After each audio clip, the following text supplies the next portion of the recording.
Yo, yo, yo. We are live again, and this time we're doing a little bit of a different project. Destruction Derby 2 was always one of my favorite games for a very long time. Um, PlayStation 1.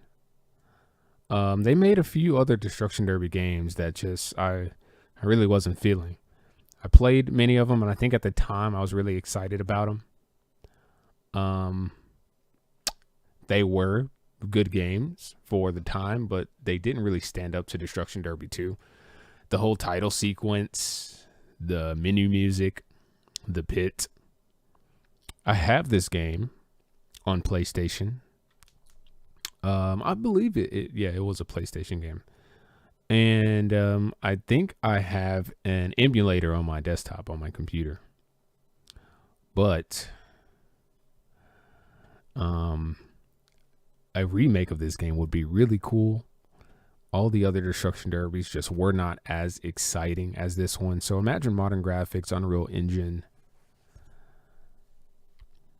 really, really good destruction, soft body physics. That would be awesome. So what I'm going to do, though, just to get this project started, is I'm going to go download a few assets.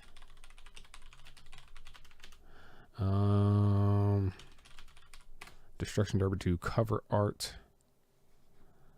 Let's see if we can find a logo by itself.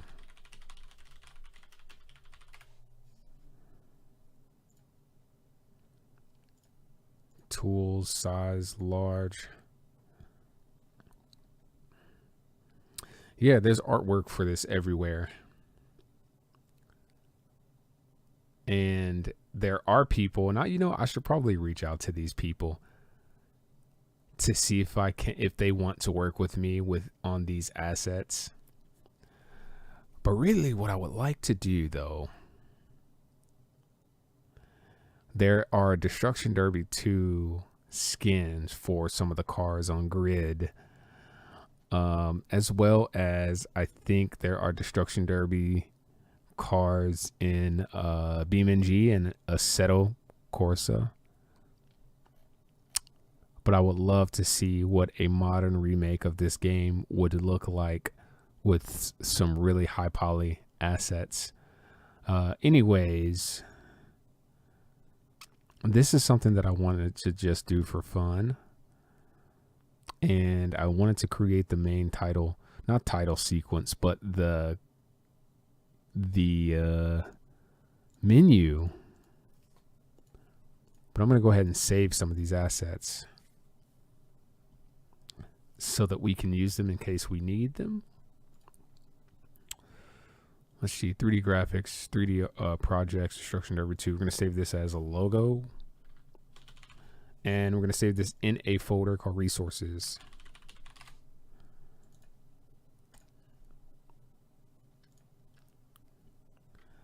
And eventually what I would like to do is recreate this loading screen in 3D.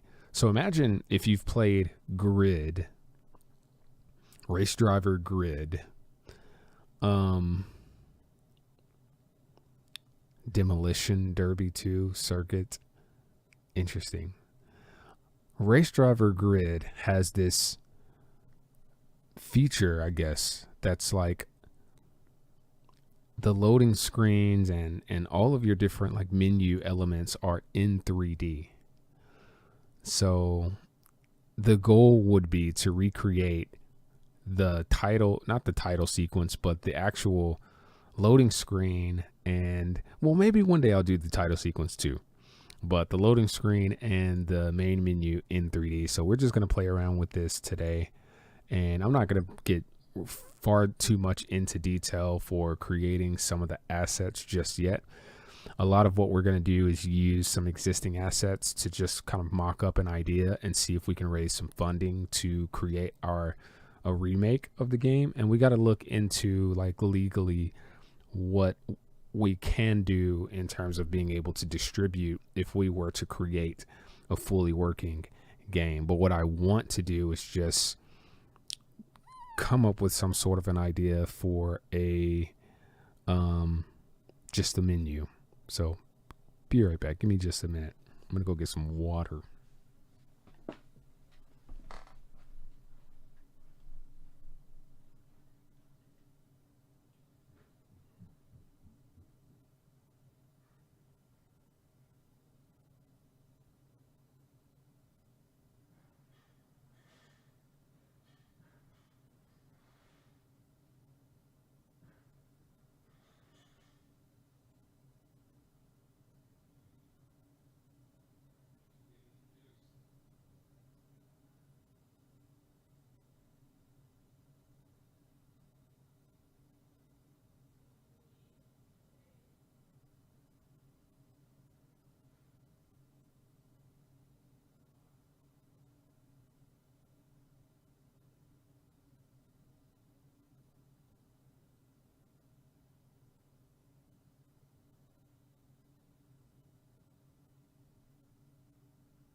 Okay. Let's see what kind of fun we can have. I want to play this theme one time while I go looking for this font.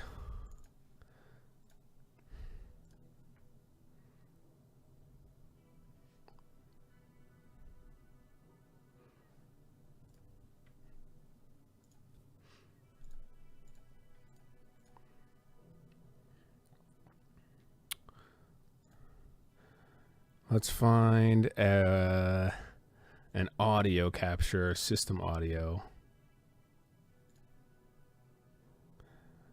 And that way y'all can hear this song. System audio capture.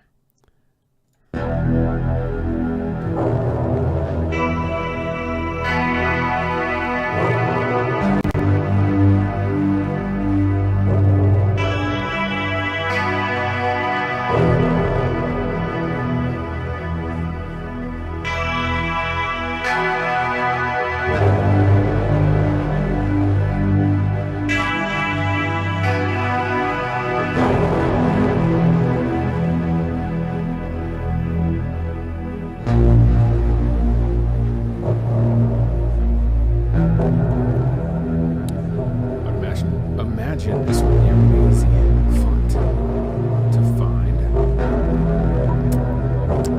Let's say we want to recreate it, something a little bit different. One of my favorite resources is my fonts.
Amazing.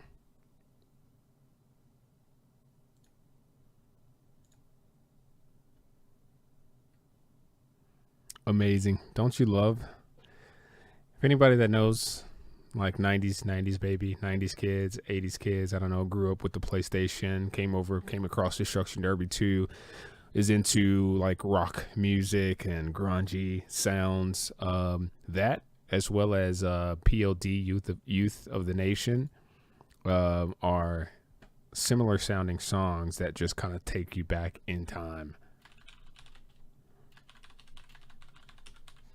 So we're going to create our own little text that is similar enough in style, and then we can go back and always change the font and really modify some things later. But we're going to keep it real simple right now because our primary focus is just going to be modifying the main menu. All right, so I'm gonna get something that's really simple or similar in style, and then I'm gonna start with that for the sake of like just managing the length of this stream. And then we're gonna go from there. So let's make sure that this is set 100%. Let's change the color to black. And I bet that would even be like a really cool font to use.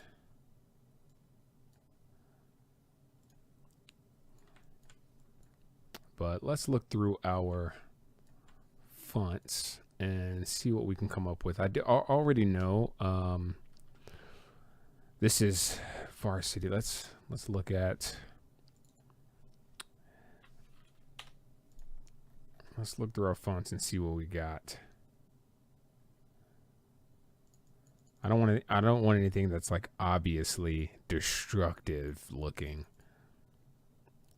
But I am looking for something that has this varsity feel to it, where it's like a not a college font, but similar in design. It's really masculine, bold, sharp edges. All right, so we're gonna first focus on just trying to replicate the look and feel, and I think I want to go through some of these fonts first just to see if something catches my eye. But I think we are going to fall on Hudson, New York font for the time being. So I've got a lot of bold fonts, but they aren't, they don't have super sharp edges, and they don't look very varsity like. And that's kind of what I'm going for, just to replicate the design. Like Blockbuster's font is very similar, but it's thicker and it has much more space in the lettering. Right? But like Blockbuster has sharp edges. And I don't think anybody has any major resource out on the internet right now that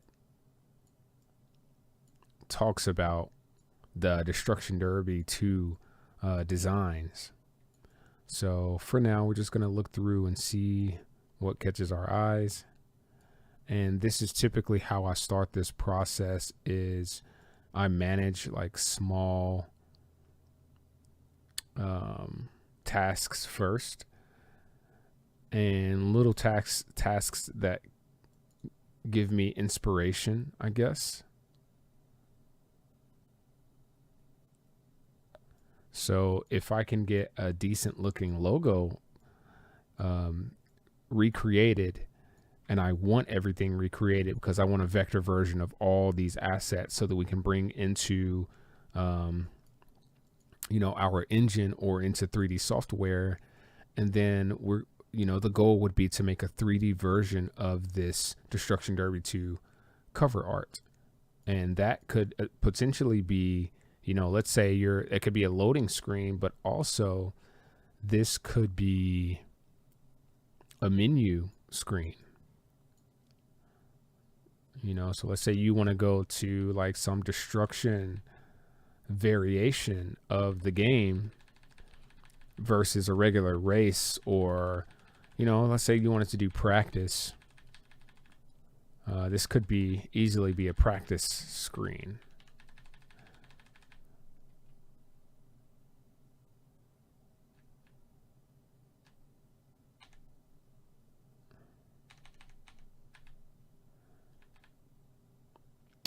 So as boring as this part might be on stream, this is usually my process when I'm designing something brand new for like a client or for myself, or when I'm recreating something like that's existing. I'll go through and find similar assets that I can use throughout this whole process. And typically I'll start with fonts. And, it's possible that we can come across like a couple of fonts that are similar in style, but potentially even better than what the original might be.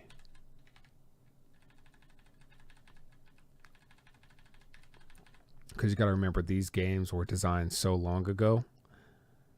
There has to be like a plethora of assets available that we can use to enhance the quality of all of this. Right. So sometimes when a remake is done, they'll keep a similar font typeface, but many times they will modify it a little bit for a different application, right? So since the original assets were mostly presented in a 2D format, here we go, Hudson. In a 2D format, if we're going to present it in 3D, it doesn't always exactly just make sense to keep everything 100% as it was.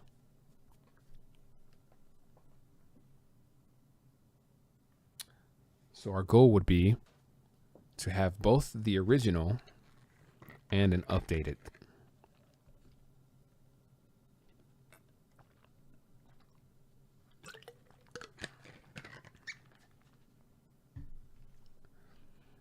All right, so we've got 4 different typefaces here that we could use.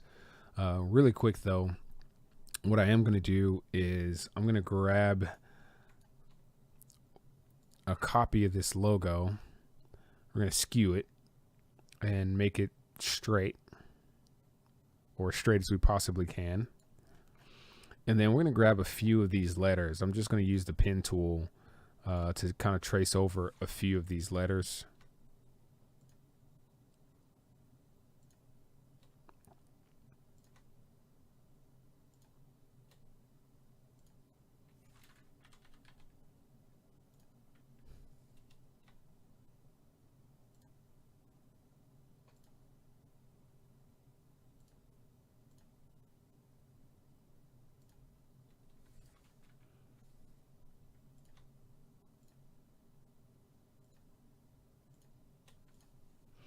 I mean, it doesn't have to be perfect. It's just got to be good enough right now, so that we can bring this into what the font, WT font, what the font, or a similar online font recognition software. So long as we have enough of the outline and it's close enough,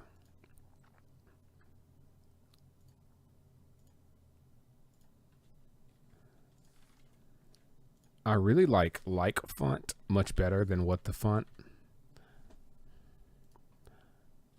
Grab these 2, make them a solid, separate it, grab my C tool. Actually, I don't think I need to do much of any rounding, so we're going to keep that as is. And let's align these to the center and change the color to black. All right, then we're going to put those right here. That really looks like, it could be a Blockbuster font.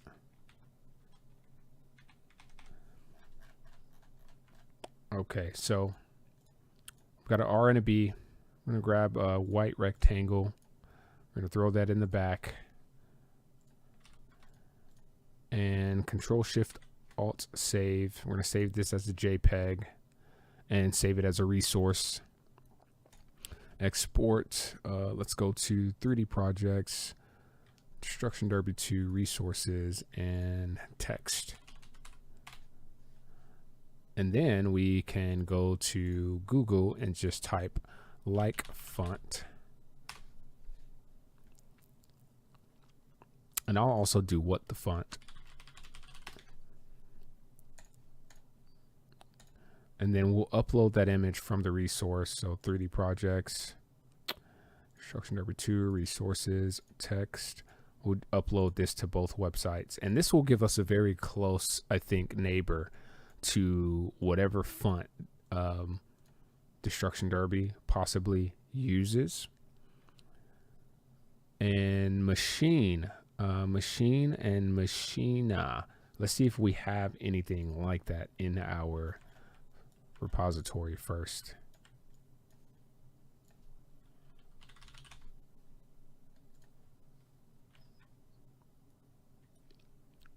I would say that's probably a very close match. And that's something that we can stick with. So just like that, we find a very similar version of the font. Can we convert this to, let's make an artistic text, one that we can modify. So let's grab text tool, artistic text.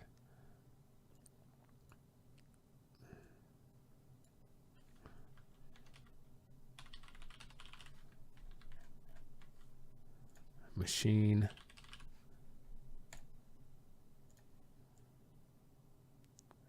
And when you use this is a Affinity Designer that we're working in. When you use artistic text, it's easier for you to stretch and modify the height and width of the text. So let's stick to, let's say the height of the letter T.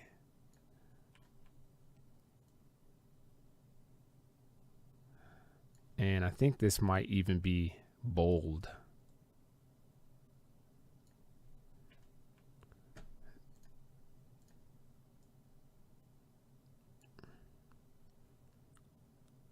Okay, perfect. And then I want to bring this text in closer together.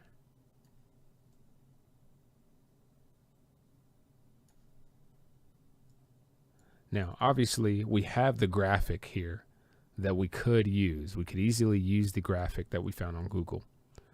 But I'm not a use the graphic off of Google kind of guy. I want the exact font, if not close to the font that's used. And then I want to rebuild this whole thing from scratch.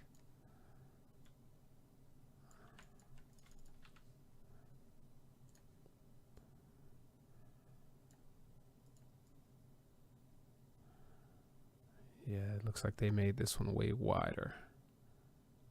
So we'll say about right there. Cool.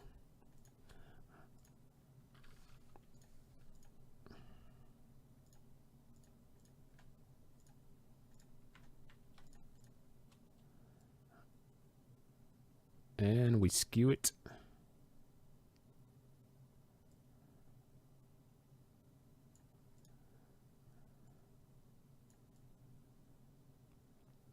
And there's our start to recreating Destruction Derby 2 text logo. So I'm going to copy this into a group and ungroup. And I'm going to modify the leading.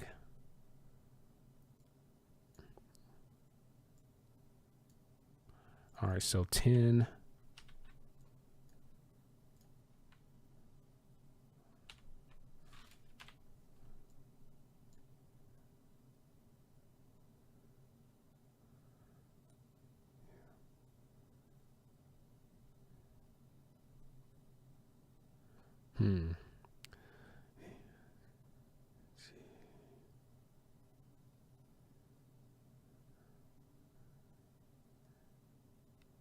We'll just go 10 on every other letter for now.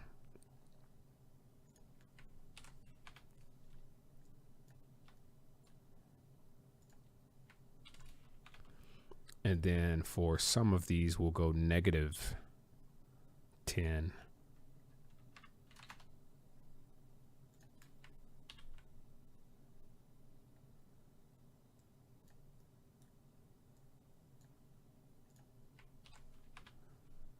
Just kind of mix it up a little bit.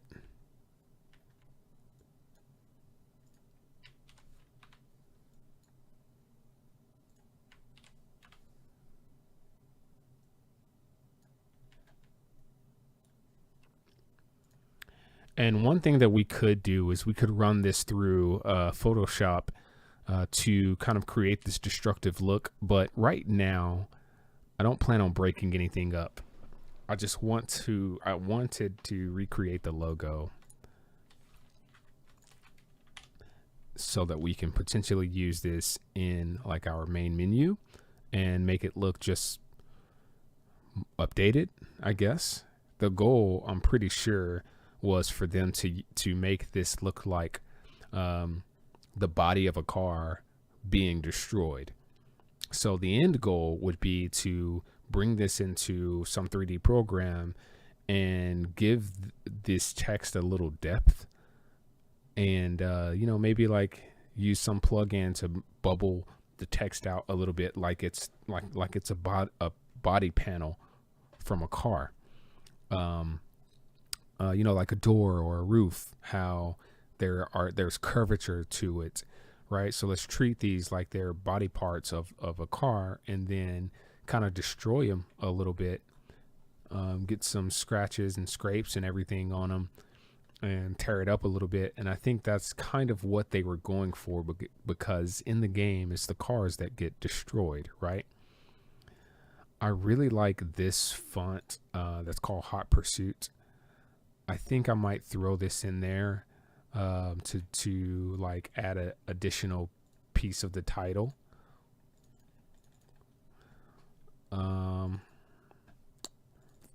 Give me some ideas if you have ideas for what we can call this, like Destruction Derby to Reloaded. I don't know. I don't want it to be cheesy, but I also want it to be like car relevant, But for now, we're just going to just add some placeholder text here so you can understand what we're going for.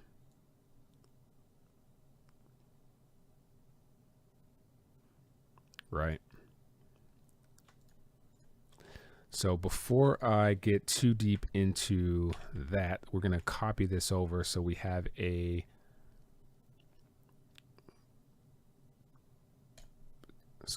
duplicate. And then we're going to get our primary one. So let me go and grab a new artboard.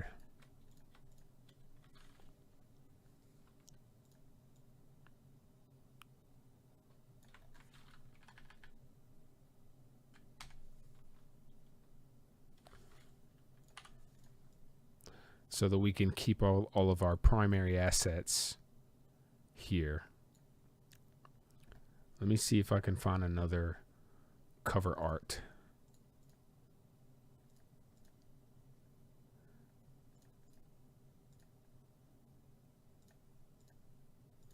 That is uncropped.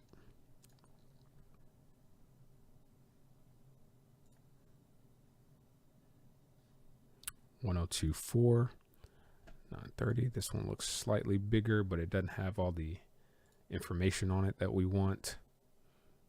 And that's ultimately what we're looking for, is one that has all the information on it and that is uncropped and is high definition. So this scan could potentially be good enough.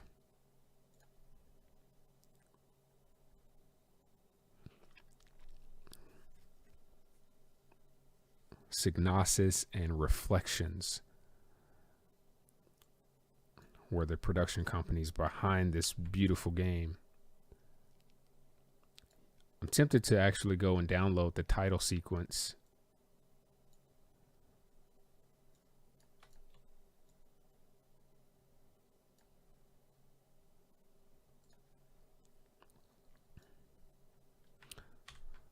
And I'll probably do that a little later.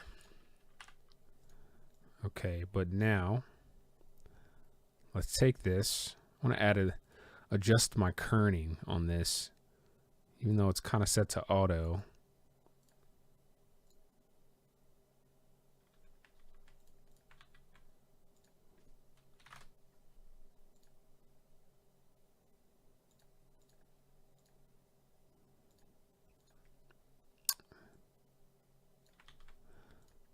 Not sure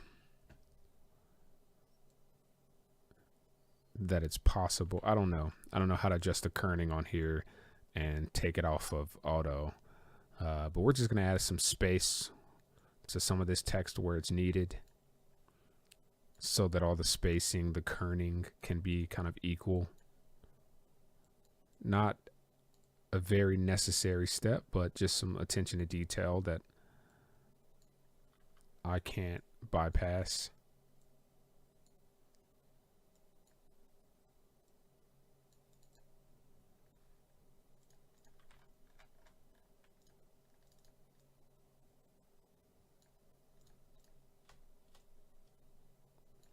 Okay, so from there, now I can, I'm not going to necessarily recreate the torn up effect just yet. I want to kind of bring this into like a 3D format in a little bit before I start trying to like tear it up or something. Let's think how we want to accomplish this. Now, like I will probably end up using Sketchup to build a 3D version of this scene. But having this text right here, I think, is a great start. Let's grab a new artboard.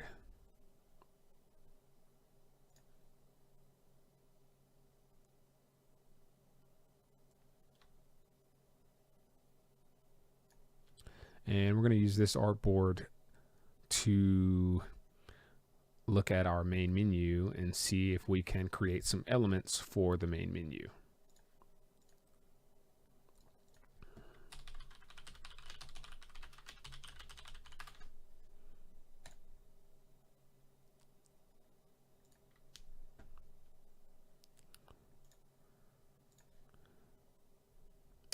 Man, what a fun game. And at the somewhere in this project, what we're going to do is what is this?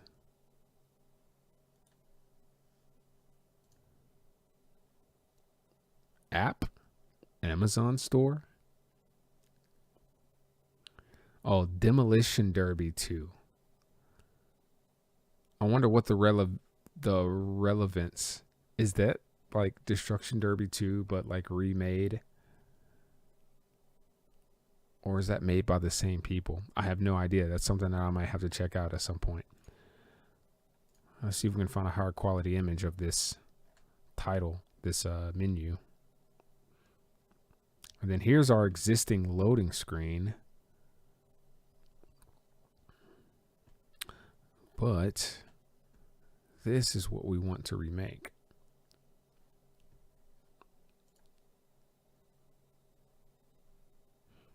This one's at 640. This one's at 1280.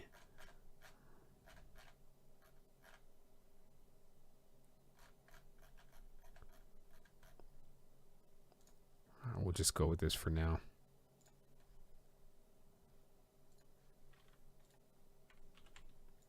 Now, typically, I will bring my primary resources into this first artboard and then duplicate it over.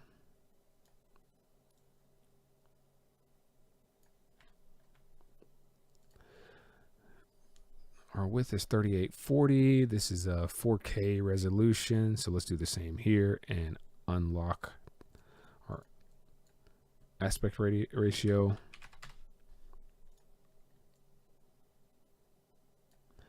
All right, and then yeah, we're gonna plan to have a 3840. We're gonna plan to make this 3840, like 4K. I mean, to where these black lines will be removed, right?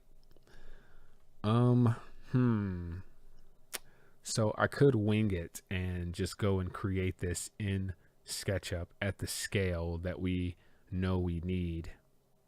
But I did want to find a way to import this text in there. So let me go ahead and duplicate this and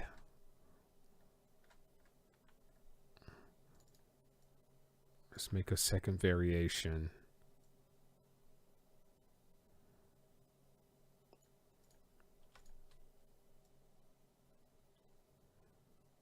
It looks like they almost literally just stretched their text. So let's figure out how much they stretched it.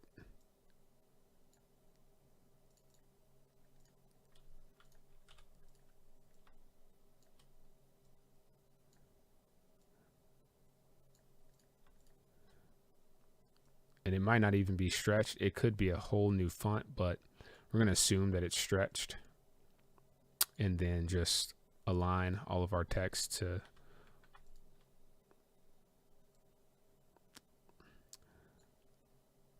to our shear that we see back there.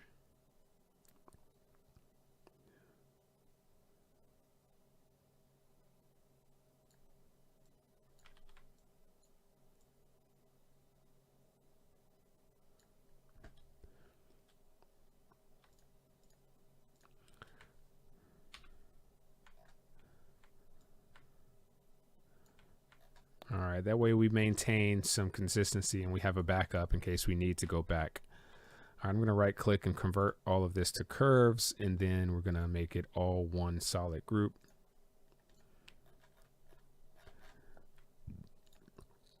So ultimately, the goal would be, and I don't know if we can accomplish this with our current settings, but the goal would ultimately be to make some 2D graphics, bring them into Sketchup,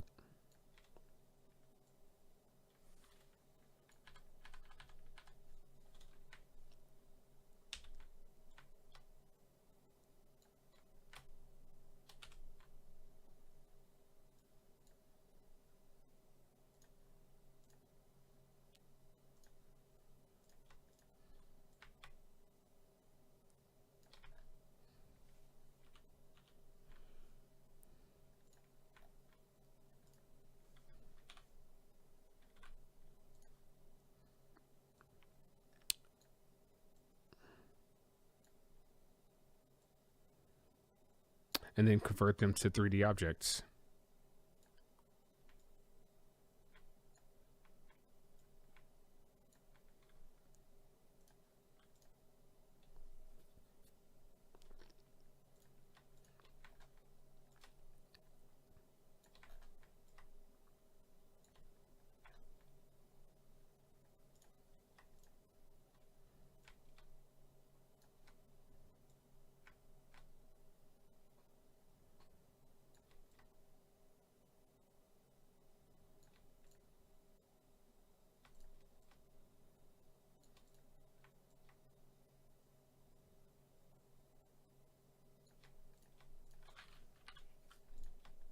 And I'm just using basic math. Oh, shit.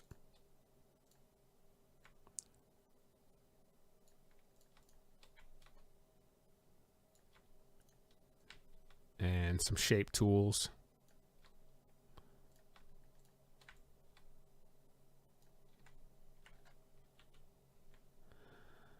To get all the spacing equal.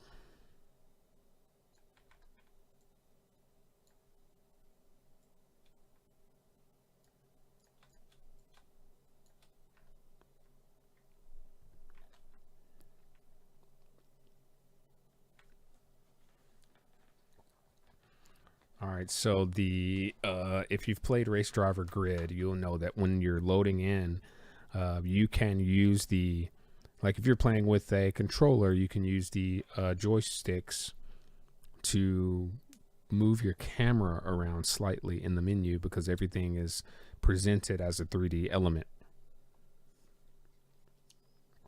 So what I would like to do is be able to recreate this scene in 3D and then use some, you know, let's say right now we might use V-Ray to create the materials, but I'm gonna have to find a way to bring in something that looks like, some people are much better at creating materials from scratch with Adobe's Substance Painter, and I've never used that before. I have it, have never installed it, but I have it, and it could be something that I play with at some point. But now what we want to do is we want all of these to be lines. So let's just go ahead and change the fill to transparent, and then the outer edge to black, And we're going to do the same thing for all these little circles. Because if we bring this into something like SketchUp, then it should be easier for us to convert these assets into lines inside of SketchUp. That's what we want to do.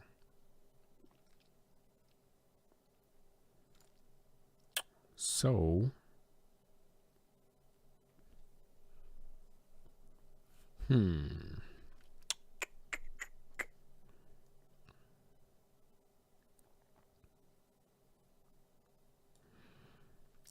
settings. I don't remember what this option was. I might need to hook my PlayStation up to figure it out. The tracks, save games, and this was go. Play. I wonder what this was. Was this? I think this was to change the music.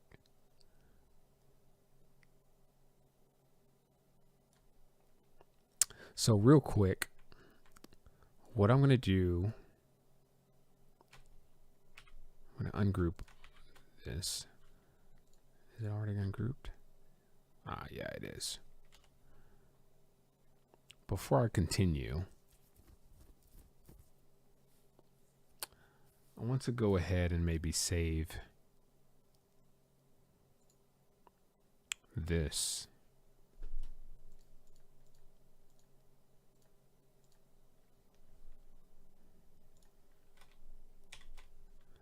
As a, I don't know, should we SVG, EPS, EXR? First, let's save it as a SVG.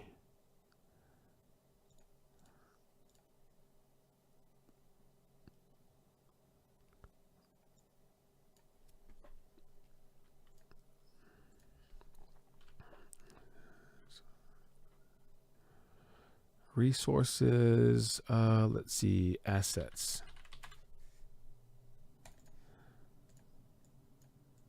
Outlines. We're also going to save this as a EPS and a PDF.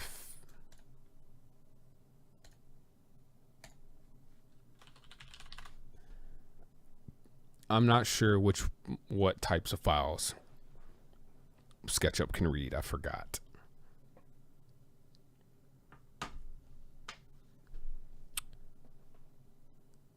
So let's do simple.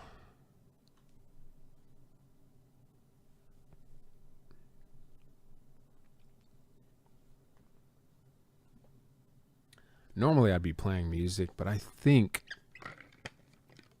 my viewers like to pick their own music and listen to their own music while they're watching some streams, like long ones. So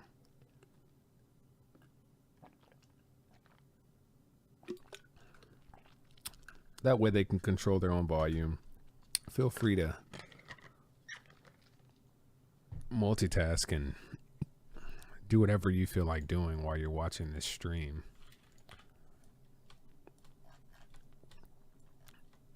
Okay, so we first need to bring in, what size is this? 3840 by 2160.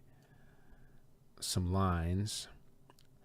And we don't want to do that in inches, I don't think. 3840, 2160. Maybe so. Yeah, let's do 3140, 3840, 2160 inches. 3840,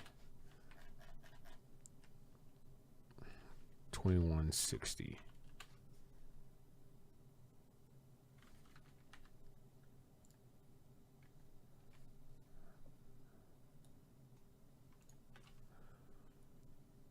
And I'm going to group, and then let's see, file.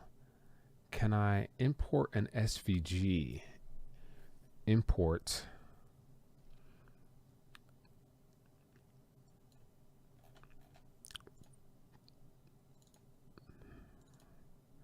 All right, so we can do All supported types DAE, TIF,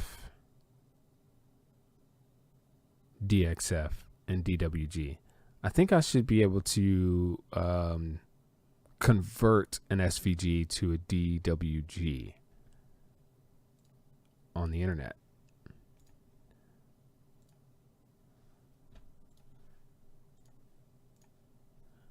So SVG to DWG or DXF. Let's go with DXF first since that's what popped up first. We're going to select from the computer our assets and SVG. And then we're going to convert that to a DXF. Let's click on convert. And let's download. We're going to put this in our assets folder as outlines DXF. And then I can import this. See, 2 layers, 1,989 lines. And it imported. Oh, so it imported. Wait a minute. It didn't import my circles. I wonder why that is. Did I not save them together? It imported almost everything else. So let's go back. And I think what I may need to do is select all of these and then convert them to curves and then do an export again as an SVG.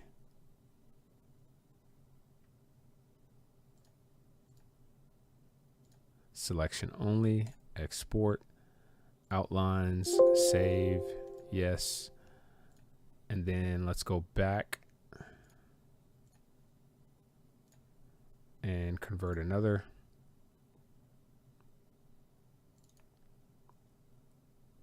To DXF.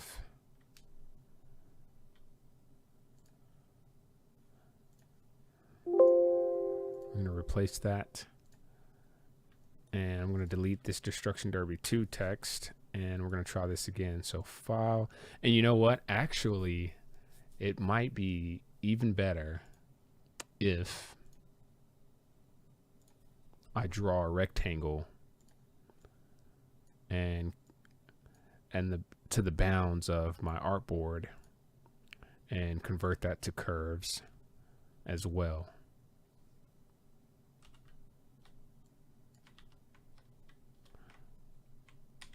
And then save it this way as an SVG.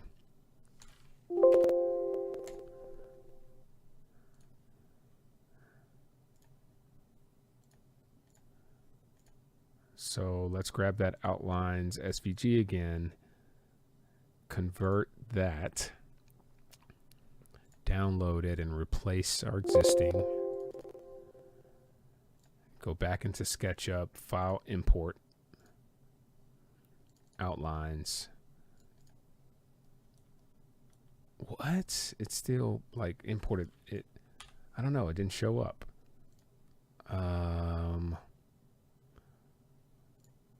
Let's figure out what happened then. So in our folder, we have assets, outlines, SVG. Maybe we need to save it as something else.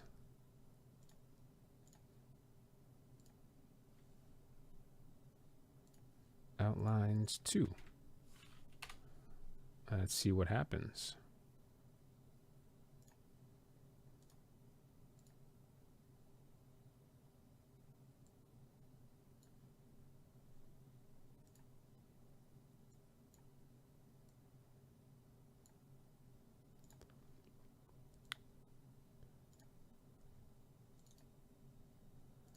No, still not bringing it in properly. I can't stand that I have my taskbar over here because I'm always accidentally pressing buttons and opening programs that I don't mean to open.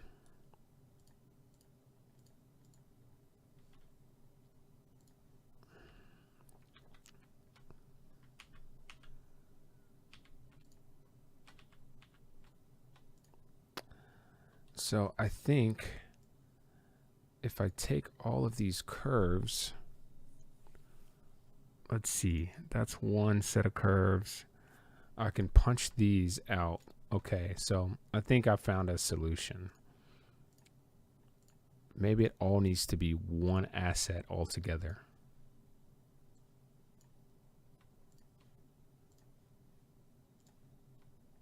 So we're going to punch these out, and then we're going to join all of this, and we're going to punch all of it out of this big rectangle we got. So let's do a punch, and this is all now one set of curves. Control Shift Alt S, SVG. I'm going to save this as outlines 2.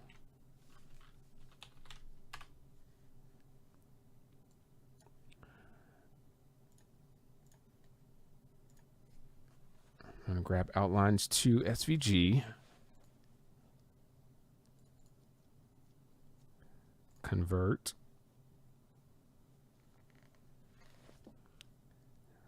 Download. Save this as outlines 2. Yes. And I bet it's going to load everything this time. Let's see. File, import, outlines 2. Haha, your boy is just a genius. I am a genius, I tell you.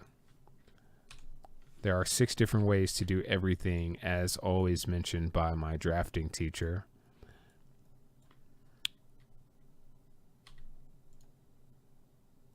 And the reason that I brought in this big rectangle was so that I can scale my graphics to that rectangle exactly.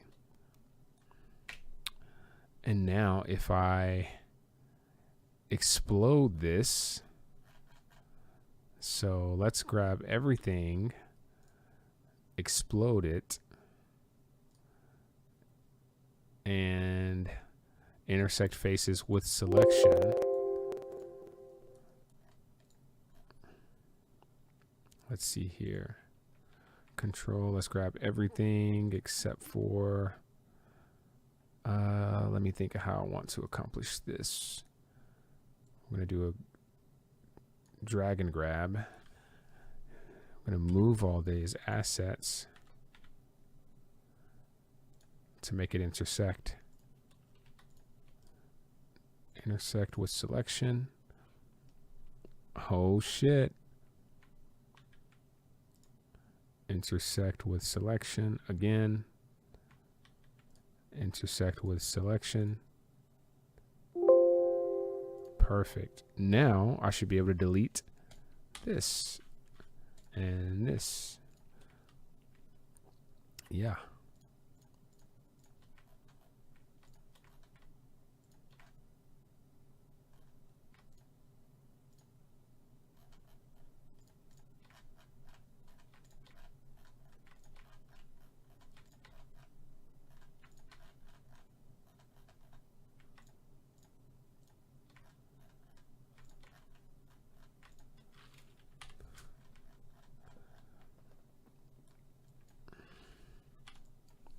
I'm going to keep that. Okay, so this is funny. So this is the start to having a 3D version of this menu, right? And I'm just going to, I don't know how far I'm going to go with this, but let's say we're just going to put this on YouTube, right? That would be fun, you know, just to make a little YouTube video, to put the title screen up, have it do a little 3D animation, and play the Joy Rider Jug menu music.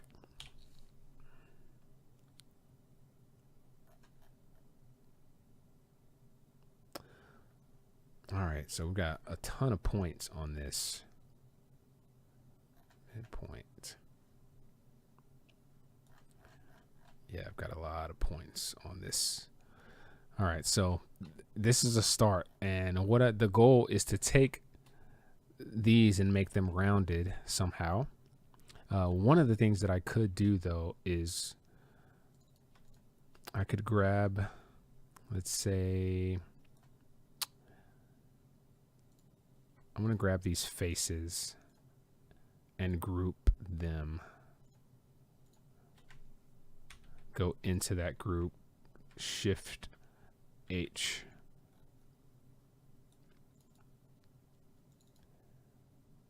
Let's say, let's delete the,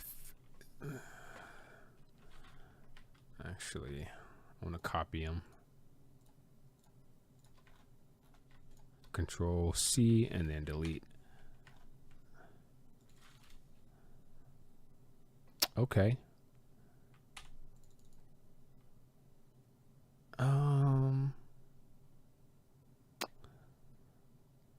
I don't remember what I was trying to accomplish by doing that.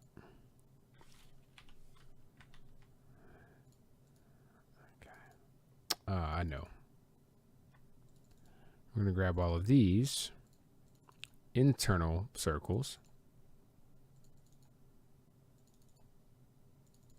group those,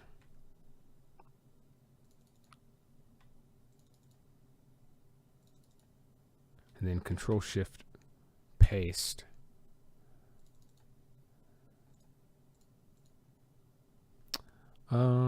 Actually no. Grab all these external circles.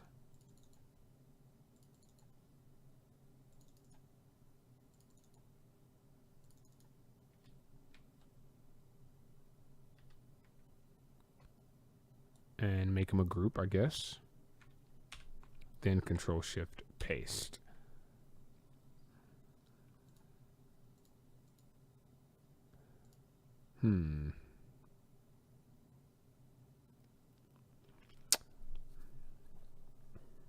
Oh, okay. I know what to do. Let's explode. And we're going to, there should be a way to join these edges, weld edges. Yep. Weld edges. There we go. Weld. I guess I need to make a shortcut so that I can just press a button to do to accomplish this.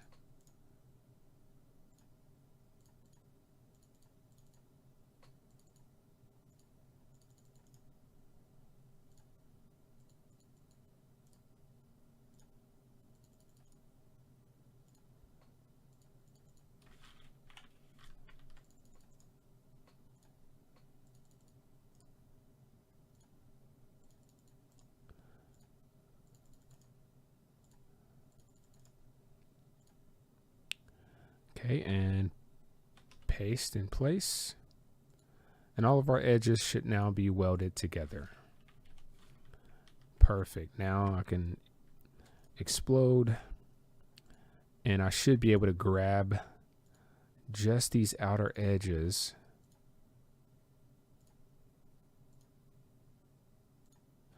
And then move them out. Let's see if this will work. Move.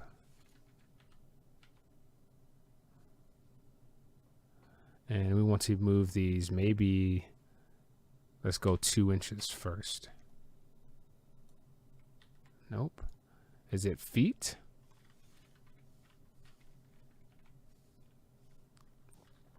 Two feet? Damn. I guess so.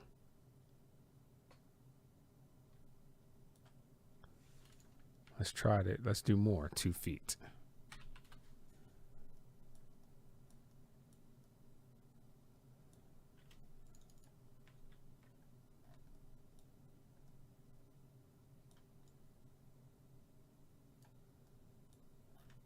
All right, then I'll move it back inside.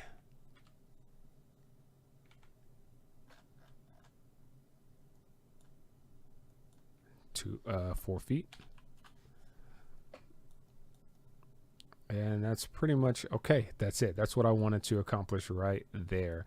But now I need to, so since those edges are now welded, I can grab a line and I should I should be able to draw a, like, get a center point from one of these circles.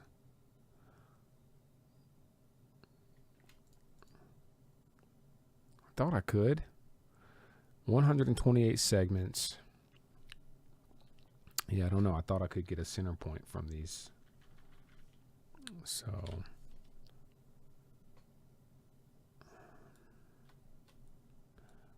all right.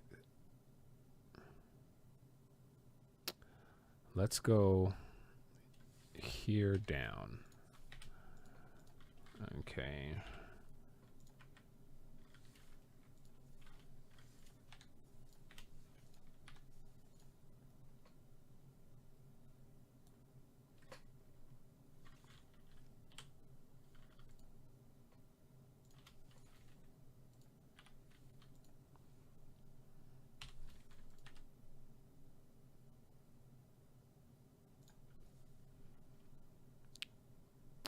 Now I have no way of knowing whether this is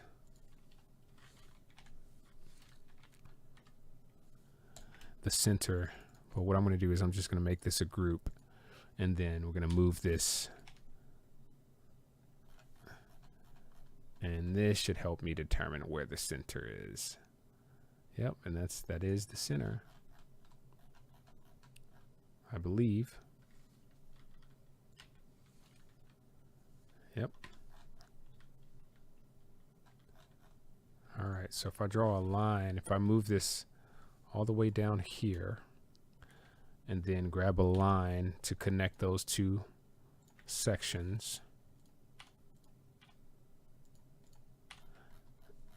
this should now be, it should be easy for me to determine the center here. All right, and I needed this because I'm going to create a sphere. And we're going to bring the sphere into this object. Okay, so where is our solid tools? So draw.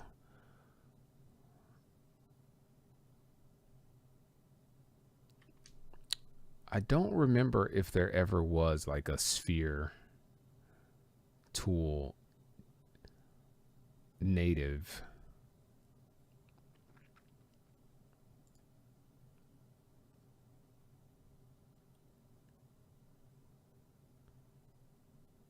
Yeah, I don't know. Let's Google it.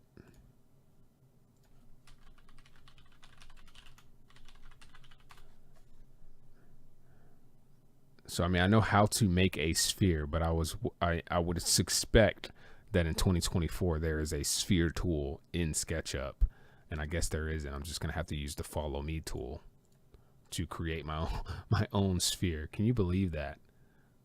Oh, okay. Ridiculous. Okay, so I guess we just need to create a circle.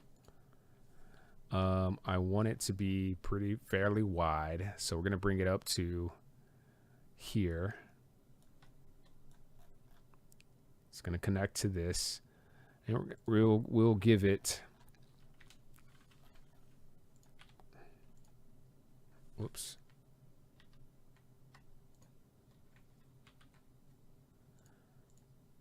We'll give this a decent amount of segments. Let's do, right now it's at 25. Let's try 100.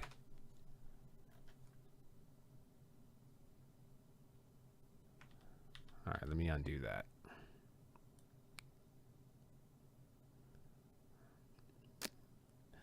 Actually,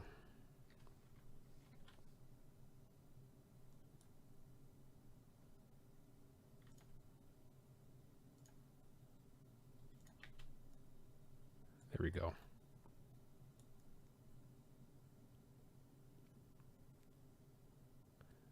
Yep. All right, cool.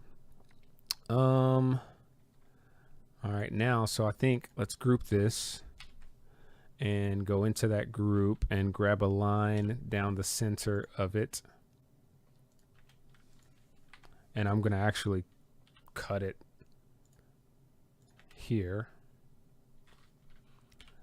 because we don't need the entire circle. I just need enough of the circle so that I can make this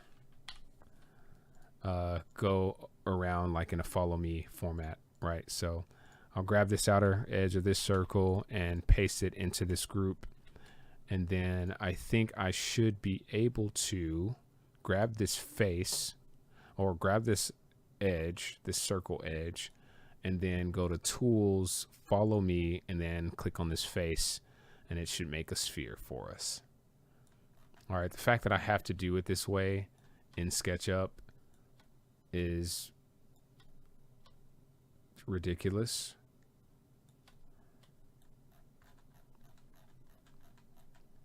And I have no idea why it's created all of this other stuff.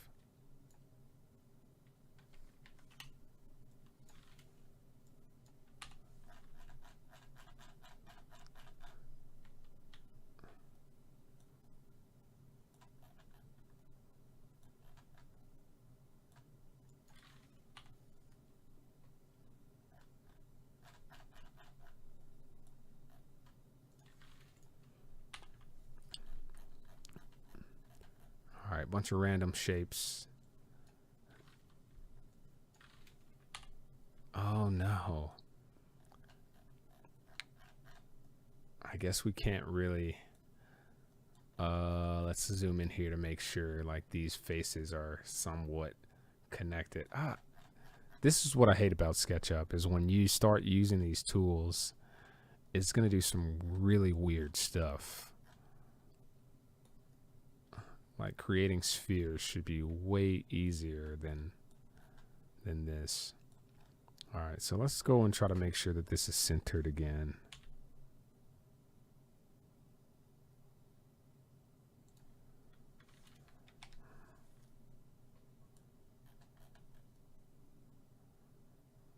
Yeah, honestly can't tell.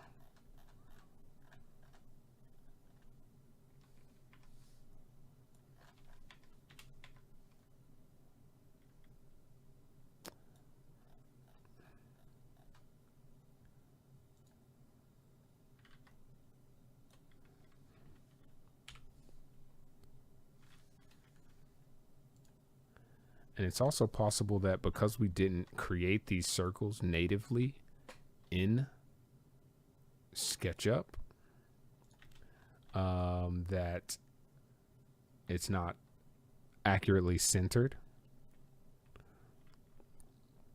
So it might be easiest to draw our own circle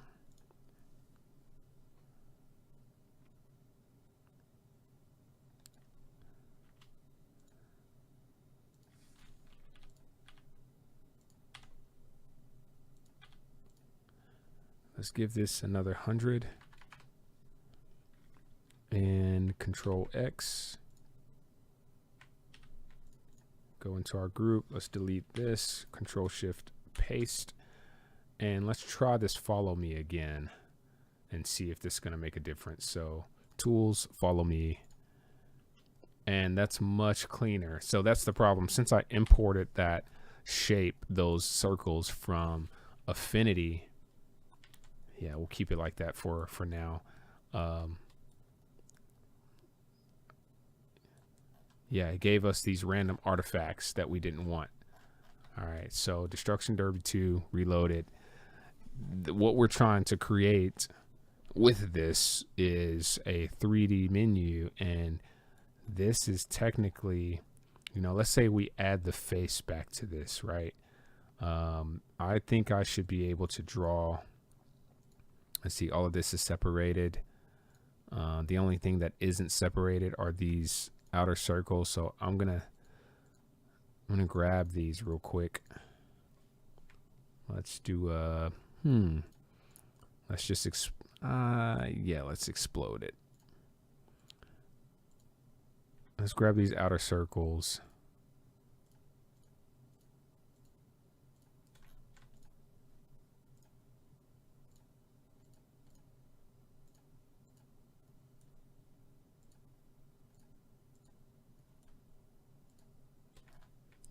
Okay, let's copy. And then I'm going to grab basically all of this. And we're going to group it. Go into that group, Control Shift Paste. And I'm going to draw a line.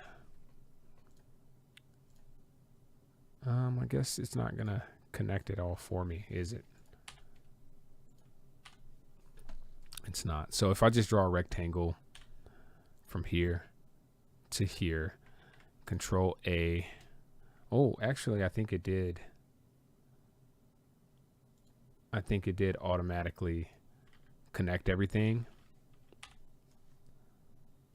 Nice.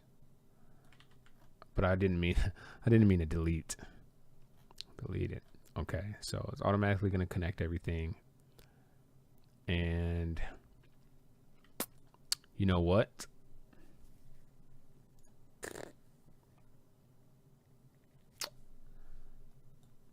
Let's grab our Destruction Derby 2 text, group it, Control X, Control A, intersect faces with selection, and then delete these internal circles. Escape, Control Shift Paste. Perfect. All right, and then I think I should be able to take this, copy it, go into this group, Control Shift Paste, Control A, intersect faces with selection. No intersections found. I could have sworn this was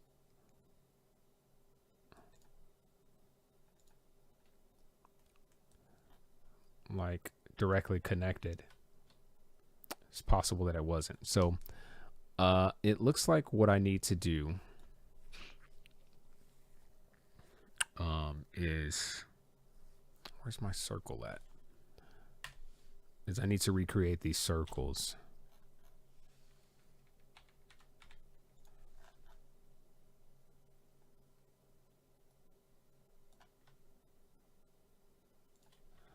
Let's give it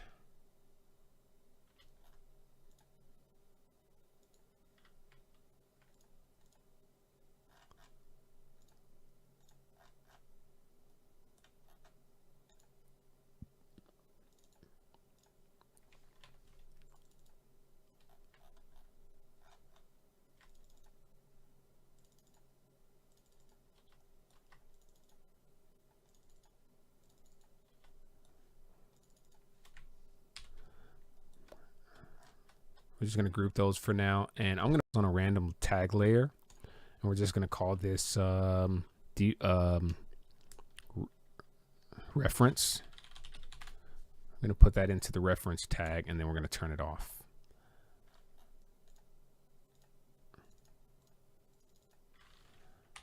Delete that. Okay, so from here, I think also if I just create a circle,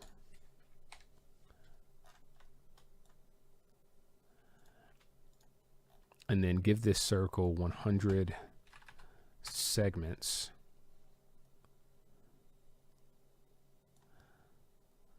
Let's see, background. We're going to put this on background and turn it off. Okay, that circle now has 100 segments. And we need one more. Let's turn our reference back on. And let's turn our buttons off. So let's create a tag called buttons. We're going to put this big ass thing back there on buttons and turn it off for a second. All right, so we can go to the back of this and use our reference to now create another circle. So what we'll do is we'll copy this using the move tool right about here, and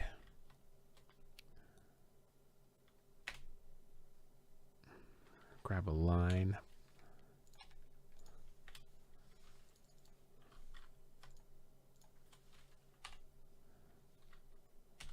Draw another circle here. We're going to give that also 100 points, 100 segments.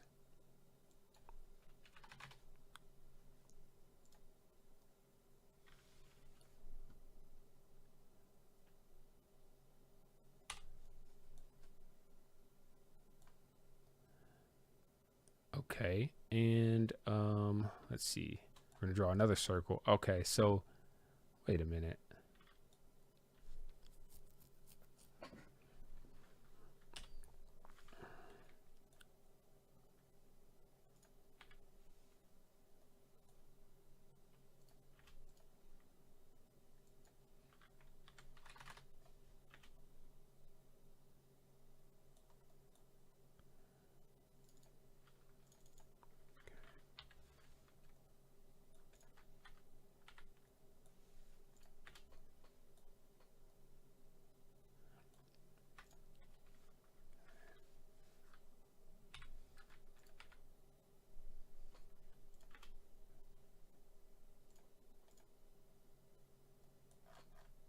Just turn our reference off for a minute. Reverse faces. Okay, so that this I think might actually help us get the exact shape that we're supposed to have. Let me turn that button back on. And so what I can do then now is let's grab this internal circle, and I'm going to use the move tool. I think first it might make sense for me to draw a line from there into this sphere. Okay, it might not make sense what I'm doing just yet, but if I zoom into this, you'll see this line actually doesn't connect to my sphere. So I can grab all of this and move it along this line to where it connects to the sphere. I hope that makes sense, but you know, assuming you guys won't be recreating this project, you might not ever run into that issue. Okay, so what I should be able to do is copy this shape that I created, go into my sphere, paste, and I should be able to intersect the faces and delete this outer shell.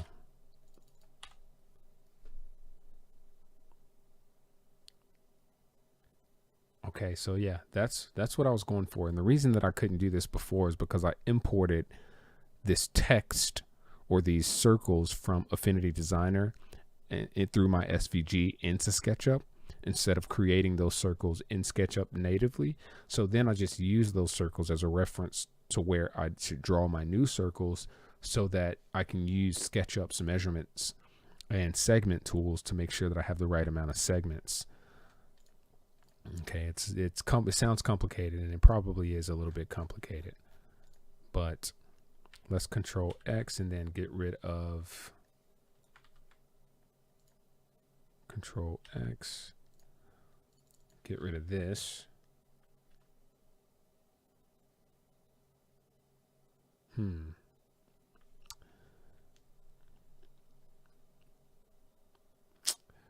Actually, I think we're going to have a layer called buttons pressed.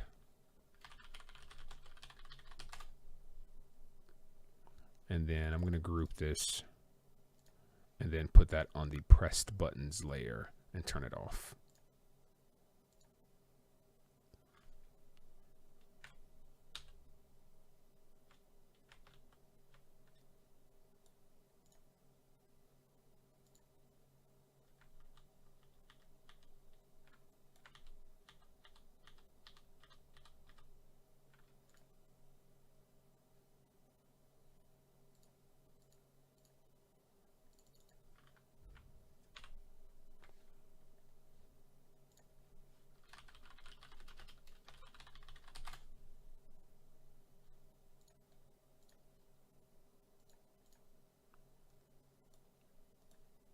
Turn my references back on.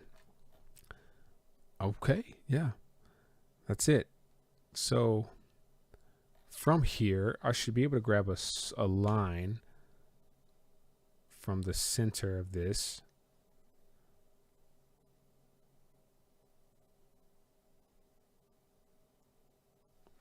Let me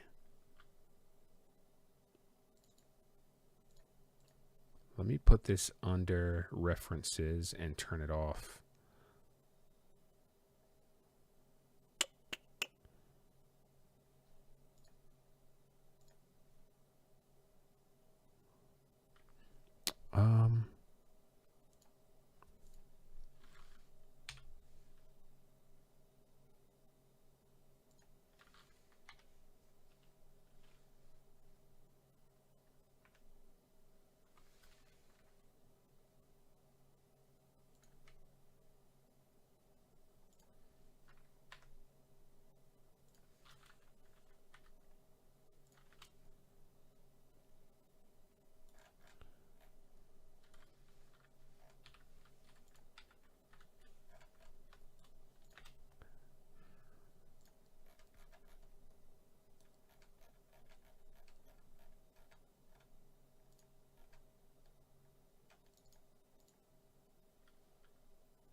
Okay, now I hope y'all are starting to get a feel for what I'm doing. Okay, now I'm using these reference lines to be able to draw where I want to move my buttons. And let's bring these reference lines into this group. I'm going to group it together. Control X, go into my button. Control Shift. Right, we're in the button, right? Oh yeah, we are. Control Shift, paste. And now I'll use my move tool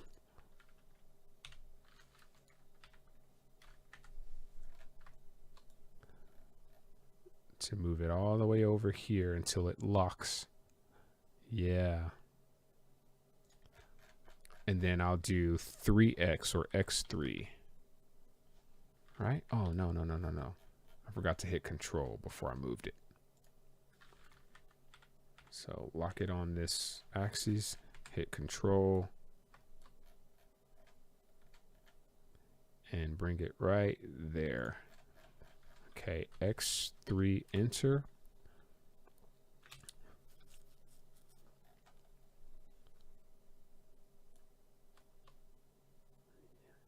Very nice.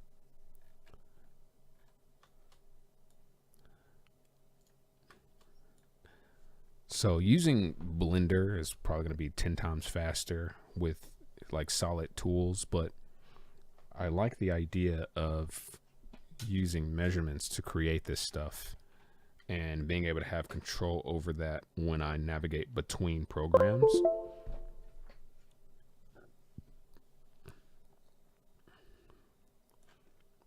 So the next thing would be to bring this down and scale it. So let's bring one.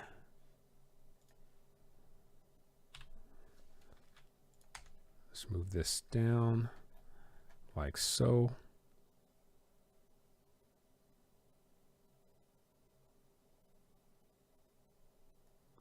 I can't tell where the center of this is. I think it's here. And then let's move it over.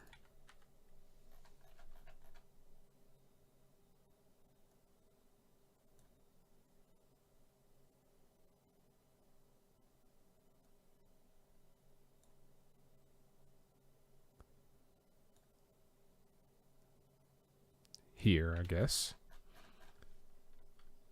Okay. And then we will just scale it.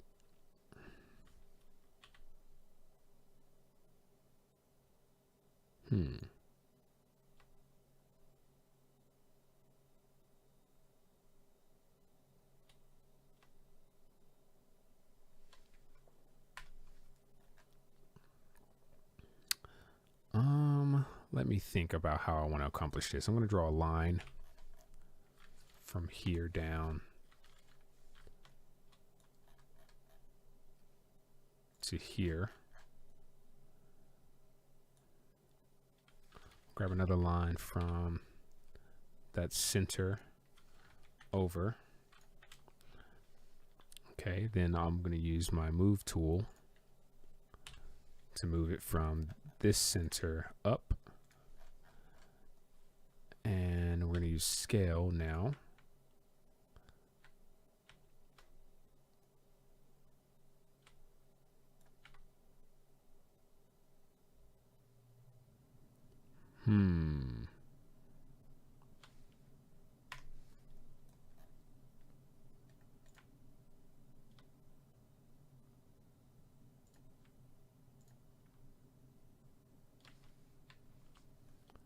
Yeah, that's it.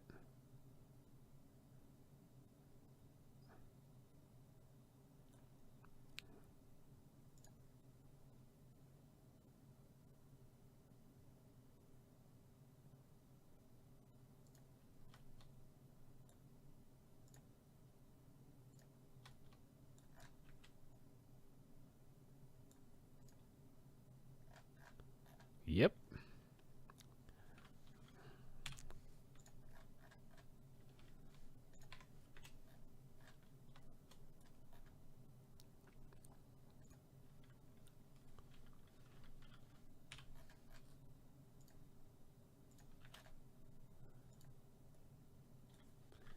Now I can move it over, hit Control, X2, enter, X3, enter, and then move this one down.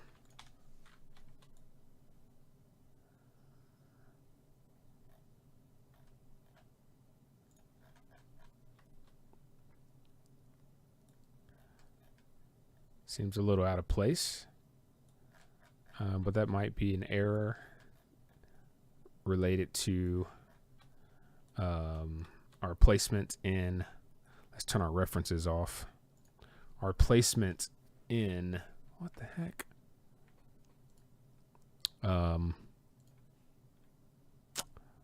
It's called affinity.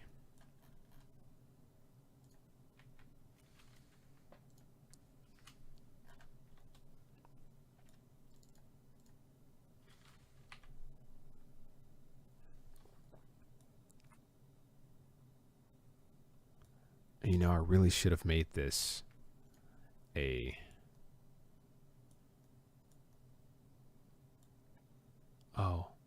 reference. I really should have made this a component.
All right, so now for this, I can go ahead and get rid of all of these references.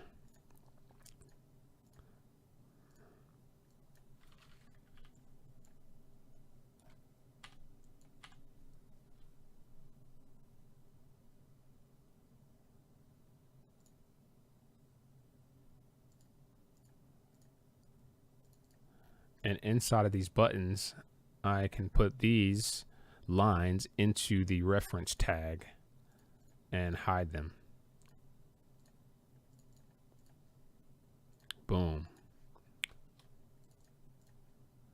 So I probably should have made these components, but you know, it's something that I think about a little bit too late. And because we're live, like, you know, it's not necessary at this point, since I've already gotten the bulk of editing done that a component like this could use, because all the other aspects of this are technically going to be different. So background, I want to redo the background, I think. Basically, if I go into the background, Shift H, I can delete all of this. And then let's hide the background for a sec. I'm going to grab all of these and copy them. Go into my background, Control Shift paste, and explode.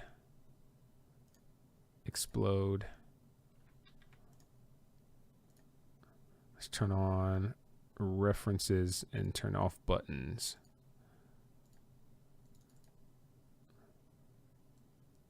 So let's grab everything in here. Make sure it's all untagged.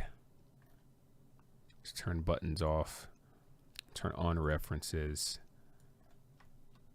And let's get rid of, actually no, we can keep those lines for the background.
Yeah, I don't know exactly what's happening here, but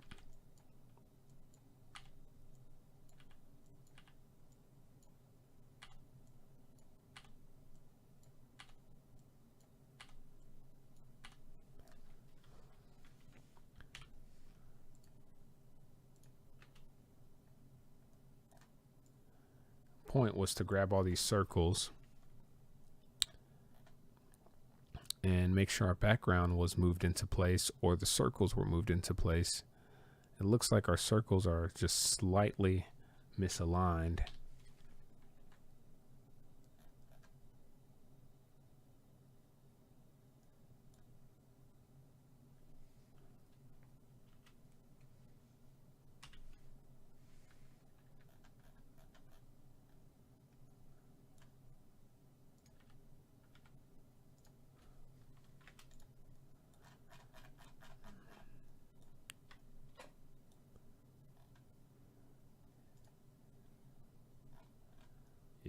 circles were just a little bit out of place.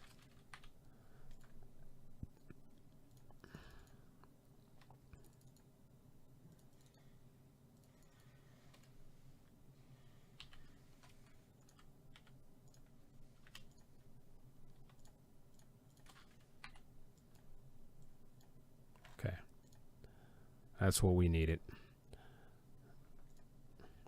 All right, now, why is this? It's got to be, okay, we got reference layers in there. That's why. Let's turn our buttons back on. All of our hidden geometry is showing up. Let's turn off hidden geometry. Okay, and let's go back into our buttons.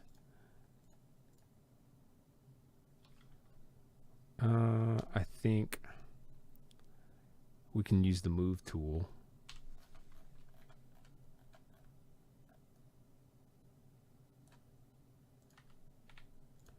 To put these flush up against our background. And do the same thing to these.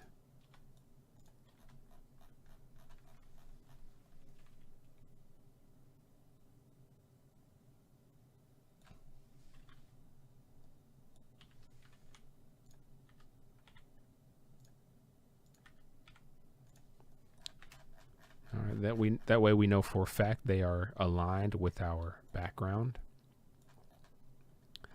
Okay, and that's a really good start. That's pretty much the start of getting like a 3D version of this.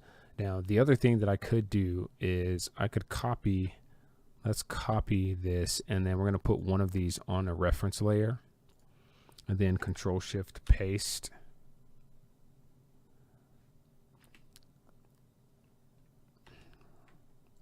Hold on. Control copy, Control Shift paste. We'll put one on a reference layer.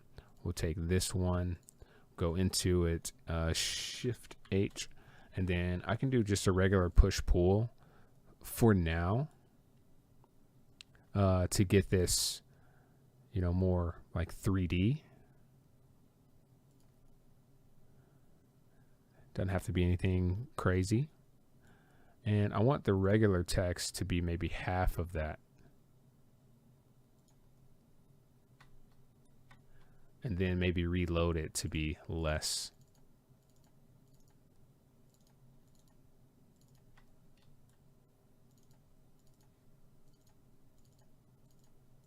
Maybe half of this. So reload it will make it half of that.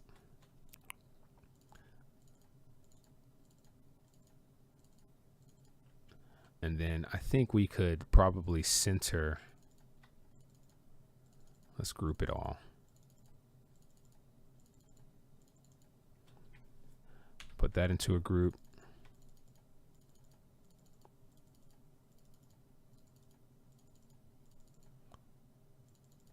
Don't know why I'm doing it this way when I could literally just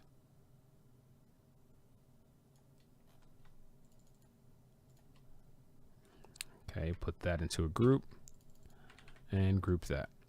And then I can just take this and move it to the center of this. I could take this and move it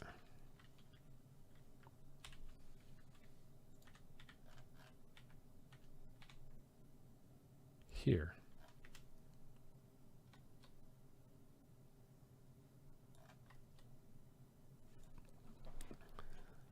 Oh shit. Now we're getting somewhere.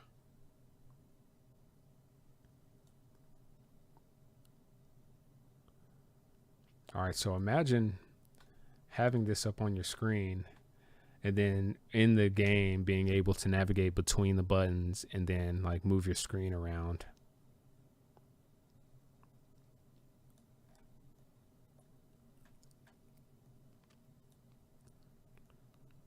So I'm going to save this. Let's see, 3D objects, 3D projects, Construction Derby 2, main menu. So the very last thing that I will have to do from here, And I'm going to probably add some textures to this to see what it looks like.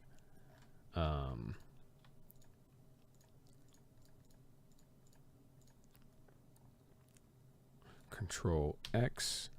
Let's go into this, Control Shift Paste. And let's move it up 4 feet.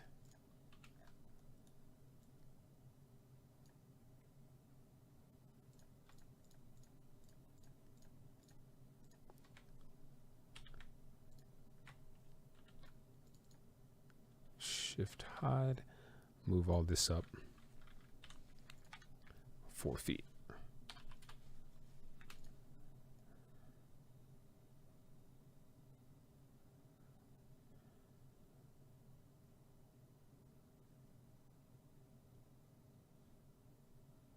Yeah, that's cool. That's a good start. You know, very last thing that I think I would want to change is to add, you know, let's say a rectangle.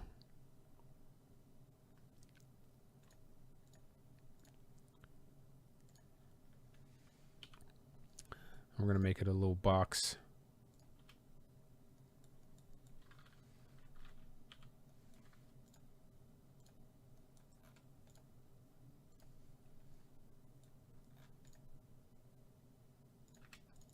Make it a group. And let's move it back.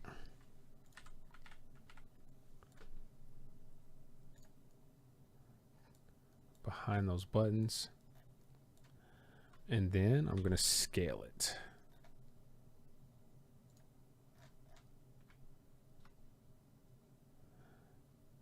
Just so it can cover some screen space. And then we can turn this reference version off temporarily, or wait a minute. Let's move this.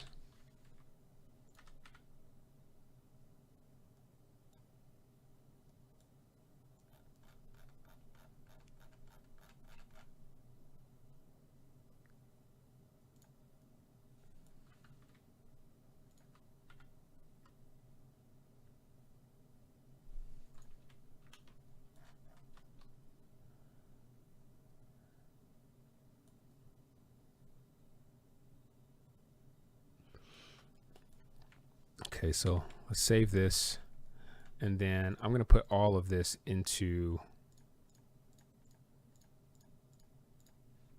a group.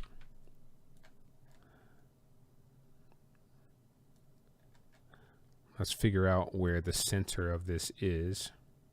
So let's grab a line. Now, I did have a tool where I could draw out a line and actually select different face edges, but I don't know what happened to that tool. So we're going to work with this for now.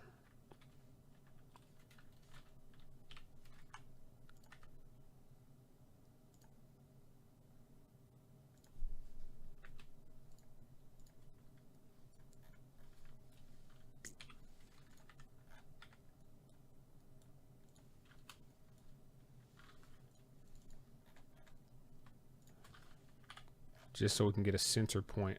Whoops.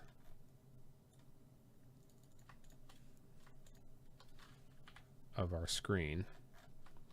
And I'm going to move everything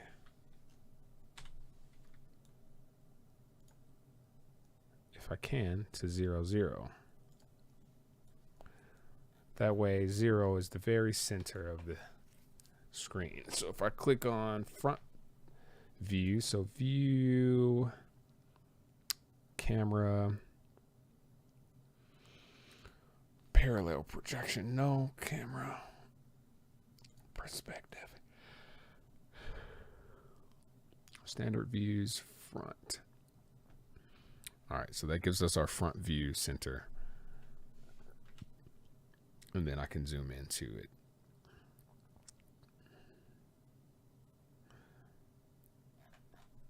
Perfect. Let's grab this and copy it.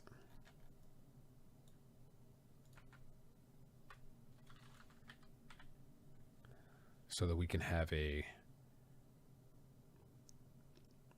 copy of it that is not affected by materials. So I'm going to save this. Camera, standard views, front. Whoops. Edit, redo. Okay.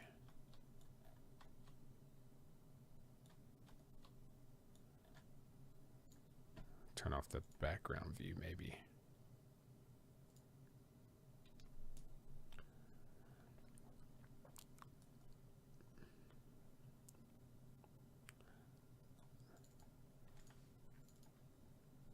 Shift H, P.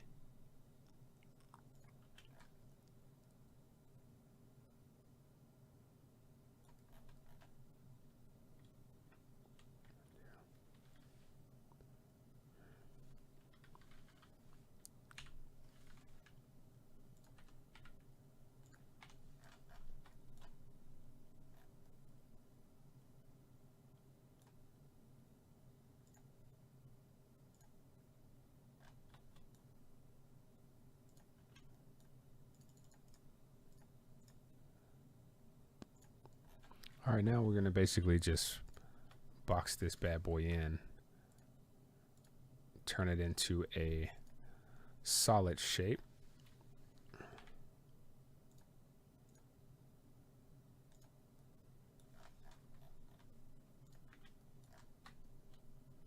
Shift H. Cool. Now, technically, I can just draw a line from here to here, from here to here, and then from here to here. And I can get rid of the lines once the face is made.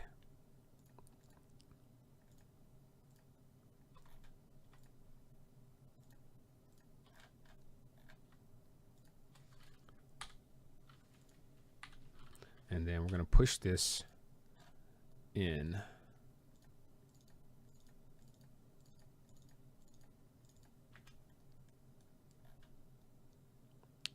Cool.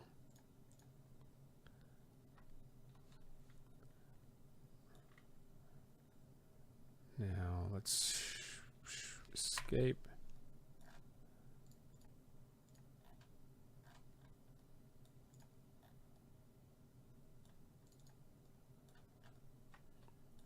All right, so I should be able to just grab this.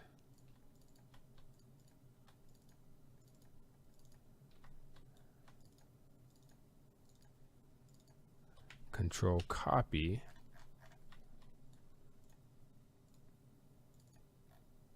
Control Shift paste.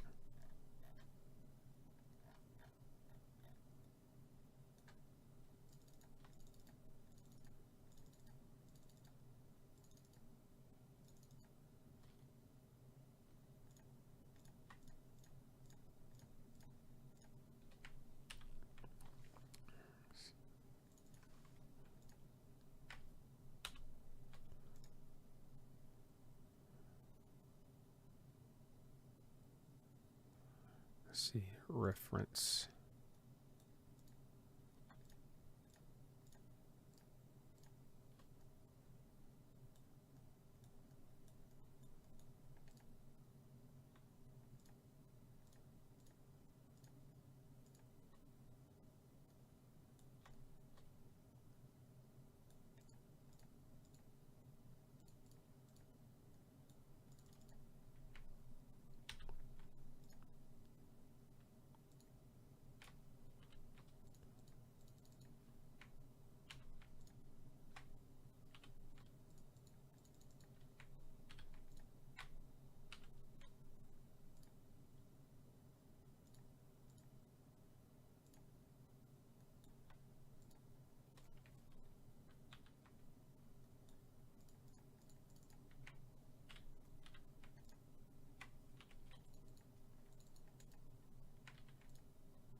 Awesome.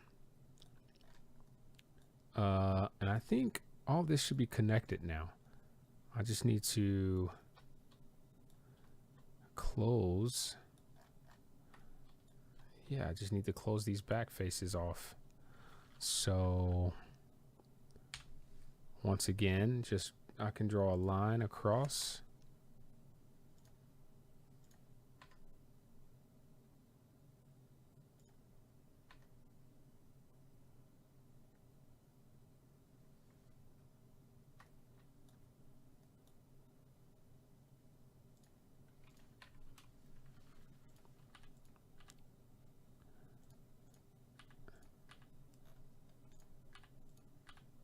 To close those circles off. And we'll keep all of our references.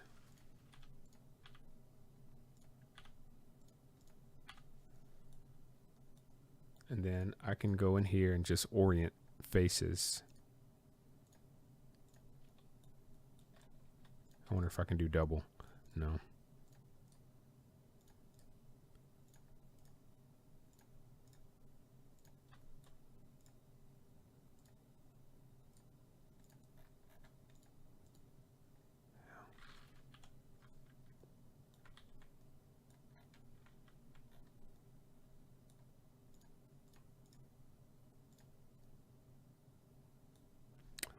Okay, view, hidden geometry, reverse faces, view, hidden geometry, and orient faces. What is going on?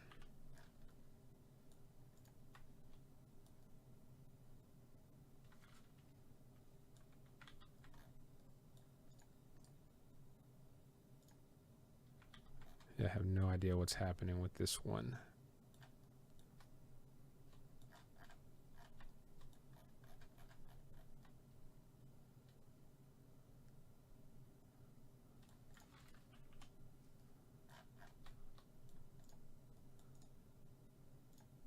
There we go.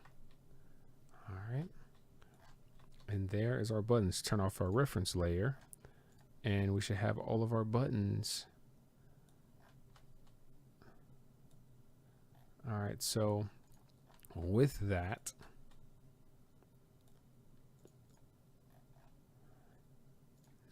we should now be able to add different textures to this.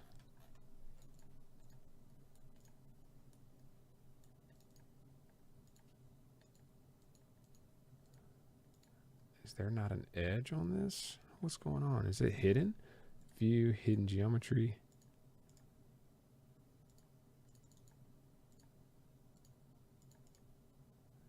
No, it's not hidden. I think it's just because it's like right up against the edge. I'm just going to draw it again though. Okay, view, hidden geometry. All right, that's better. All right, so because I have a duplicate of this, and I'm actually going to duplicate it again.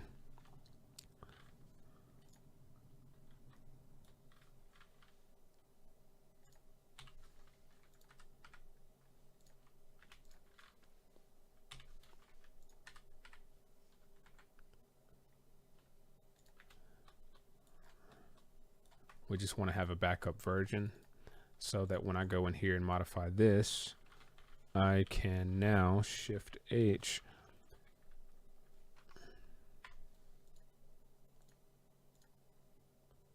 Yeah, I have no idea why this was happening.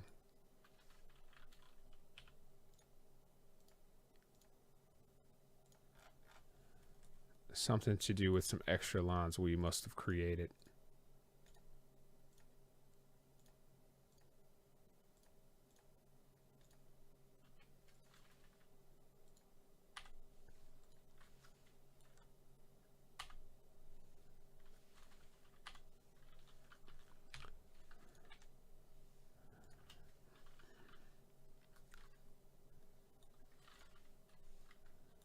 Damn.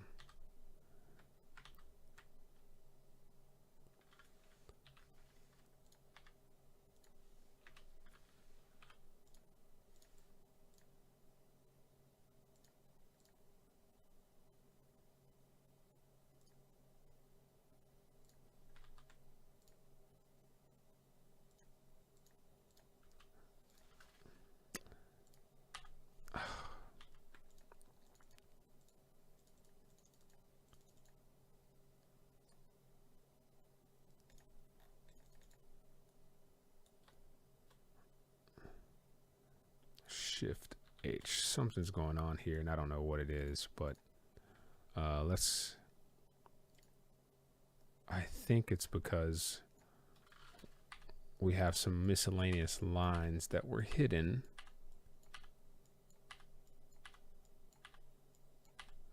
That we couldn't move. Let's just put this all on untagged.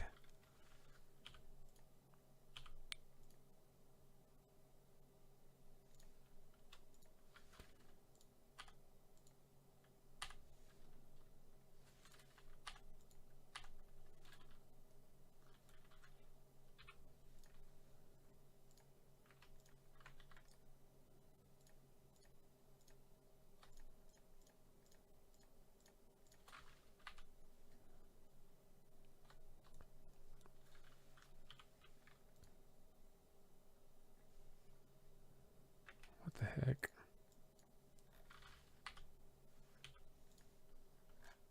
Okay, there we go. Shift H.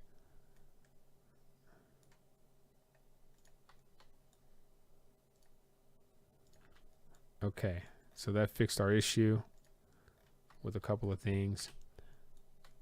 So now if we zoom into it, camera, standard views, front.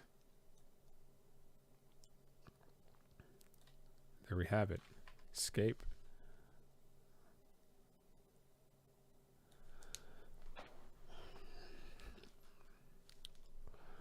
All right, so I'm going to go back and look at the screenshot to get a feel for like what the lighting looked like. And it looks like there was a light pointing from the top left. All right, so what I want to do is try to replicate this, and I'm gonna bring this whole design like into a box of some sort. Right, so let's say that we're making this a really big space. I'm going to take these two and just, I think we can keep those where they are, honestly. But this back piece, I want to scale it.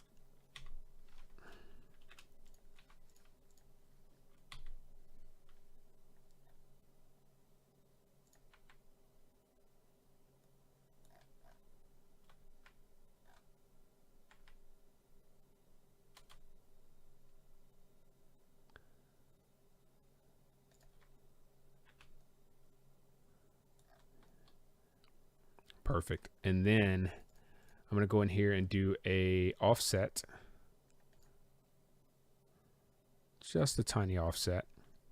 And then we're going to do a push-pull of this outer edge. And we're going to enclose ourselves in a box to control the lighting. Perfect. Let's see. I'm going to draw. Let's grab this and let's move and copy it.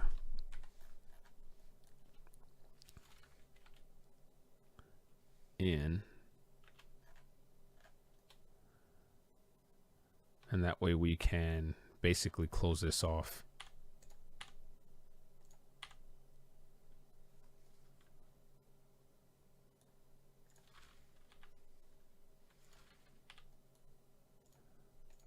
There's probably a much better way. There was definitely a much better way to accomplish that, but hey, you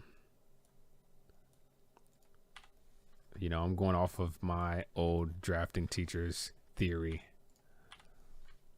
As long as it gets done the way that I want it to and I can control the outcome, then I'm good with it. So let me grab a line from that inside corner to here and then delete this edge.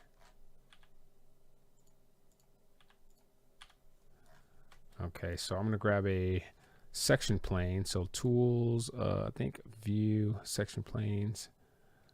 Where do we add a section plane? Section plane.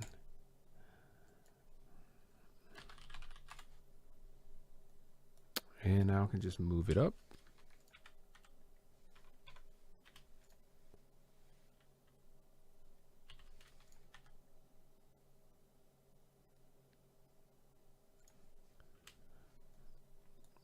Now, section plane. Perfect. So view, section cuts, section fill, view, section plane, section cut. What is section fill?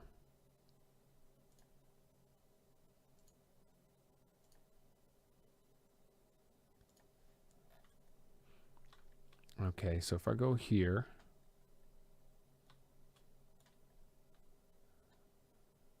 camera, standard views, front.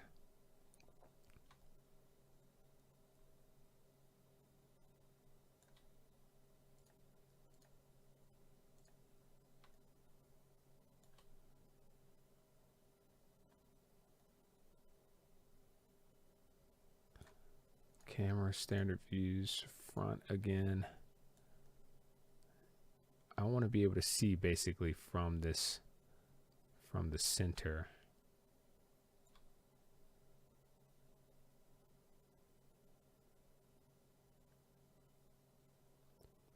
And then I'm going to go to animation, add scene.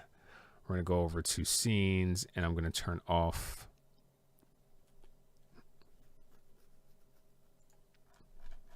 everything except for animation and camera location.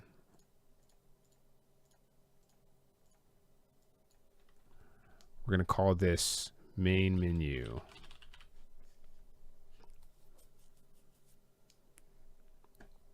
So update scene. Perfect. Now I can always go back to that scene whenever I need to. And what I'll do for now is I'm going to grab like a cube. Let's grab like a shape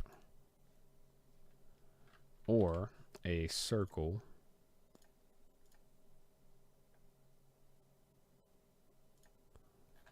And we're going to push it out like so. Going to do a little offset. And then I will push that in.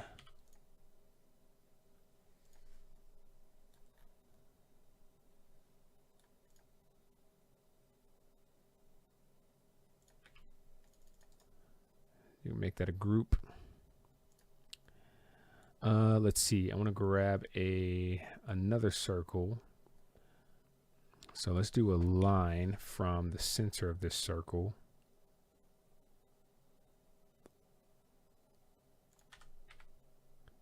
Here. Grab another circle. I'm going to put it on this edge. From, let's say about there.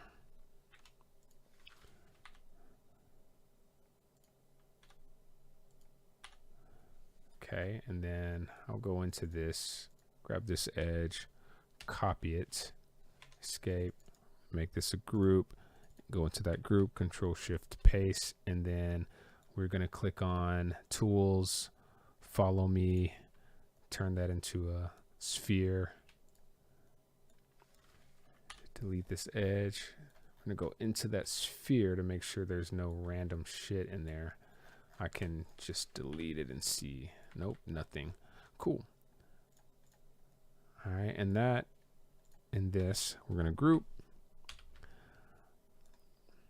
But this sphere here is going to be used as a mesh light.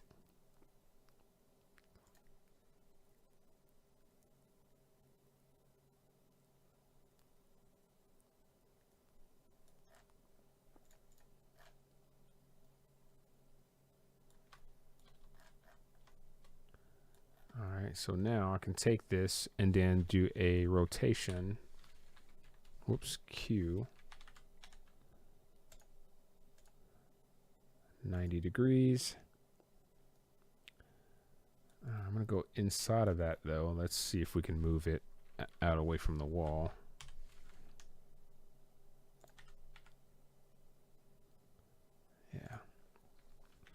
I'm gonna go into it, grab a line.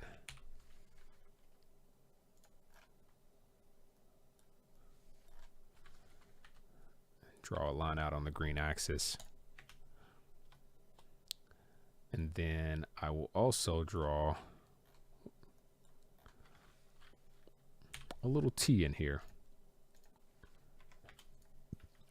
Q, Control, we're gonna rotate it 90 degrees and make it a group and move it from here to our center.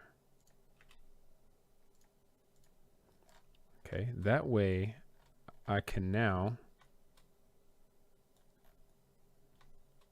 let me grab a new layer, a new tag, call it walls.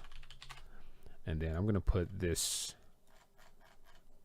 box into that walls tag so I can turn it on and off. That way I don't keep getting locked up behind it. All right, and then this piece right here will now act as our light. And what I'll do is I'll press Q to rotate it, and then use this end point, and then we're going to rotate it down to our logo. I think I want to rotate it again from, let's grab a line. Actually, let's just make this line longer.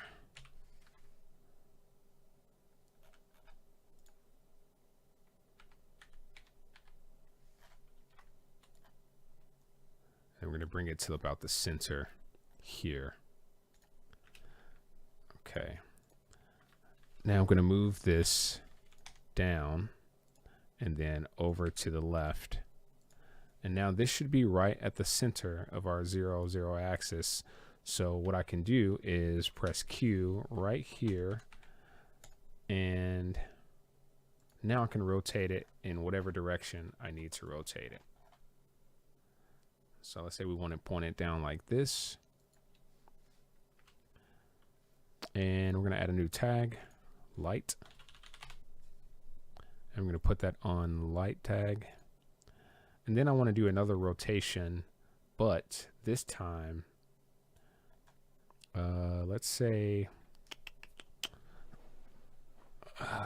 let's do this. Draw a line to here. And then do another one to here and down.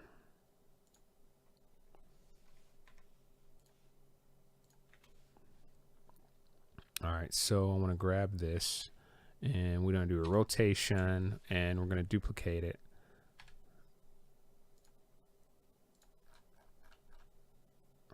Like so.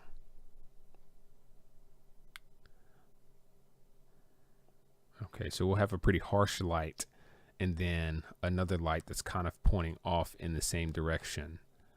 All right, so when we render this, you won't be able to see these lines pointing to the title screen. All right, so if we go back to our main view and let's turn our walls back on, and then I go into V-Ray, I'm gonna, what are all these? Lily like, I don't know what any of that this is. Let's delete all those assets because we do not want them. And let's see, above error occurred in task created by anonymous, who knows what this is, front end, blah, blah, blah. Editor, I don't know what's going on. Sketchup, V-Ray resources. Yeah, I don't know what happened. Something created by someone got messed up. Okay. So let's see. We have our section cuts. Do those show up in here?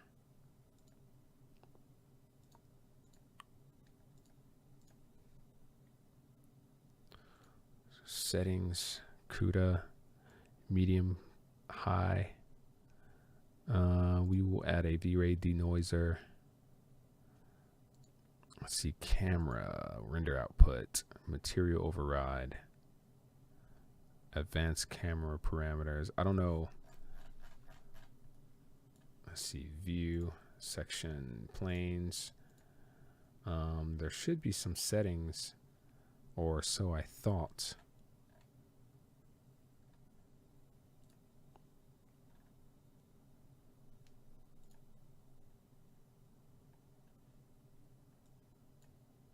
For our section planes.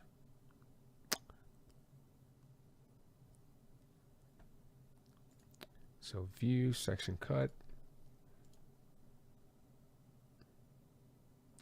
Okay, so let's go into our scene. We have our section cuts turned off, and let's just do an interactive render at 800 by 450.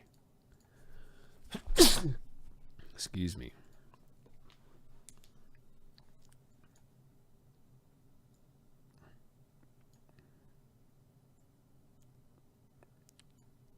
Okay, so I want to modify my light.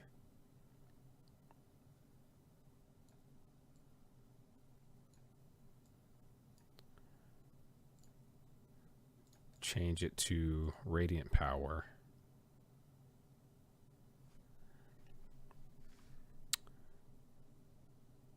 And there are no materials or textures or anything, so this should just be a regular normal render. Let me go ahead and save this, and I'm going to close and open it just to make sure that V-Ray loaded properly.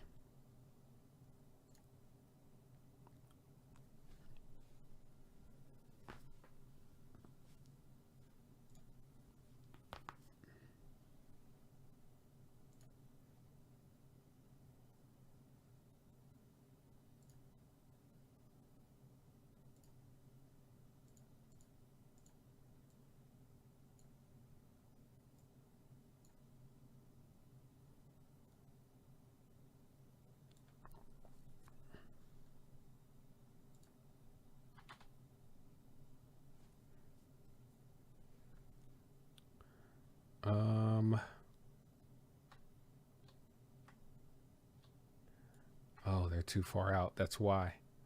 Ha! Hilarious. Our bounding box needs to be bigger. So let me stop the rendering.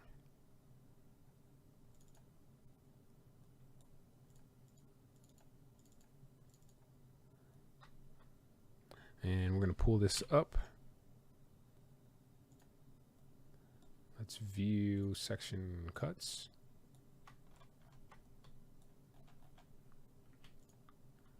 And push this one up as well. And then go back to our main menu view. Let's turn off section cuts and interactive render. All right, so it looks like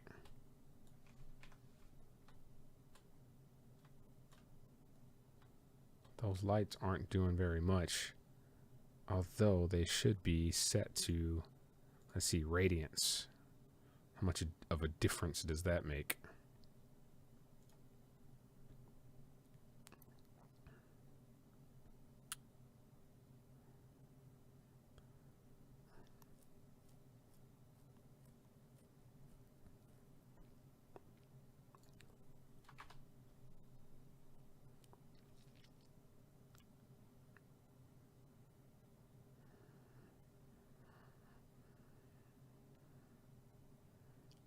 Okay, that's not bad. So because we're doing like a clay rendering, I'm going to stop this and adjust my render output to 1920, or I'm sorry, 1920 by 1080, and press play. This will give us a much bigger preview, and then I will adjust my settings just to get a good feel for my lighting.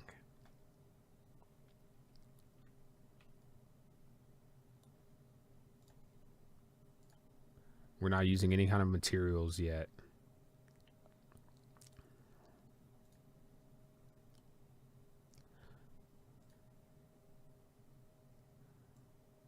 Man, those, so radiance, luminance, luminous power, scalar.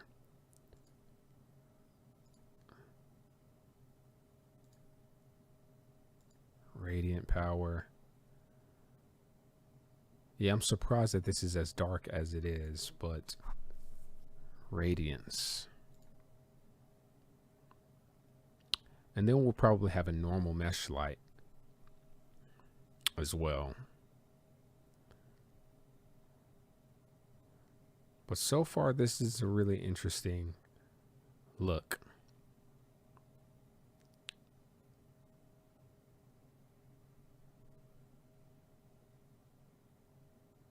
This is a good start. Once we start adding some additional textures, I think that'll make a big difference. So let's change this to 6,000. It's a little strong.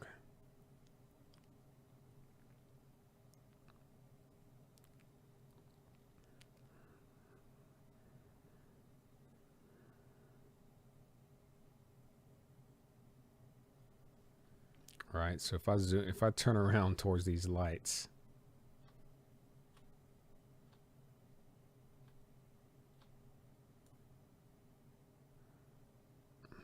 those are some very strong lights.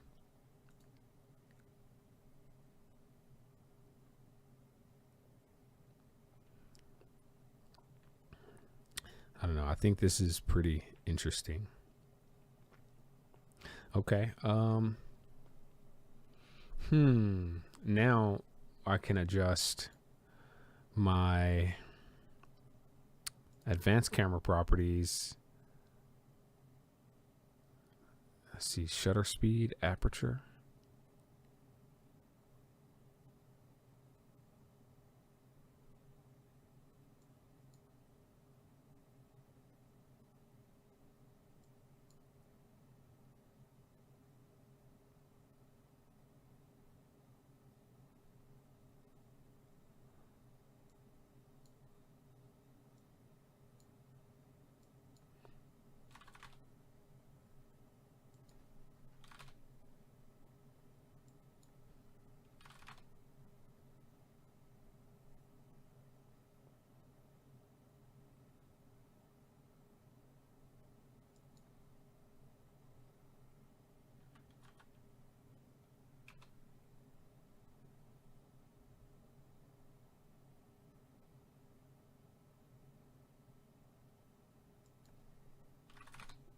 $100 just seems to be a little bit dark.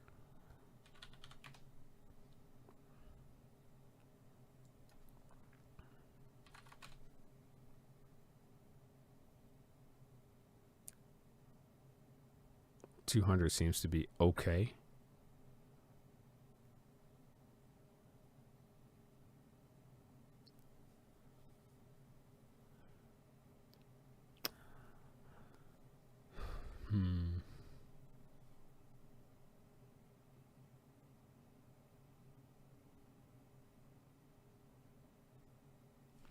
So I think one thing that I could adjust is the depth of these buttons. And that is why I should have made them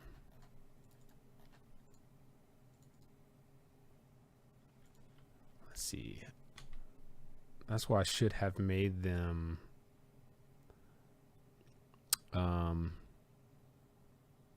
components.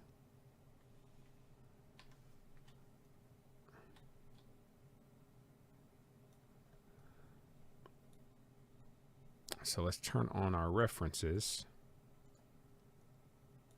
Then I'm going to draw a line out.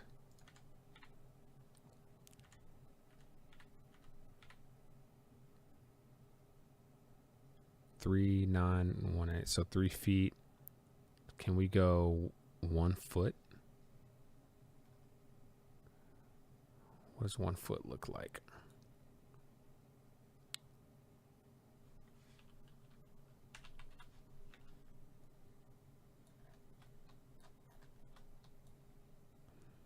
And let's see if we can scale this out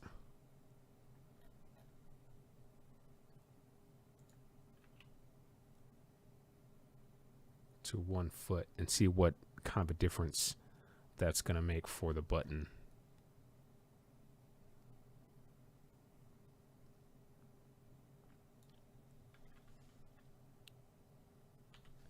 So I'll draw a line here. 1 foot, enter, Control X, escape, Control Shift paste, and then I'm going to scale this out to that line.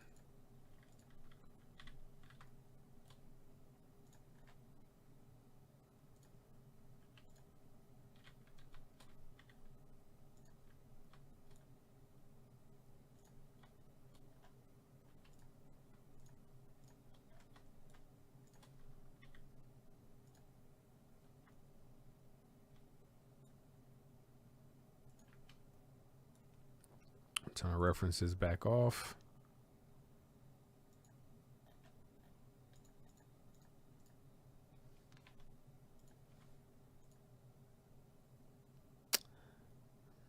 Control X. Let's go into this, Control Shift paste, and let's move it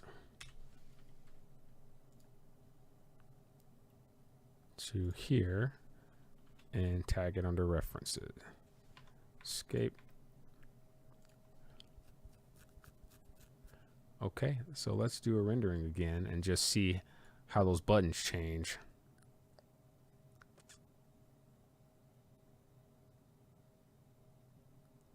That adds a little bit of light to them that I think is pretty cool looking. Shows obviously that the light is closer to those buttons. I don't know, maybe it's not obvious. But once we bring in some of the shapes for the buttons, like the memory card, and we design those shapes and subtract them from the button with the Boolean tool, it's going to look even better. But I want to get in here and play with some materials for a minute, using this as a reference, and see what we can come up with for the material. So the button should be its own separate thing, and the material should go into, like, the background material should go into the outside of the button. So let's stop this.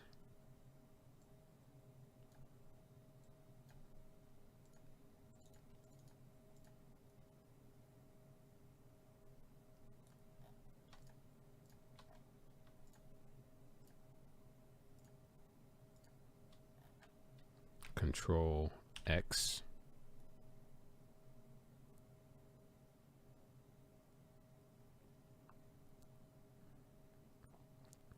Shift H.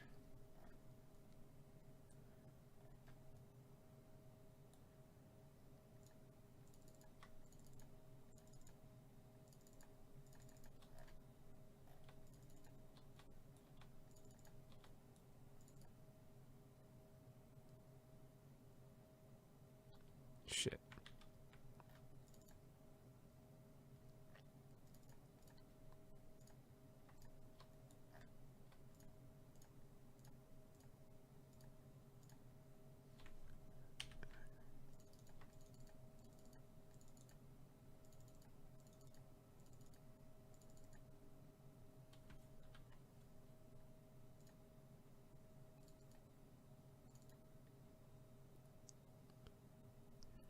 Yeah, I see now. I see now.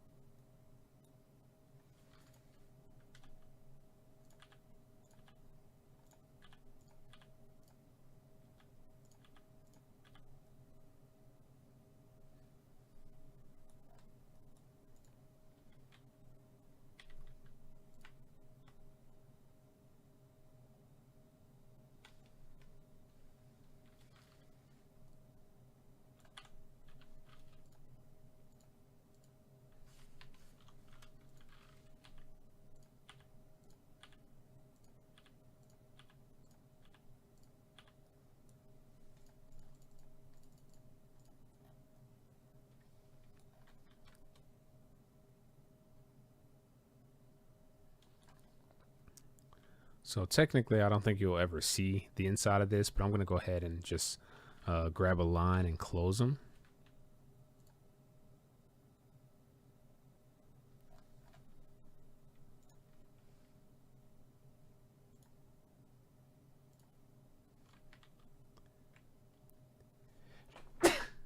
Excuse me. Man, don't know where all this sneezing is coming from lately.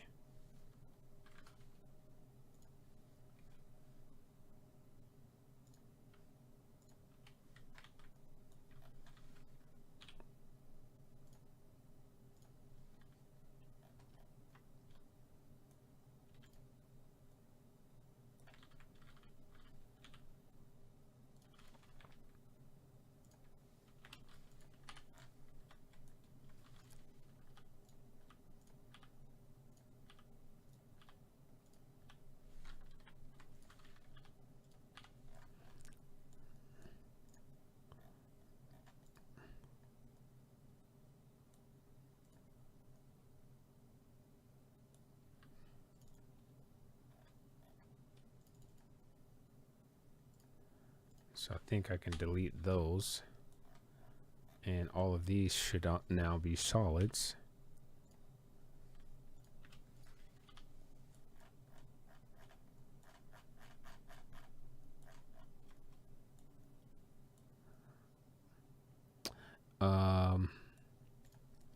And I can move them out just a hair. So move on the green axis, we'll do 4 inches.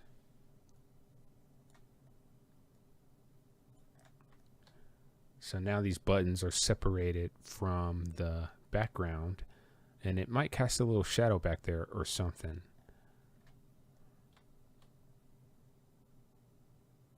They're pointing out. Let's do it again.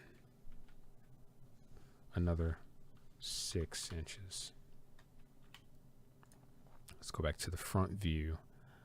And now you should kind of be able to see like maybe a shadow or something behind them, but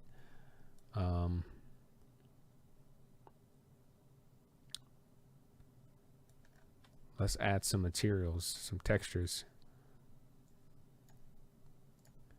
And for this, we're going to look at our reference again. Actually, let's just go to metal. Control save. And let's see if we can find anything that's like slightly interesting looking.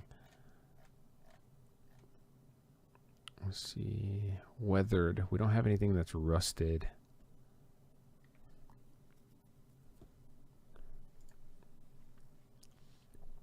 That's ultimately what we want, is something that looks a little rusty.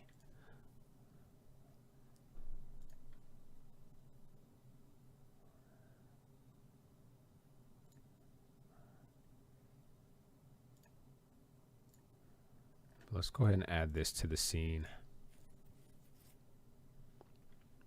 And it's at 20 centimeters. So let's go to materials and make sure that this is 20 centimeters.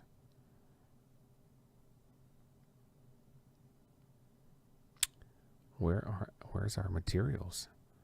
So let's apply to selection, entity info.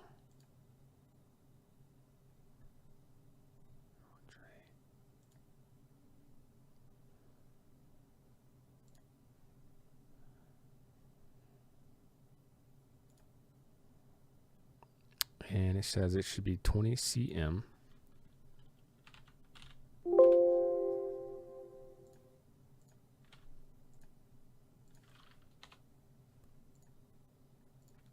There's no way it's supposed to be that small. There's no way it's that small. Okay, maybe it is 20 centimeters. That's a tiny material.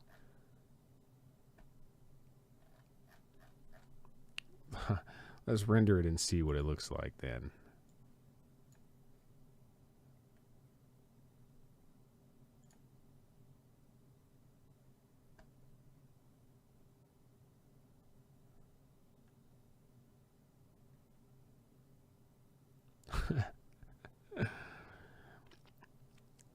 I guess for the time being, we can't be too picky until we find a material that we like. But let's say we change this to from 7 inches to, let's say, 12 feet. Still not big enough. Let's see, 48 feet.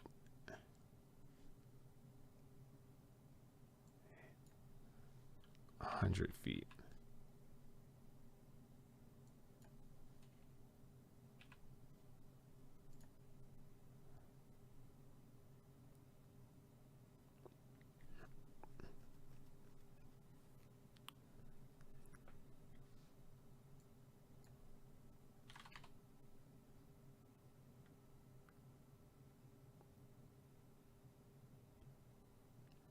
So it's supposed to give the illusion of like eroded metal.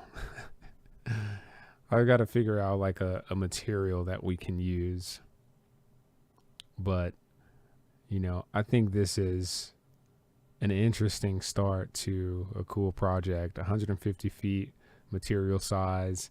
Let's stop this rendering and add another material to all the buttons.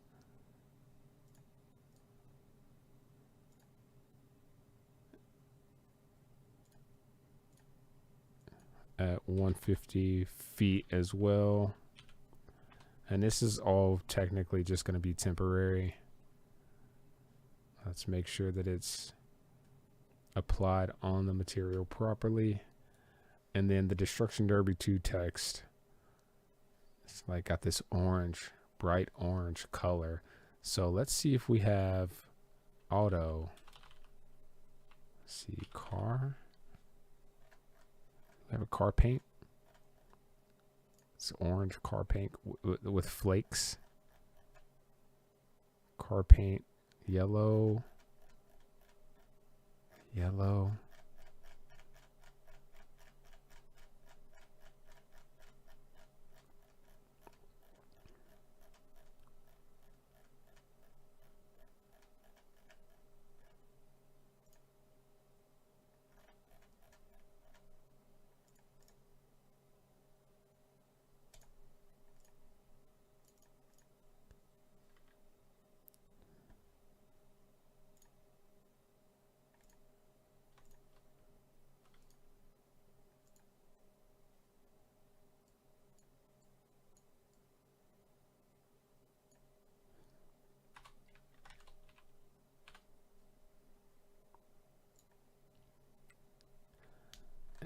And let's see if we have a red.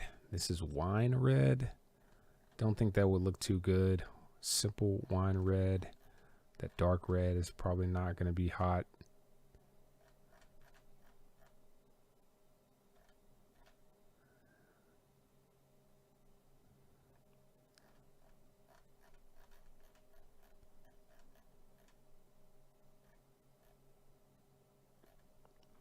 So we may just go with that wine red for now, and then we can modify it later. So add to scene. We're going to set it also to 150 feet. Like, this is unnecessary, the size that we're adding these materials at. Okay, but let's go back to our main menu, view, our camera view. And let's go ahead and save this and then do a new interactive render.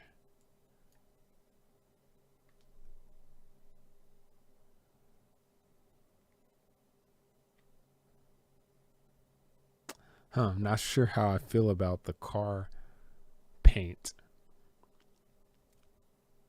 but I do like that metal look. I do really like this metal look. But I think what I'll need to do is make it one whole object.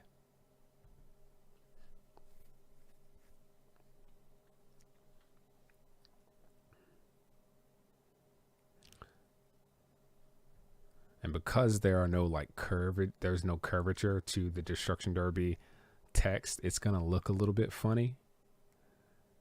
But I want to take that text and enhance the reflectiveness of it.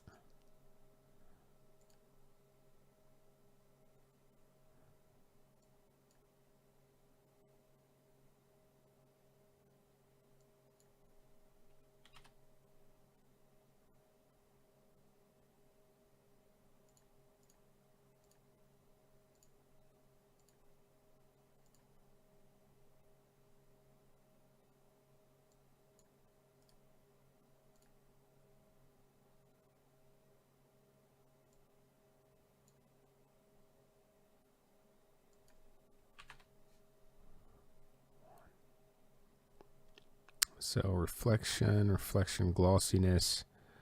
Right now it's at 0.7. So what happens if we set it to 5? And there's nothing in this scene for it, I guess, to be really interesting. I'm gonna do the same thing with the yellow car paint. We got flakes in there. Let's see.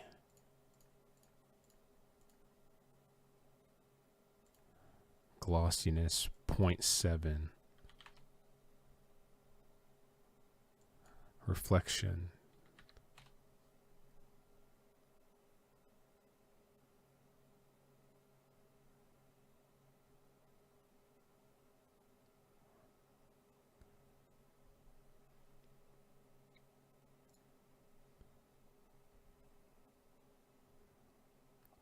So super reflective, but there's nothing happening in the scene to give it like a really interesting look yet. And I think that there's something that we can potentially do about that. So before I continue, I'm going to create on this inner wall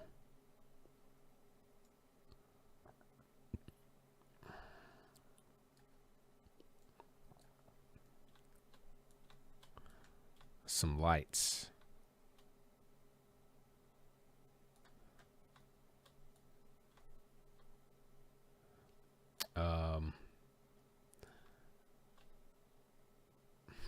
How do I want to accomplish this? So let's just grab a regular rectangle.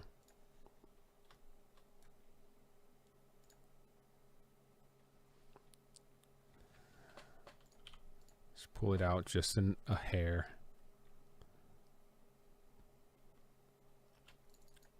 Make it a group. Move it.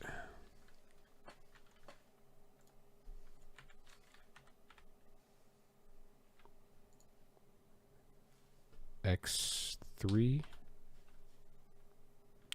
X4. I'm going to group those, go into that group, and move these up.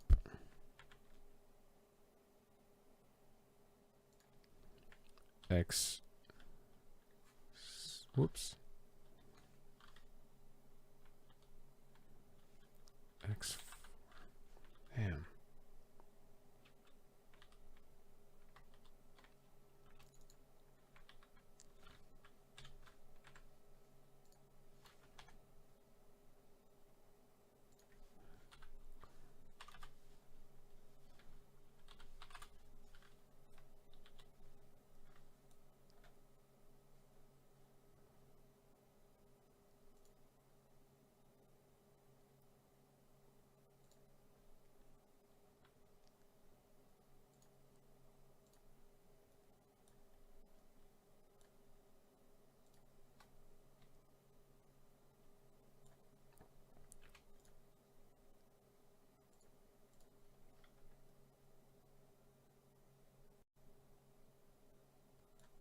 Okay, so here I'm going to create a wall full of lights.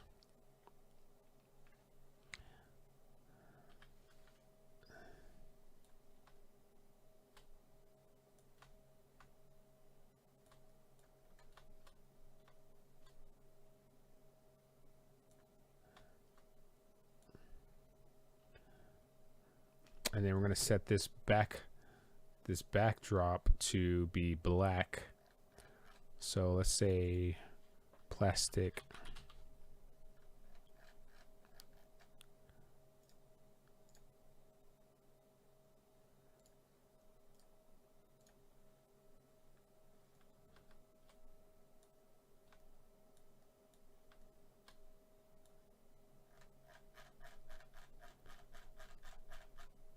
Okay, let's go to view section cuts. And we'll move this 1, 2, 3, 4, 5, 6 from about here to there.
Okay, I want to move it off the top of the ceiling. Let's say 4 feet. Wow, is that 4 feet? Really? Jeez, ain't no way it's 4 feet. Maybe it is. Okay, let's move this out 12 feet. Damn, I guess it is pretty close. All right, so let's move it out 100 feet.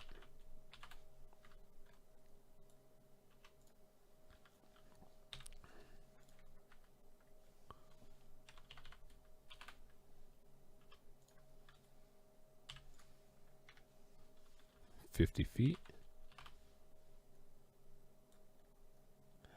And then we're going to move this out again.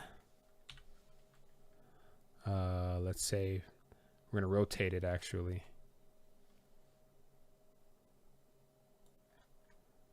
Let's see, view section cuts and do a Q.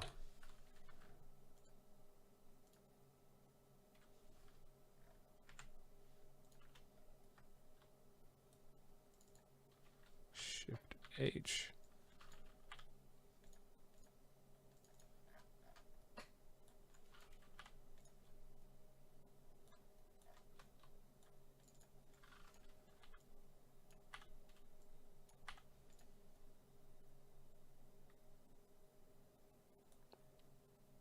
Is that centered?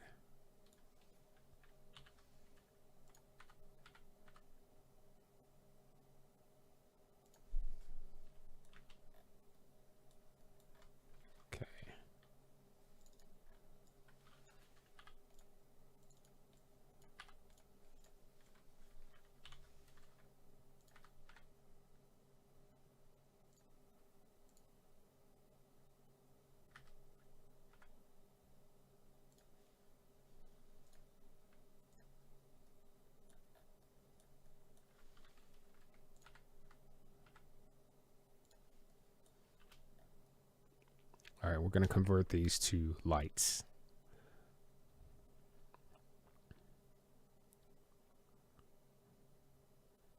So I'm going to make these like really like not overpowering lights, but I'm going to try first.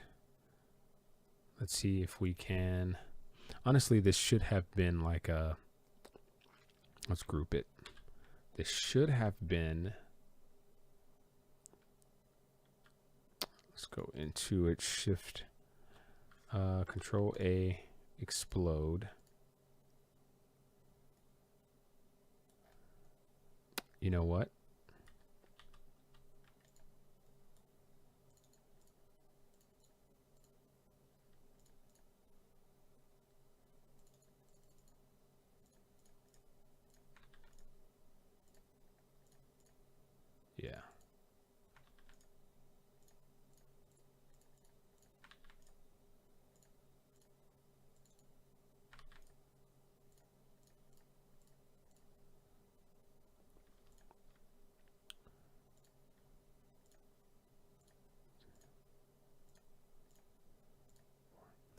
right, so we're going to have 4 sets of lights. And they will all affect each other. Let's go back to our primary view. Escape. View section cuts. Save. And let's start an interactive render again to see what we see. Oh, and it's going to be so bright. So if I go to those light sources, I wonder if I can set them all to 5.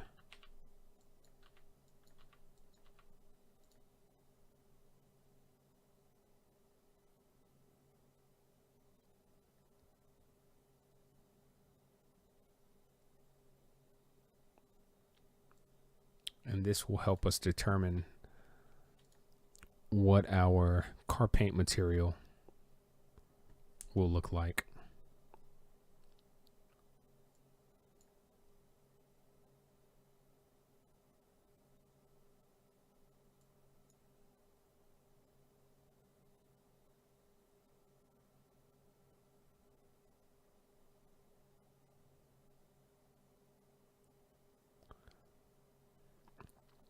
As it relates to just like the glossiness of it.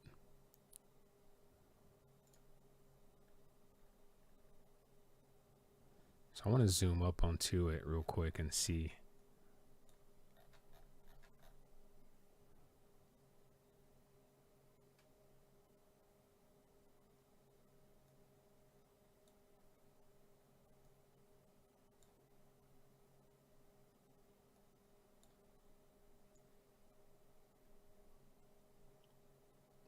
And the only big issue is that there is no rounding on any of this. And there's a tool that I can use to round some of these edges, but let's see, reflection glossiness.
And then for the metal weathered, I think I can maybe modify the bump map on this a little bit. So right now it's set to 1. What happens if we go like 10, 100?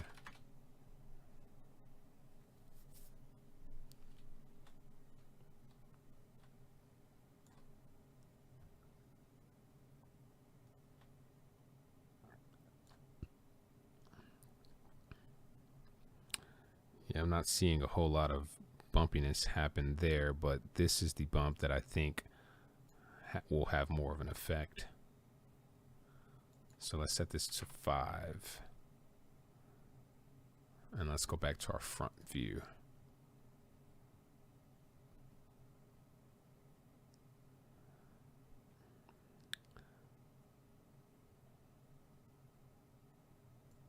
And I think I might want to use something similar to that for my, like a bump map or something like that for the text.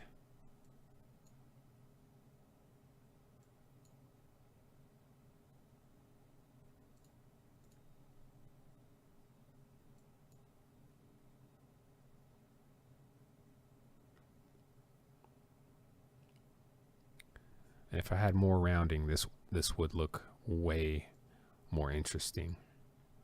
So coat, bump map. Let me turn this one off and decrease this bump just a little bit. I think less might look better. Let's see. The metal weathered. I'm going to go and modify that bump map. So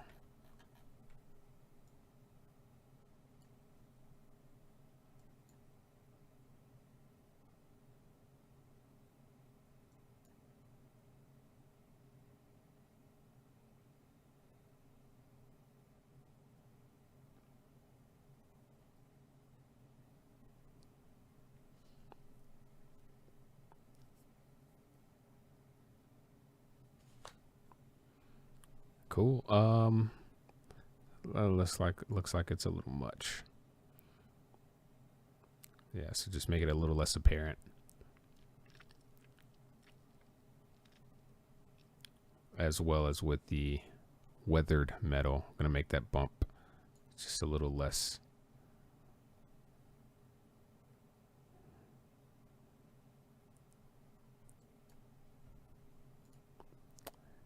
Now my biggest thing about this is just like the Destruction Derby text. You know, if I added some lighting or something to it, I could make it look a little more interesting.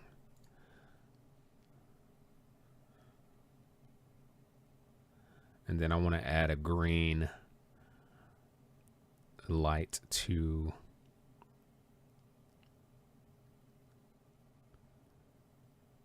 that first icon. The primary thing that's missing is like just rounding of the so let me stop that rendering.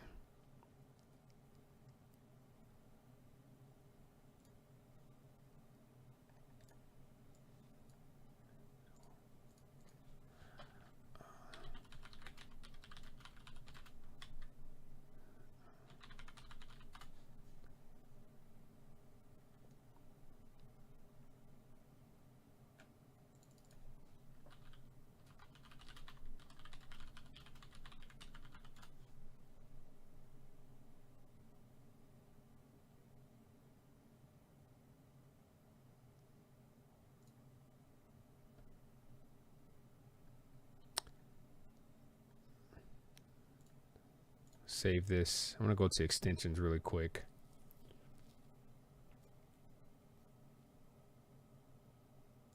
Extension manager and see if I have any more extensions somewhere. I know I did, but I have no idea where they were.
Pipes,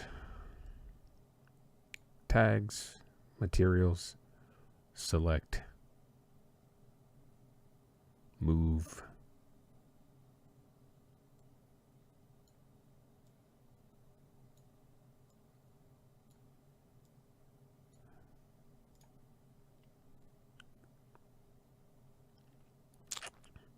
download, ttlib, SVG importer, 3D projects, SketchUp, models, AMS lib. I don't know what that is. I don't remember what any of these are, but we're going to install them because we had them before. AMS library. That's what that means.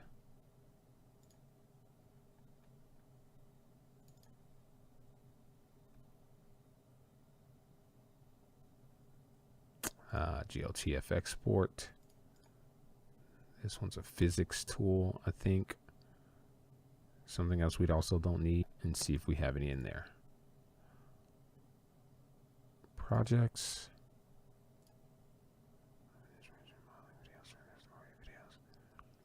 Yep, no clue where all the other ones are. Let's go to downloads. Let's see, projects, downloads.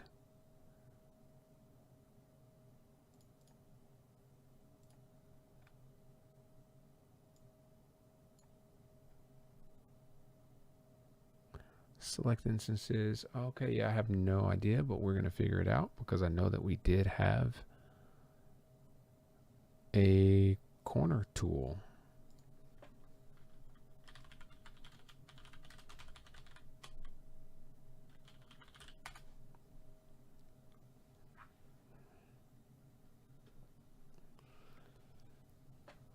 So let's go to extension warehouse and round corner.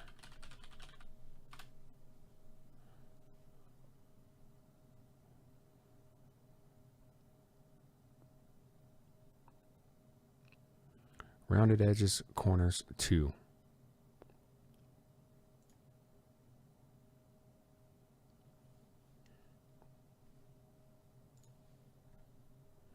I'm going to start a free trial.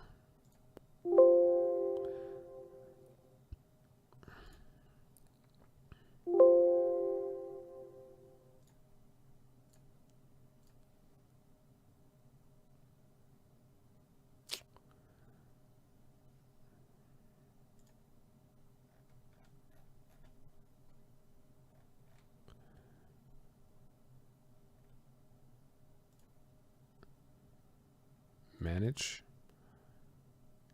Something is ready to be updated. Sketch Plus.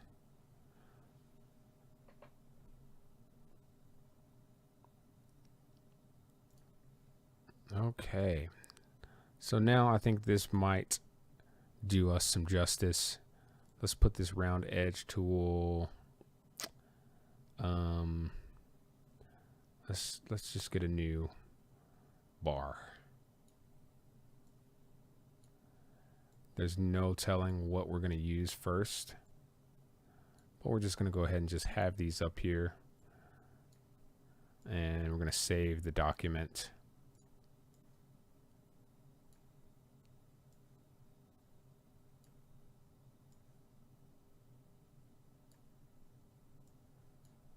So file save, and I'm going to hide this.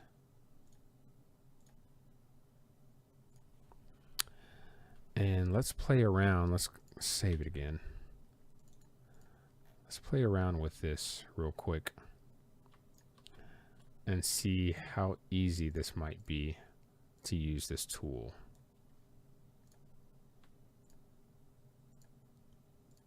And this could create a significant improvement in the quality of the renders. 2 connected edges. So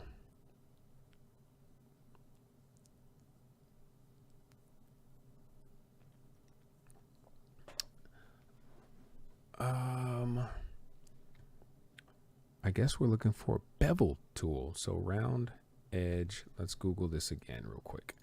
There's got to be a quick solution.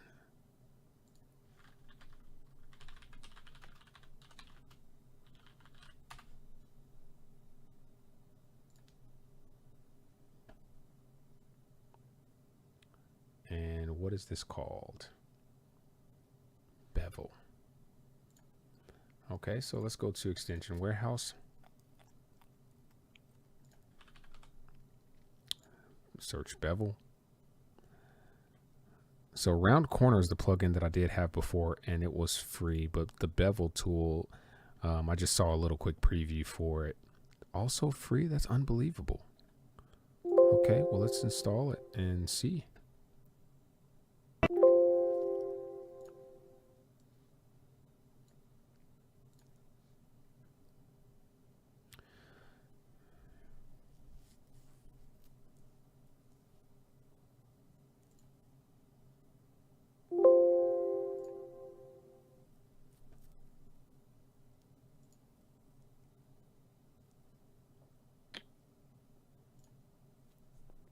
I thought it was free.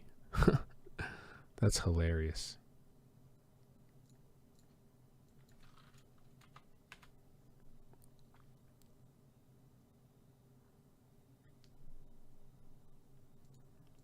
Their website doesn't even work.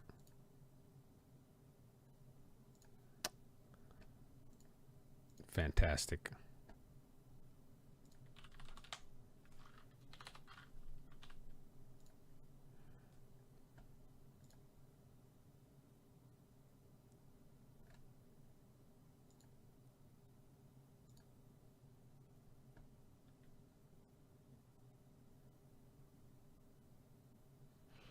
Pretty sure that I bought this plugin before, but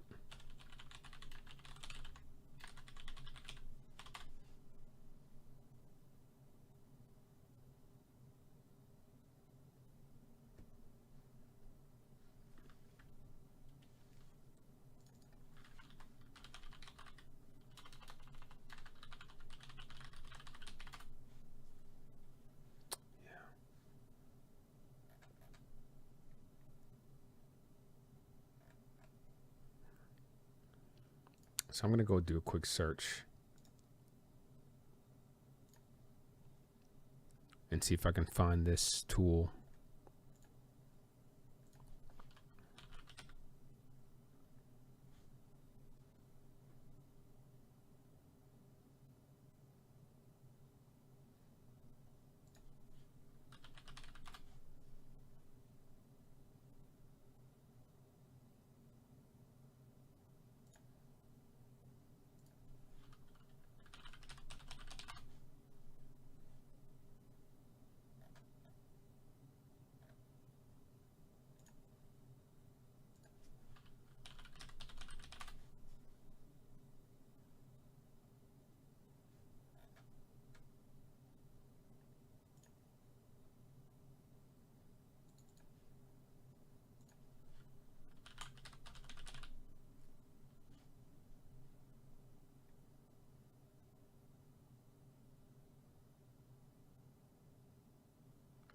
Give me a minute, guys. Searching for a plugin that I thought I had at some point.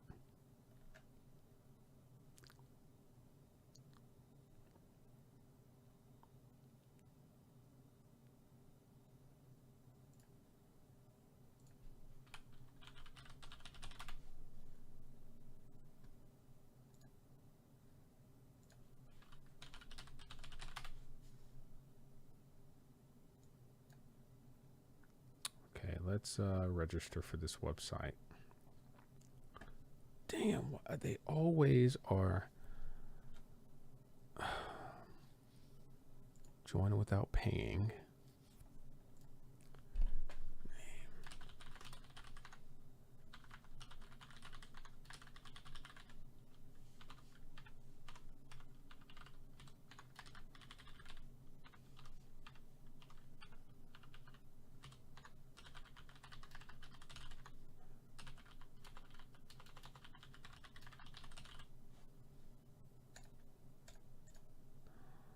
Windows SketchUp version. I don't even know what version I'm using. 2023.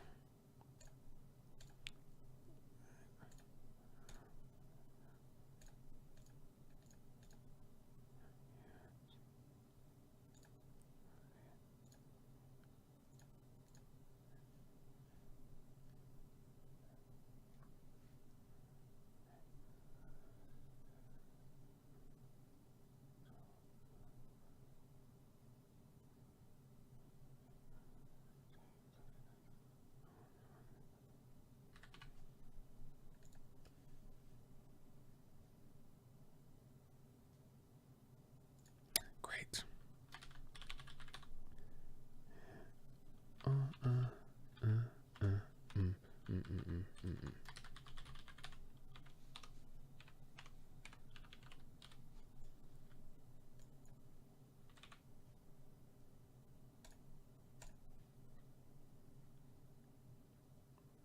Username, do not use blah, blah, blah. Email address is already used. cornsandme.com. So let me try to log into this again.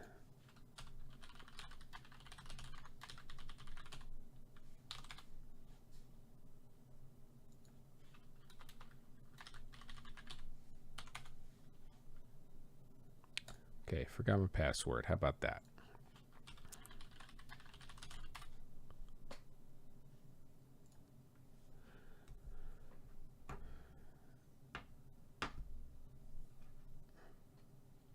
Okay.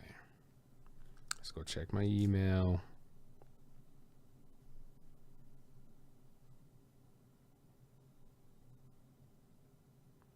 Change my password.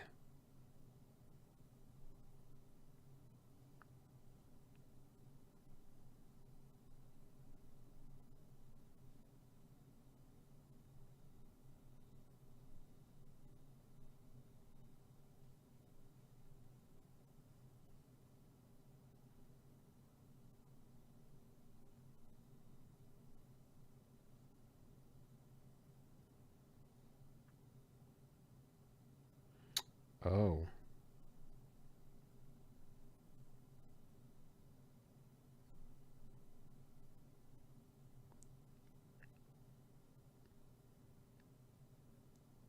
I have no idea what my username is. Fuck.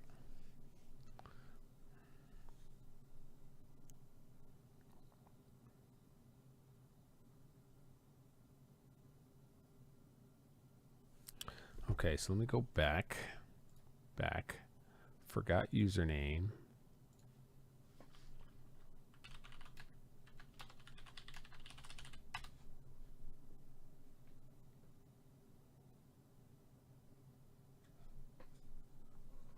And let's figure out what my username is. Ah, okay.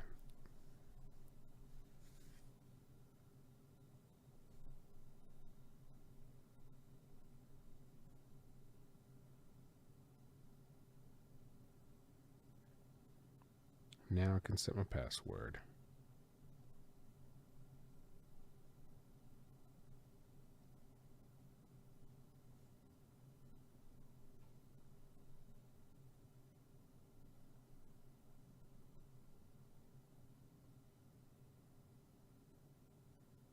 Okay, let's do this again.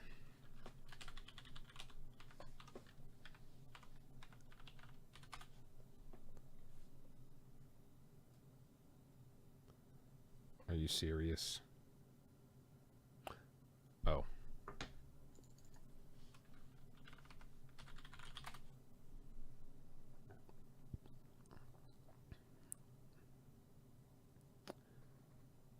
Now, did I have some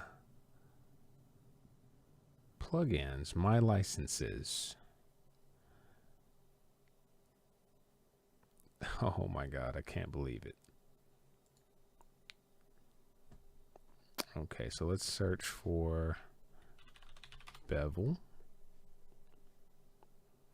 Frito Corner. Oh, that's what it's called. I thought I had this though. Frito Corner, Frito 6, round corner, Frito Corner. Edges and corners of 3D shapes in 3 modes. Round, bevel, submission mesh. Performs the rounding of edges and corners of 3D mesh along 2D spline. And along a 2D profile. So let's go for this one.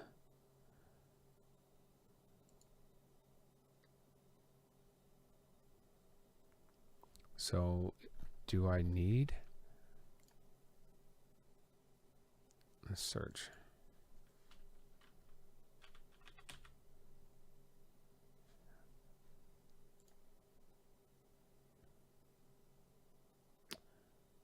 Honestly, I thought I had these somewhere.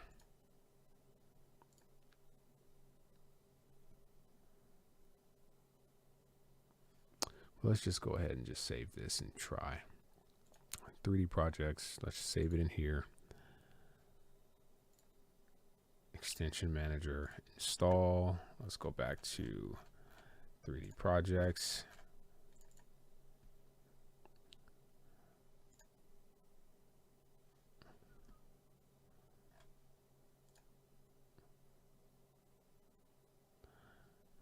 libfrito6, install 3D projects.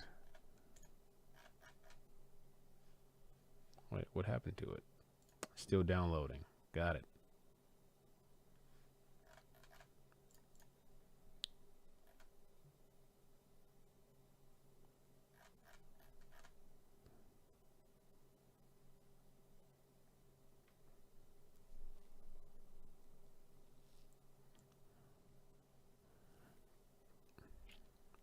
Great.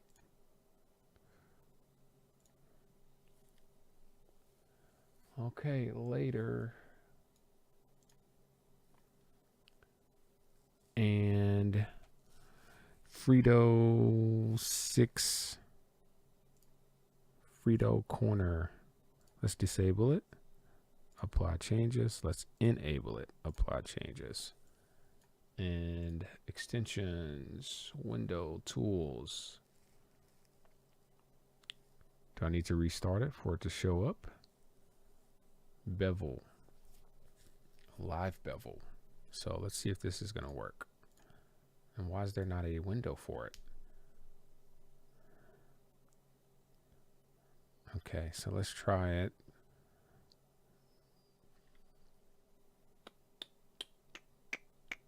Edge tools. No, where did it go?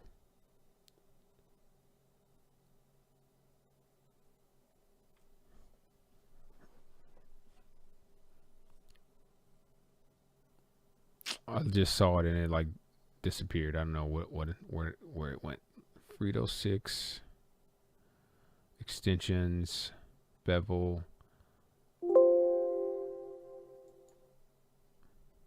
Oh, okay, that's a different tool.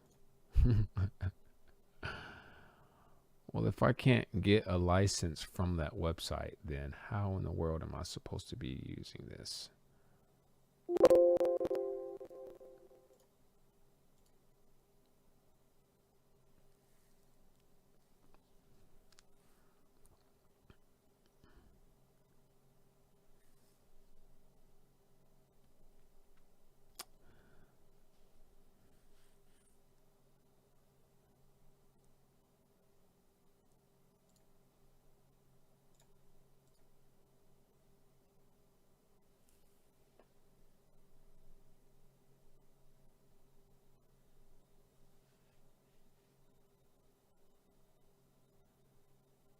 Okay, so here's what I'm going to do. I'm just going to go file, save. We're going to close and open this back up since there doesn't appear to be a icon for this plugin.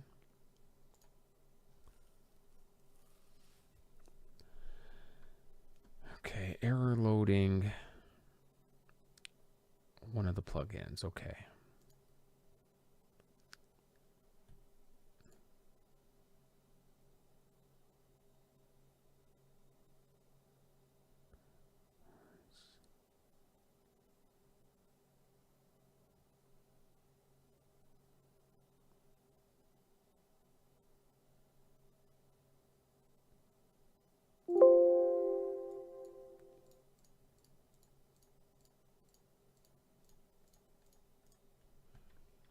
Yeah, I don't know. This should be way easier.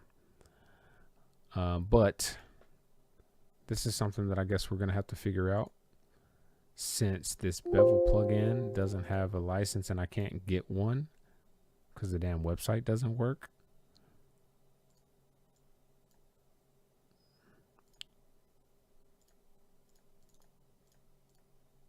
I'm going to go to Extension Manager and turn some of these off that I know I'm not using.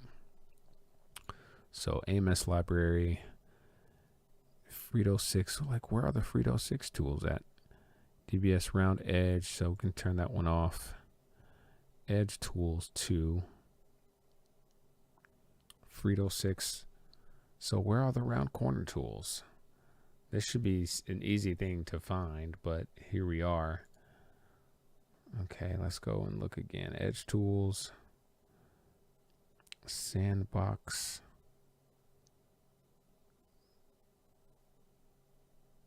Yeah, no clue.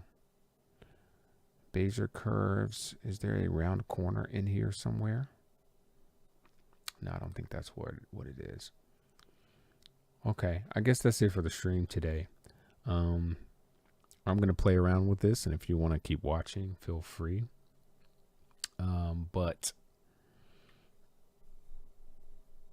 let me see if I can figure this out tonight.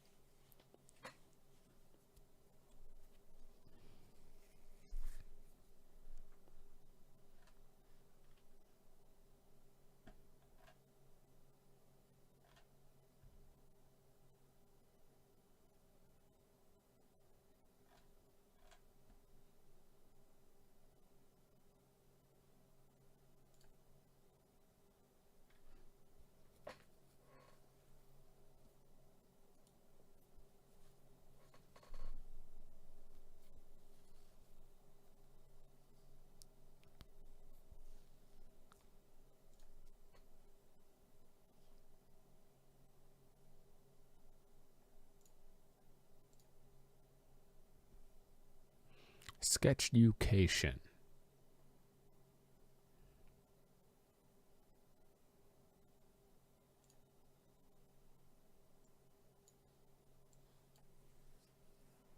Welcome to Fredo Corner. This is Fredo. This video gives an overview of Fredo the main features of Fredo Corner. In particular, what's new versus Round Corner. Round Corner was a predecessor of Fredo Corner. It will still exist because it's a separate plugin based on a different technical method. As round corner, Fredo Corner can round borders and corners of a shape. So here, let's try with... Okay, there we go. Found it. And I'm wondering if this works on some of these angled edges as well. So if I select, we're going to play with this. Uh-oh. Let's weld edges. Oh, man.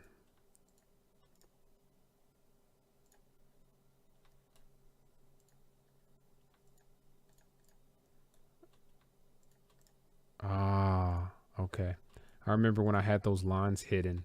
That's why these shapes are not, these edges aren't welded like they're supposed to be, because I had some lines hidden by accident and they intersected with these edges. So let's just make sure that all of my edges are welded so that it can be a simple selection in the future.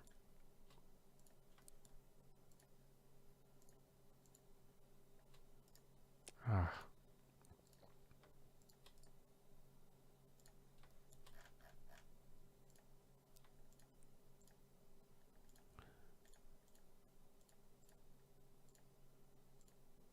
All right, let's see if we can make this happen.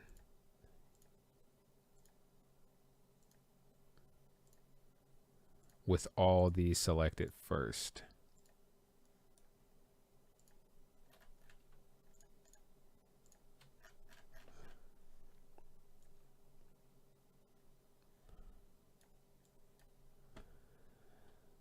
Okay, here we go.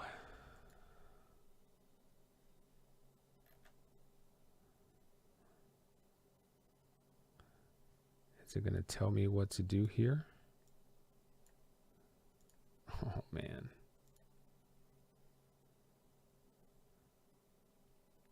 Guess I can only do one at a time, right?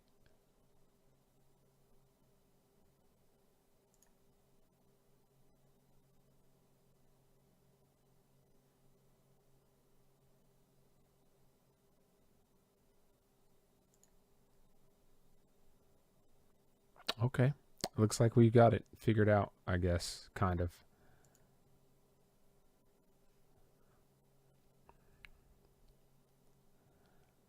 And given that it's taking a while to.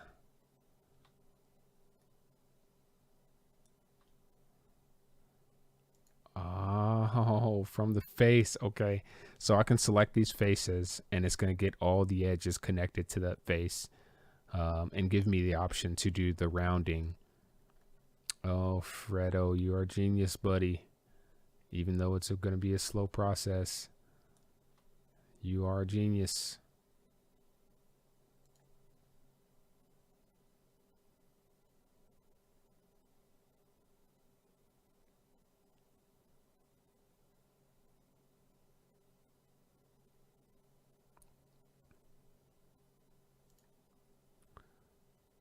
All right, so 3 more shapes to do this with.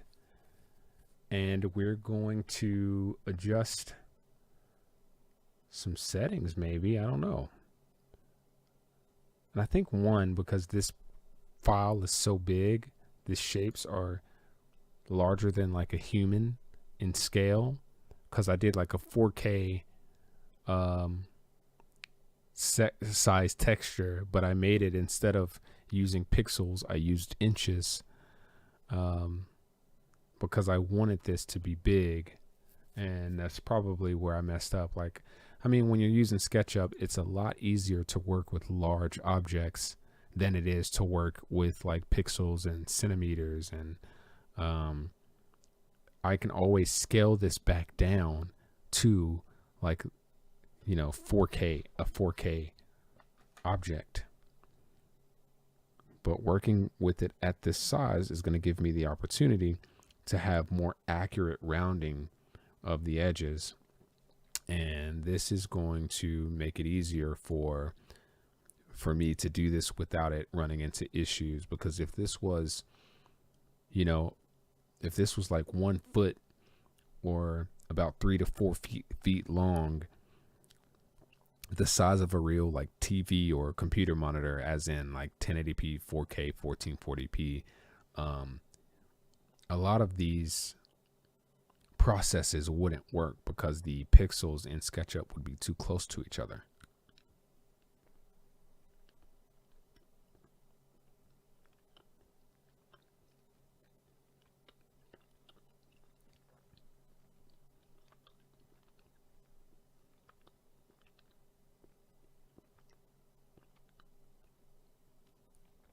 So number of segments for the roundings. Right now it's set to 6. I don't know if that's too much or too little. And it probably would have been better for me to just do one of these at a time to see if I like the results, but we're just going to go all in.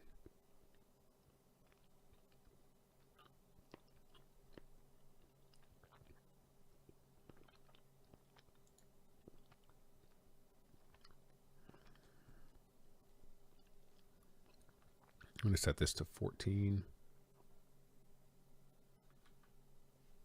inches.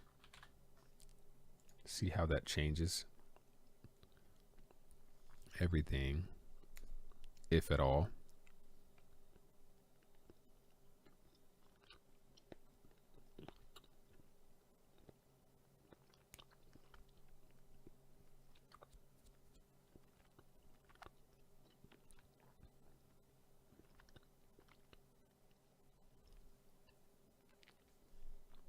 Yep.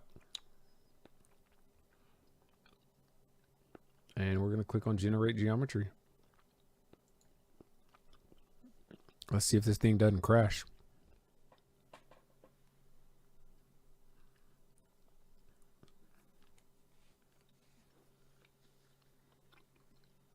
Oh shit.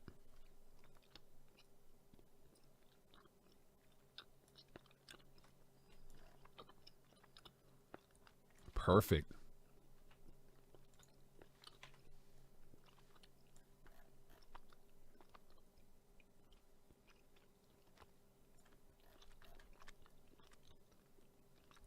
Heck yeah.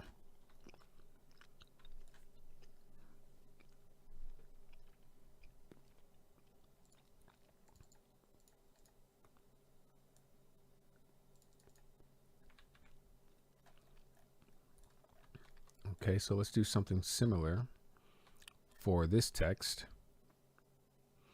Oh Lord, let me go ahead and save it first before we go too crazy.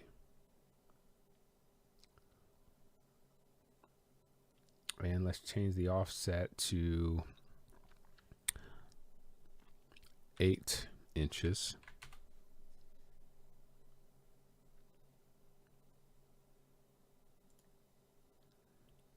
Let's try 4 inches.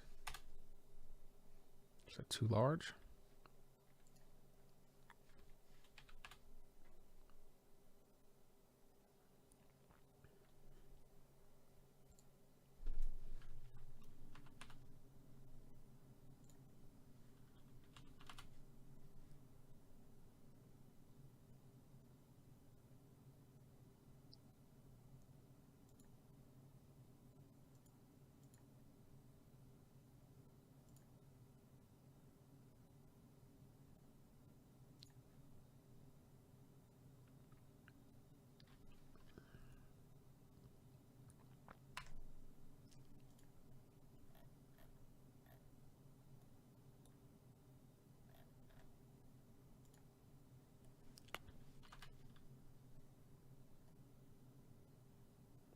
Okay.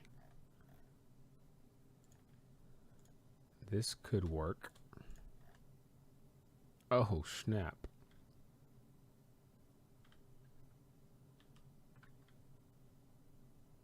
I wasn't ready for it to do it yet.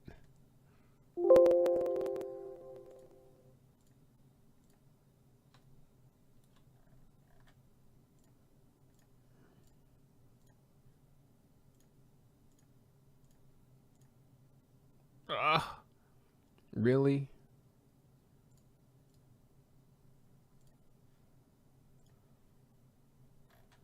All right, let's see if we even like that. We can go with that. I don't like the whole click to generate situation, but we'll say that it's all right. Now this one reloaded, the reloaded text. I'm not exactly sure how we're going to manage that, but let's adjust this to make sure that's all straightened out.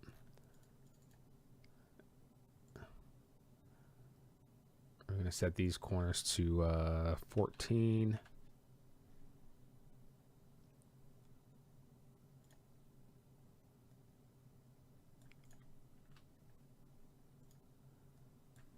And then let's figure something out with these.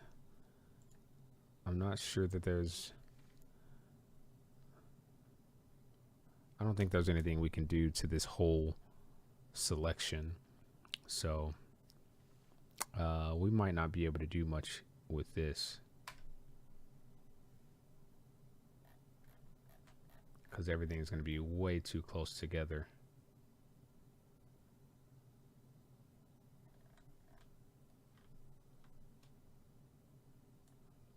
So let's try 4. Yeah, there's going to be too much. It's not going to work.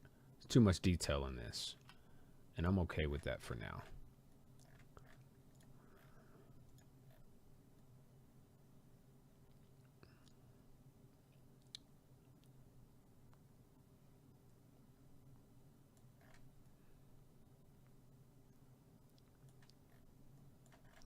All right, I want to pull this.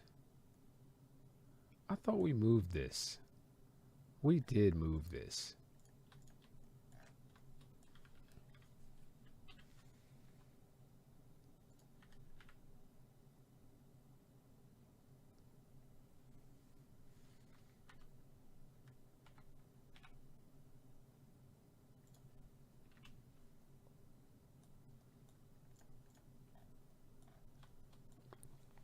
Okay.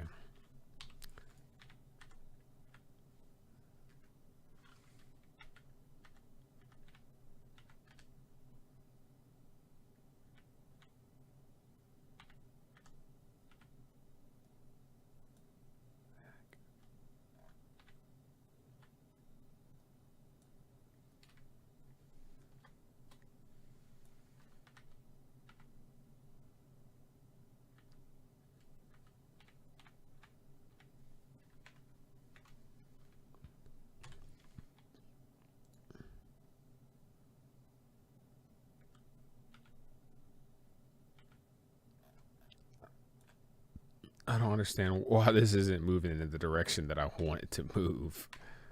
Super weird stuff going on here. Okay. Move.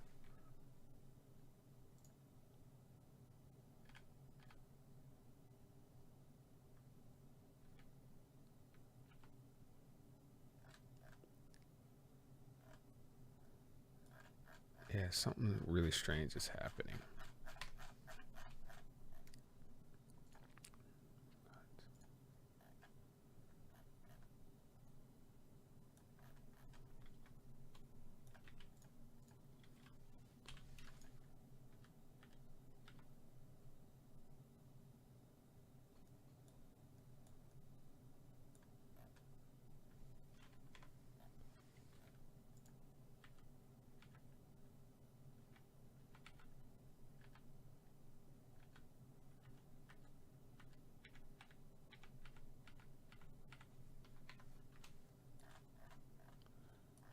Okay. I don't have a clue what's happening to this, but we're not going to deal with it anymore. We're just going to go into the rendering and now just start playing with what everything looks like.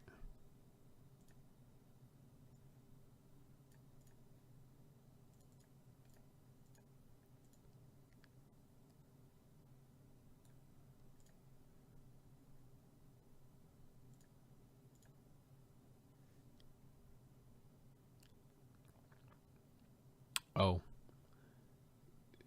view, section cuts. You know, that was actually kind of a cool look with that light popping off back there. But as you can see now, we have a little a bevel on the edges of the text, and it's looking a little more interesting, but still we're not quite where I want to be for this to look moody. And I think part of it is the color. We need to get the coloring appropriate to the actual Destruction Derby logo, which has like a gradient from red to orange, and then the background is a little more grayed, you know. So there's probably some editing we could do. I think if we reverse these, it might look that much better. So let me stop this, and I'm gonna switch the textures. So I'll take this material,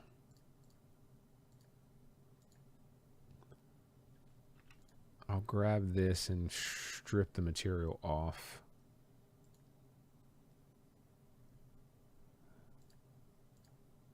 And then I'll take this, strip the material off. And that was that goldish material, I think. And we'll put it on here.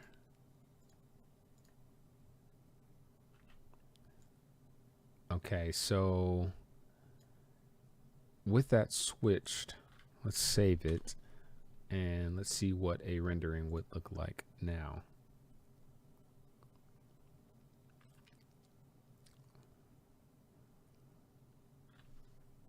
Let me stop it. Let's make sure this texture.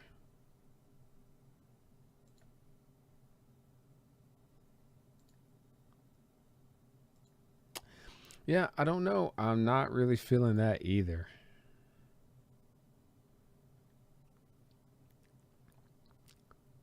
But if there was a little more grunge to it, I think that could definitely make a huge difference.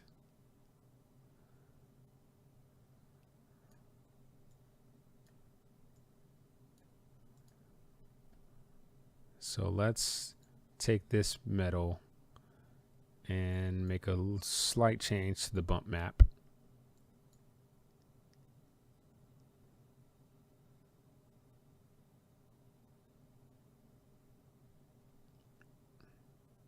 And because it's rounded now, I think that helped with the look and feel of it just a little bit.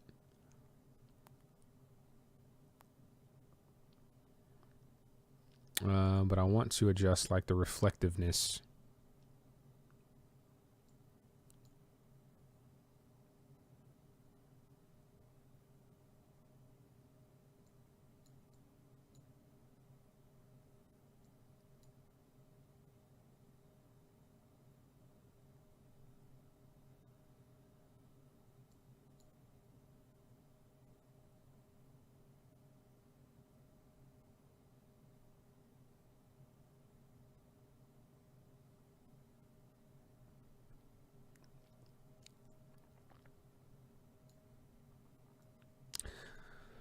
I'll say that's not terrible.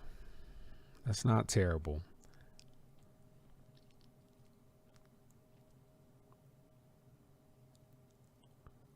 Not terrible. Now, if we can destroy this text up here a little bit, you know, that might make a big difference as well. But let's turn these lights off. These mesh lights.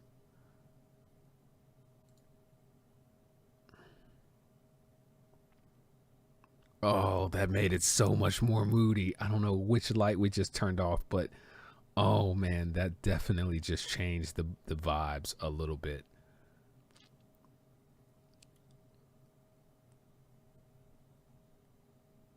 Oh shit. Oh, that's kind of tight. I think we turned off the front facing lights, and that definitely enhanced what this looks like.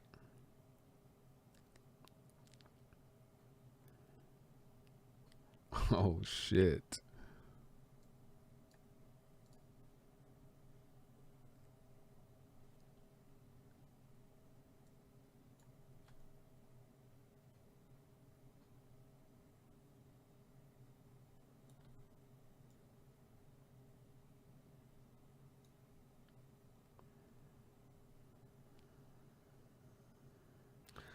Oh snap. I like it.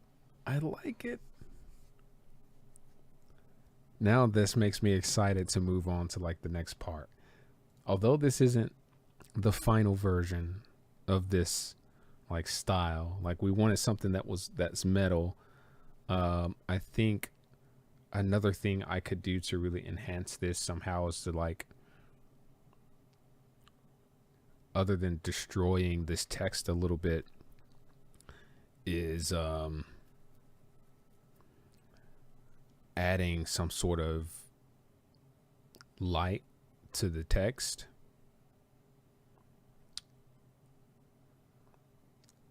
Because maybe this reloaded text can be a brighter color, or white.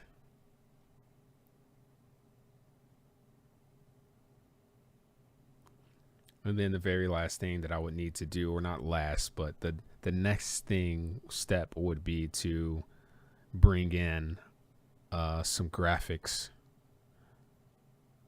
on top of this.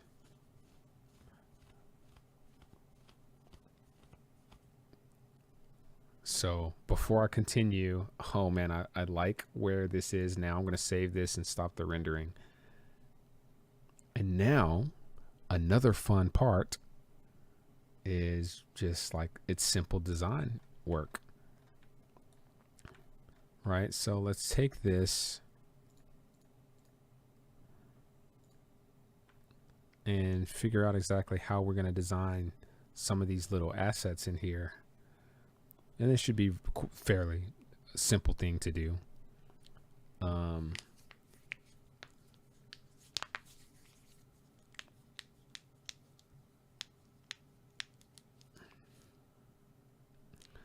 We're going to do Wrecking Racing practice. And we're going to pick a font style that's similar in design.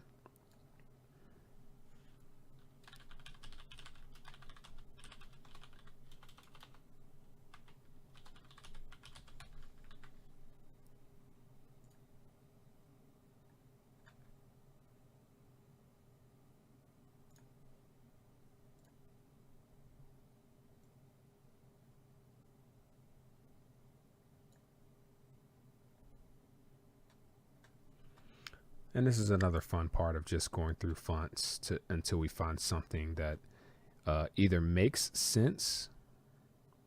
And I like these stencil fonts. Stencil fonts kind of look cool. Either something that either makes a lot of sense. When we look at it, we can say, oh yeah, that's definitely the font. I have a font that I really am interested in using, that I used for one of my t-shirt designs.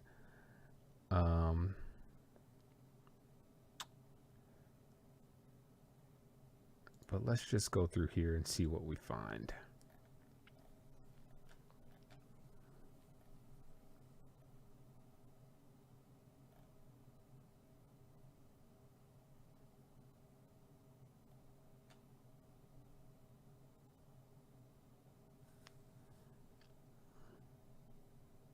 This might be cool.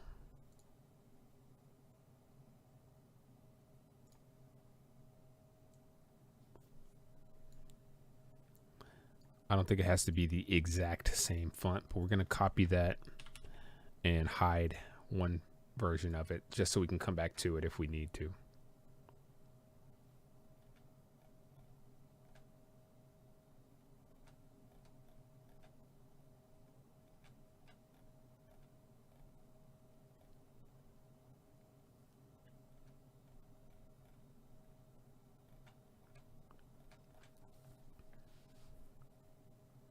This one's tight. This one's tight. Let's give it some spacing a little bit.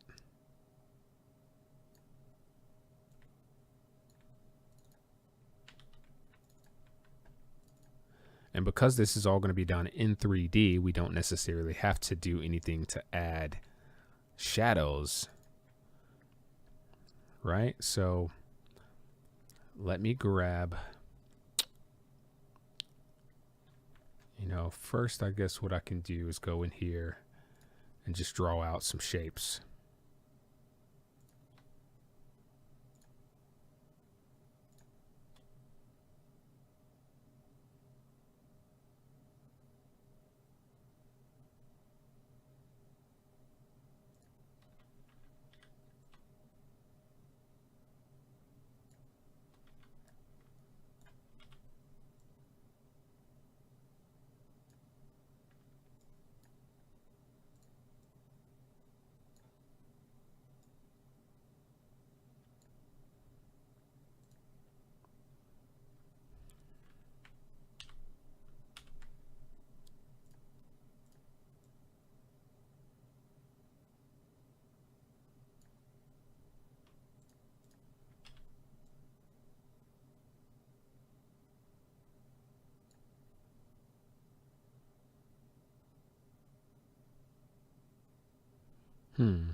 Figure this will give me a little more control.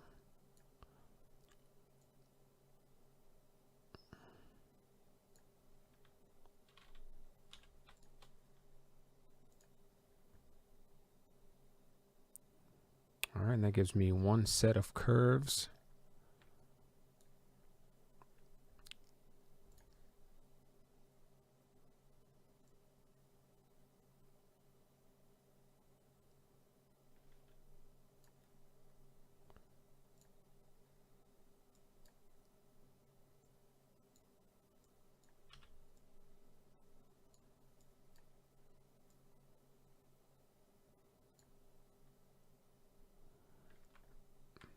Perfect.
I don't want to do this one. I want to. Not exactly sure what we're looking at here as far as this being like a, what is that, a circle in there? I don't know. But here's what we can do.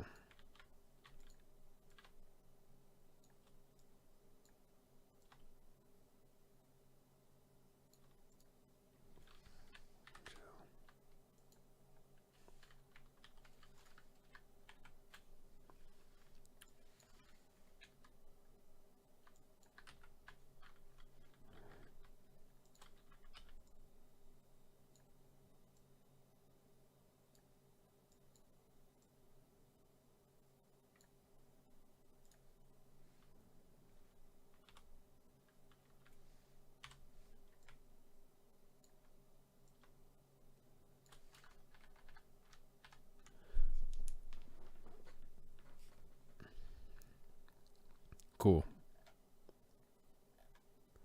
All right, so the memory card outer piece needs to be removed from that piece. The car. Do y'all think we can design an interesting looking car?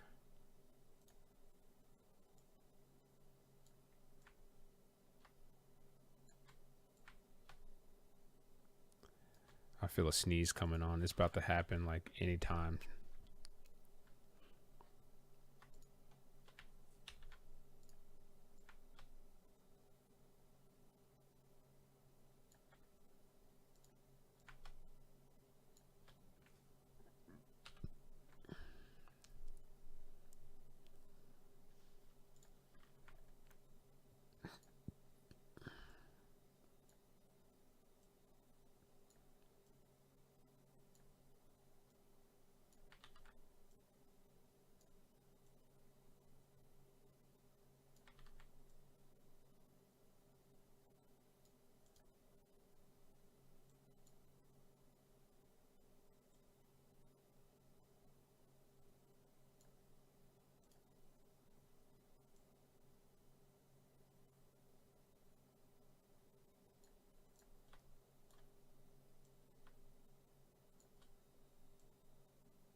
We are the youth of the nation. We are the youth of the nation. We are the youth of the nation. And this doesn't have to be perfect, but we're going to make it look good enough.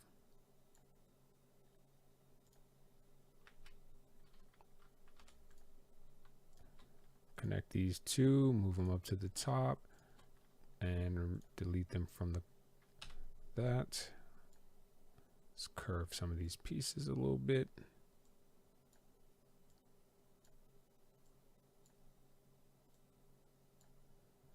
And bake appearance.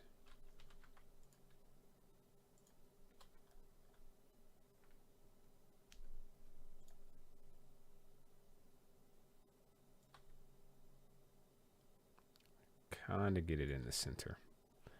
Nice.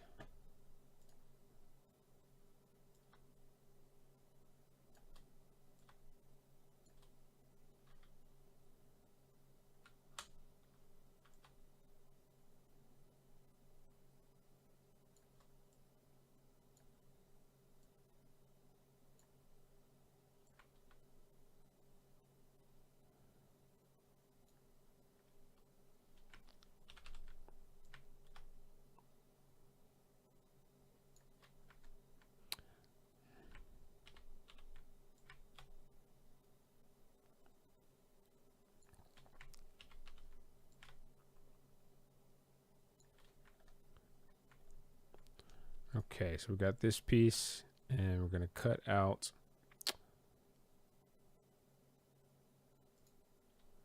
this piece. Right? Yeah. this is going to be its own piece, and then this outer piece will be connected to or cut out of whatever shape I draw here. So I think the easiest way to do this is to create a star.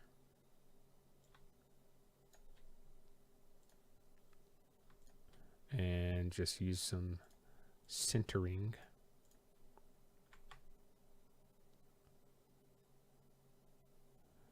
And bring it to about right there.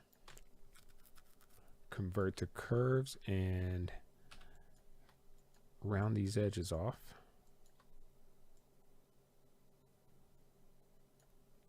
As well as these.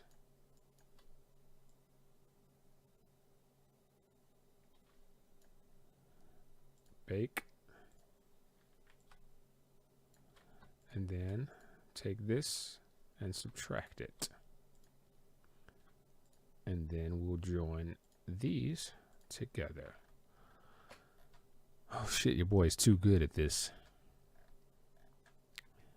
Okay, so for this one, we're going to grab a polygon tool.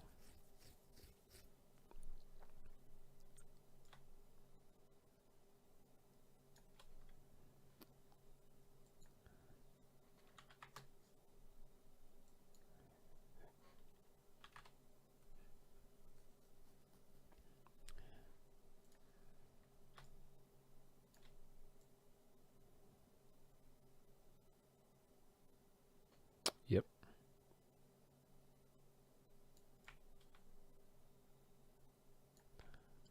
We're also going to kind of wing this one too. Let me grab a circle.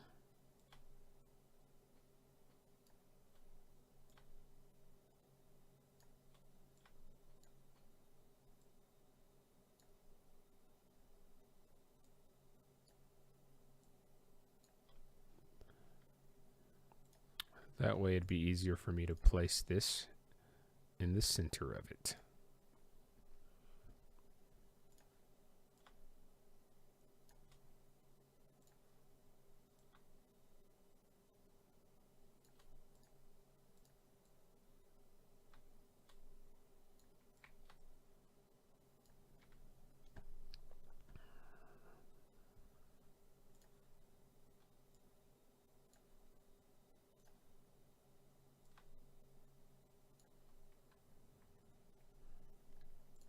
And then if I just take this circle, I'm going to copy. Where's the circle I made?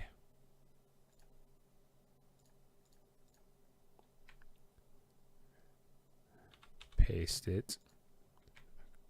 Copy.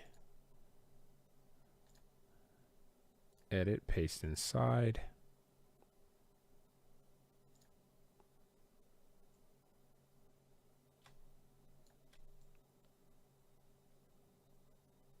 Let's put it about right there and send it back a couple layers.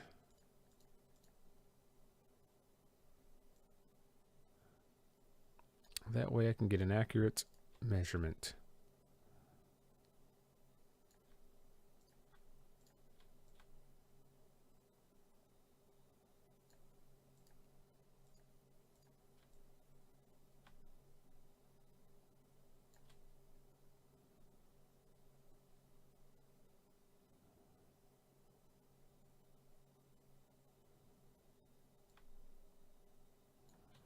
Group this for a second. I could have. Okay, wait. We did duplicate this. Okay.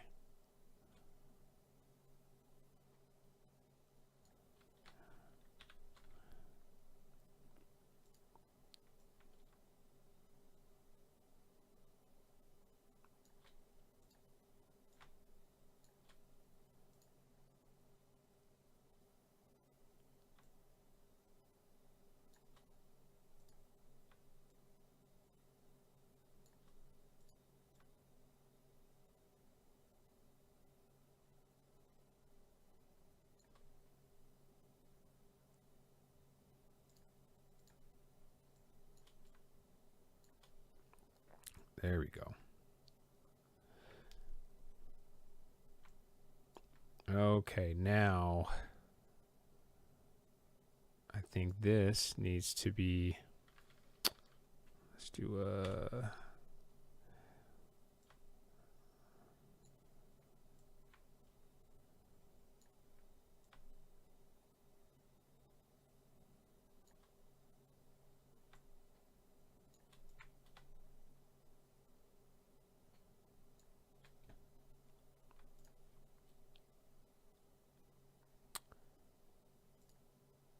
shit.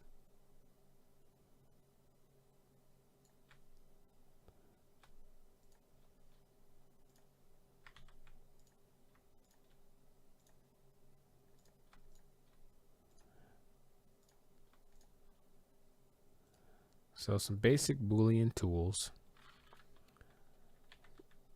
1, 2, 3, 4. 1, 2, 3, 4. Let me make sure these are on top. And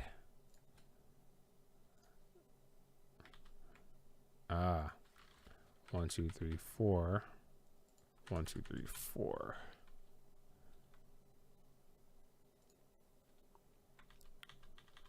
Actually, I think I messed something up.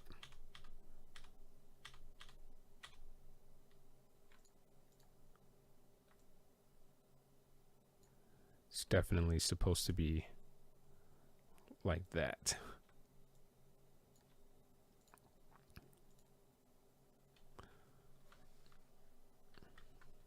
Okay. Now, can I use the period and transform it like so? Oh, snap. Nope.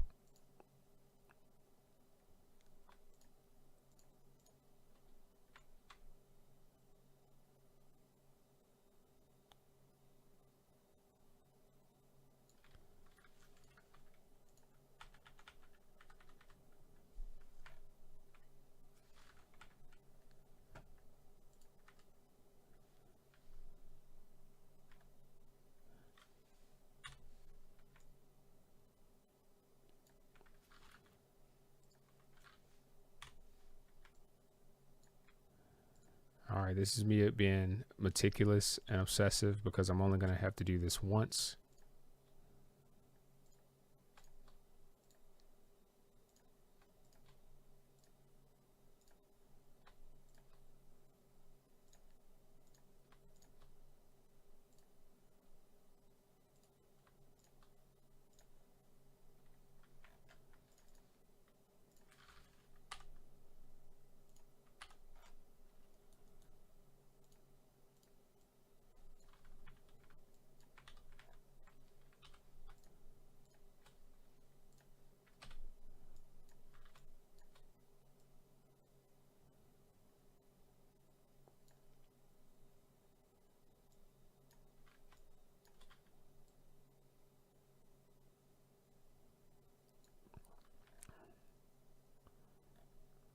I'll take it.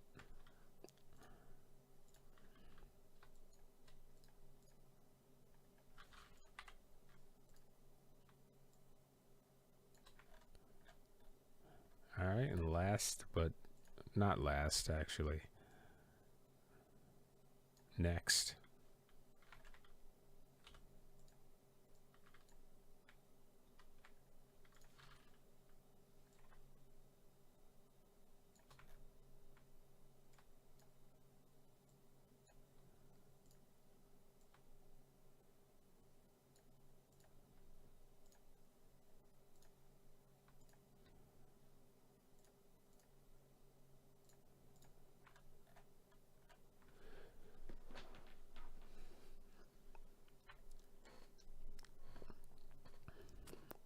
I hope that you guys are enjoying this as much as I am.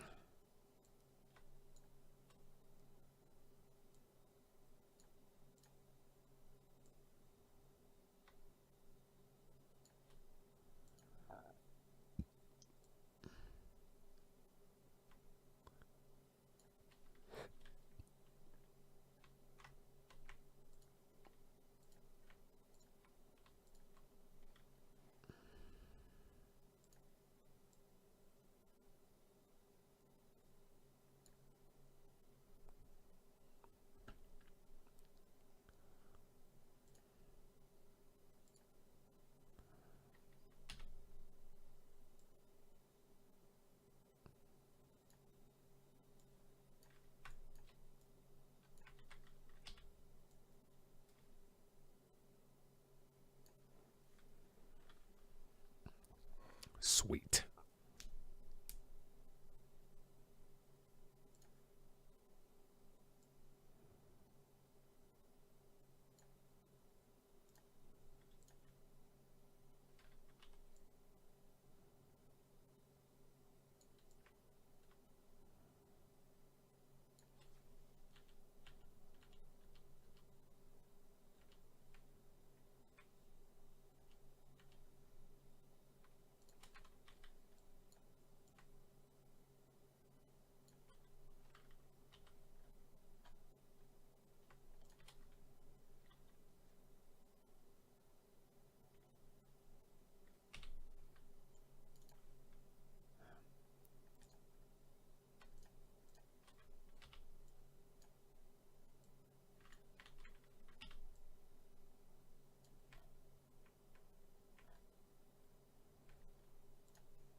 All right, not exactly sure how I'm going to manage this piece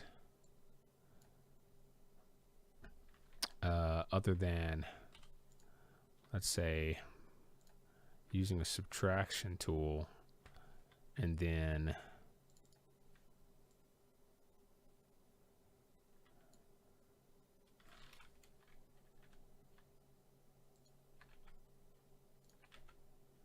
that might be the best way to do that.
Hmm.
Last but not least,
And to make sure it's centered.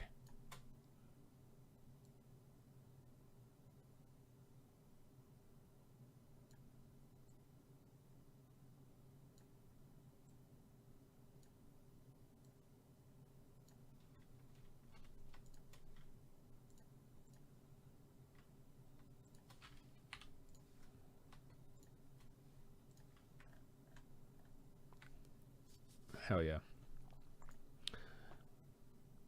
All right, so let's space this text out a little more.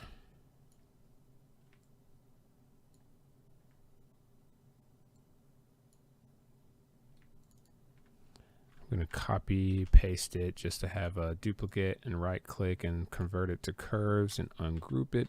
Make it one solid object and connect it with these.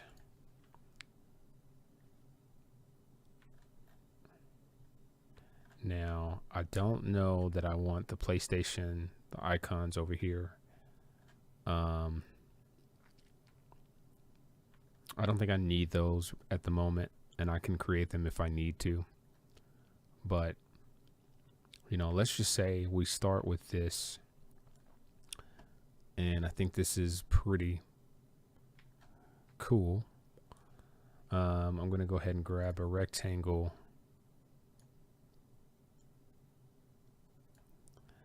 and we're going to hide everything except for these shapes. We're going to cut these shapes out of the rectangle.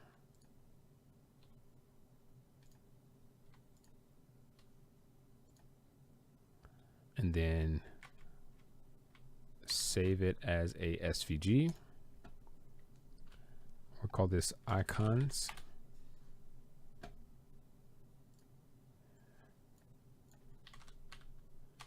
SVG to DXF converter, select file.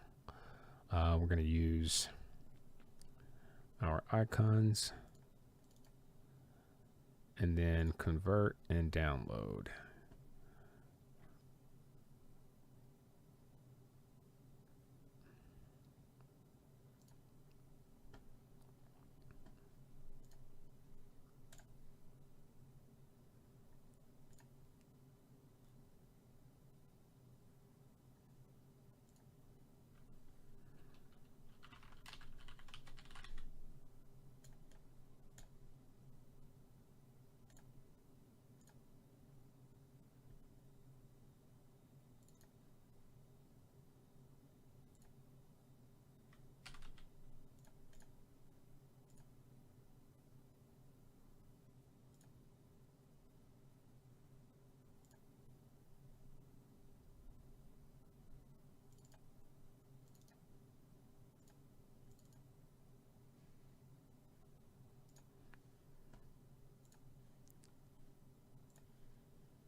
And here we are. Let's minimize all that and go back in here. I'm pretty sure this is gonna post right about here. So file, import. Let's turn the walls off real quick. So materials, tags, walls. And we're gonna add a new tag for lights. Actually, this is already here, so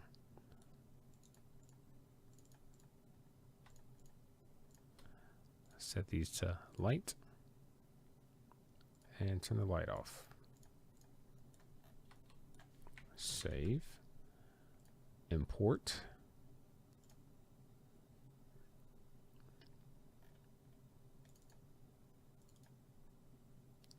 Icons.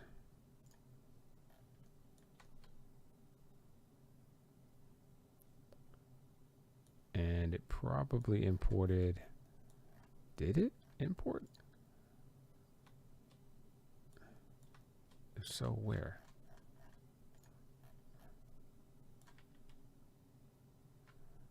Edit, redo import.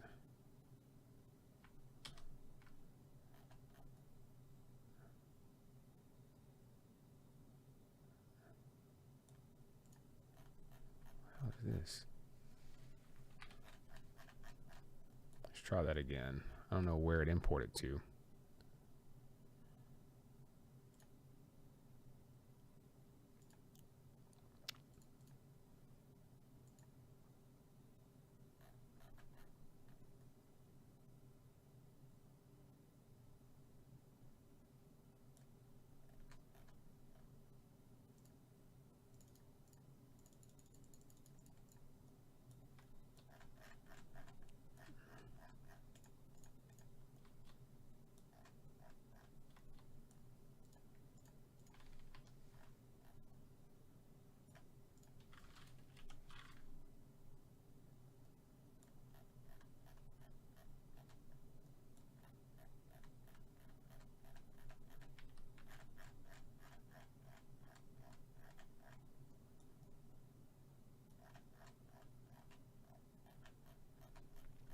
have no idea what happened. So let's take all of this, move it out of the way.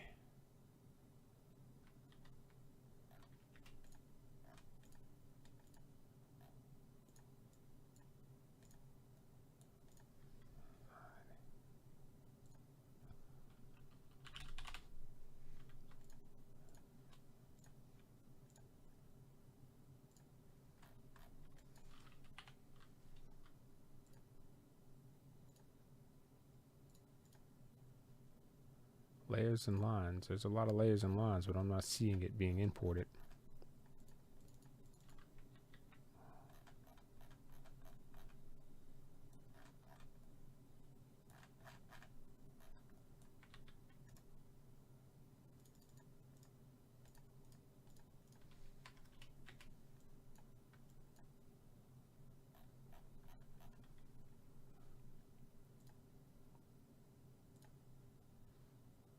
Let's close and reopen it and see if that fixes our issue.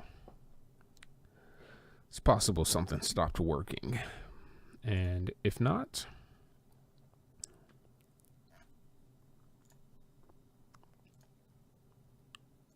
import icons. What the heck?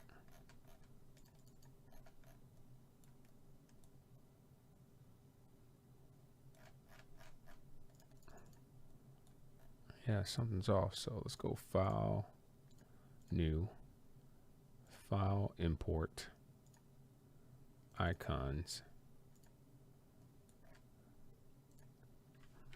Copy,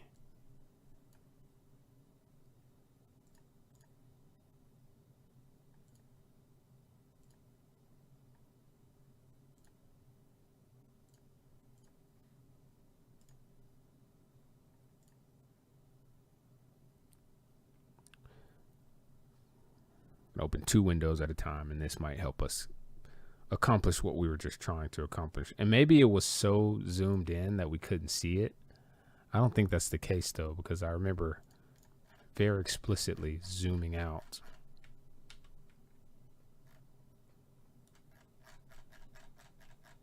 Yeah, I didn't think so.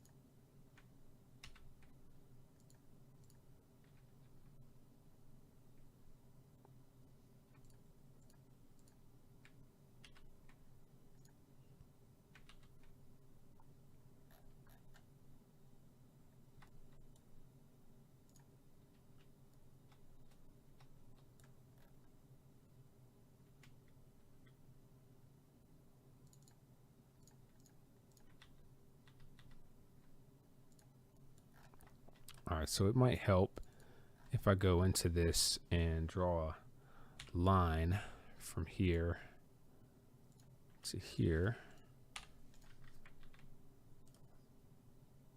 intersect faces with selection, intersect faces with selection, intersect faces with selection, intersect faces with selection. Okay. Now, let's group, copy, paste, and everything shows up now like it's supposed to.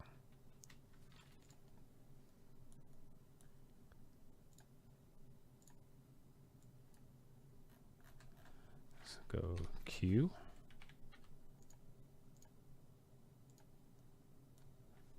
And scale. Oh, I forgot. Let's move this.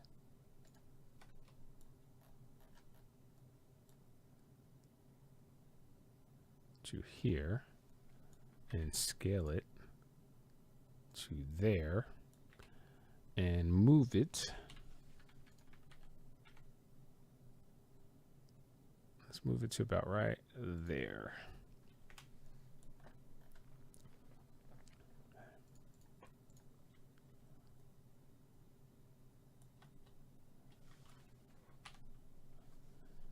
View hidden geometry. Is it possible that any of that geometry we had in there could be hidden? I wonder if that's the case.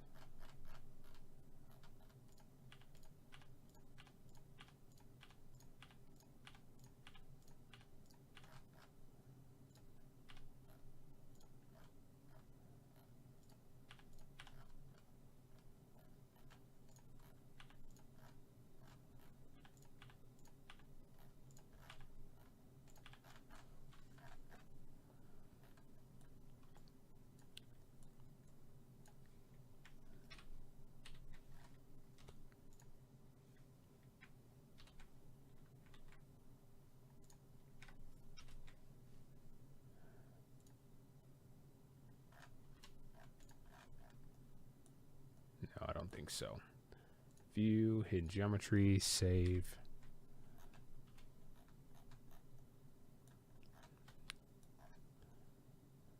Okay, so now technically all we need to do is give all of this some depth. So let's go P. Let's go P and just extend this out like so.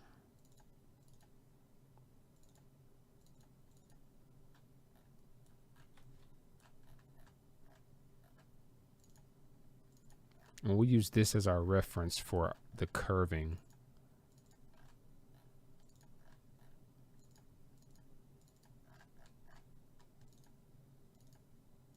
Oops.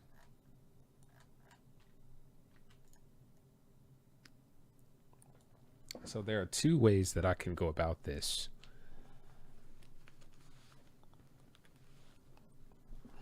And I'm just going to do both, actually.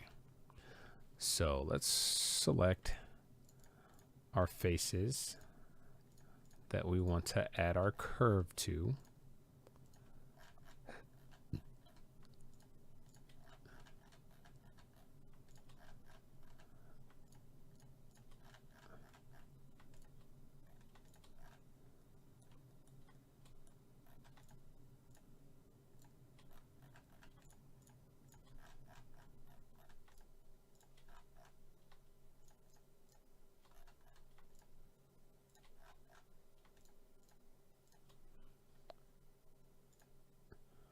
Oh shit.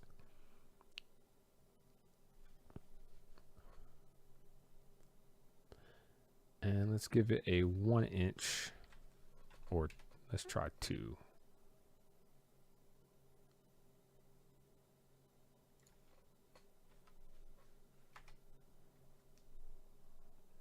I just don't think 1 is enough.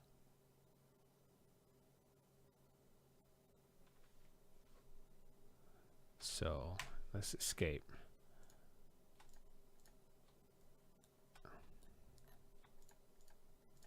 Let's grab everything that doesn't have a super sharp angle first. And let's try this.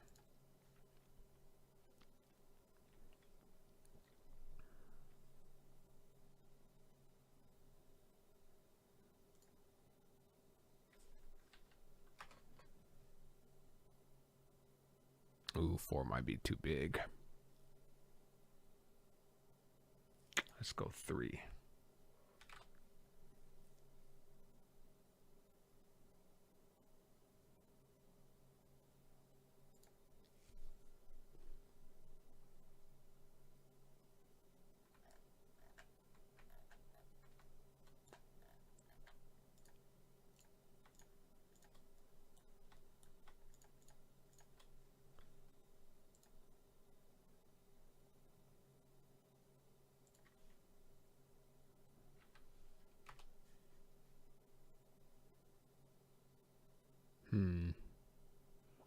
I wish it could automatically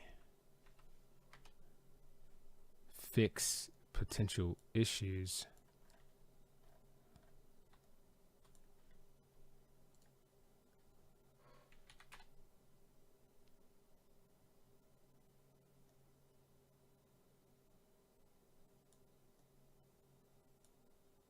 Hmm.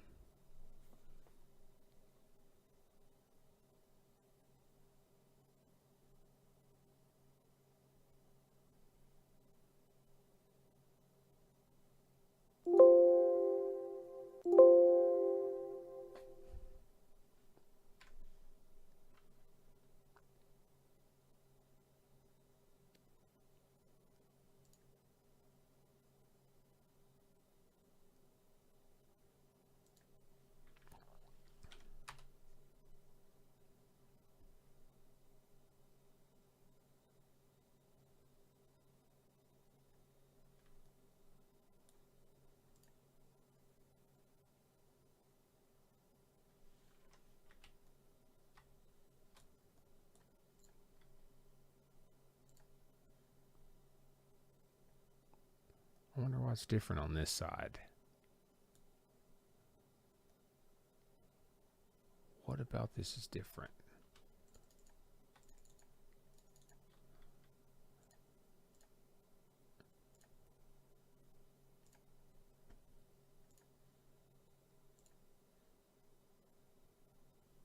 Really?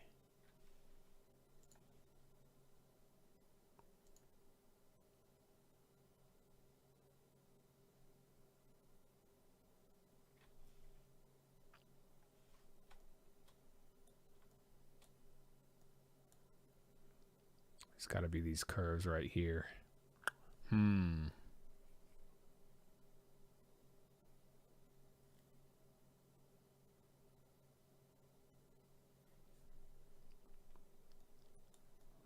But it works over here. Okay, so let's give it this side a 3.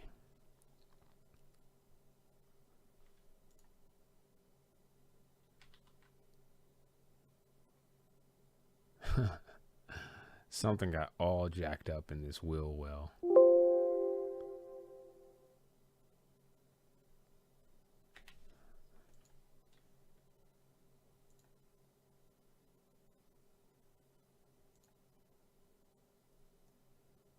Yeah, I don't know what's happening, but something up here is getting a little bit too messed up.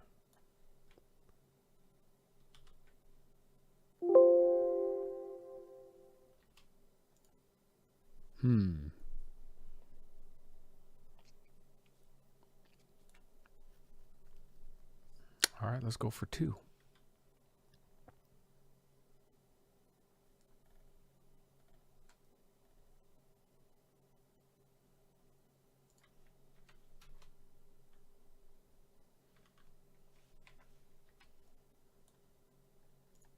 Okay. Something in there is jacked up, I think.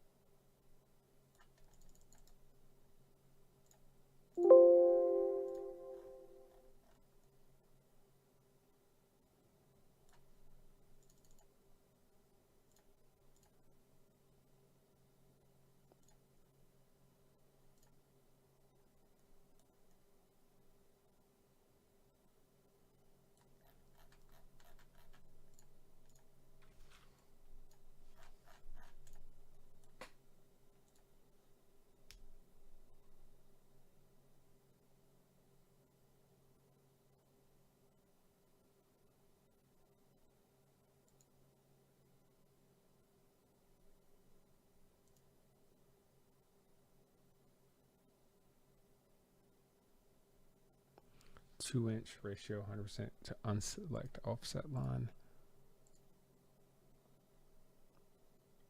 How do I get rid of this line?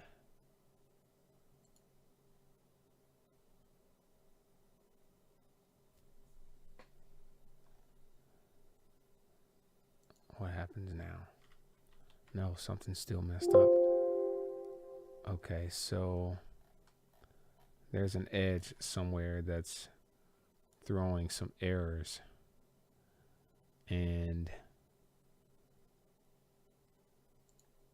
I'm not sure what's going on there. But let's figure it out. Let's delete this and see what happens from here.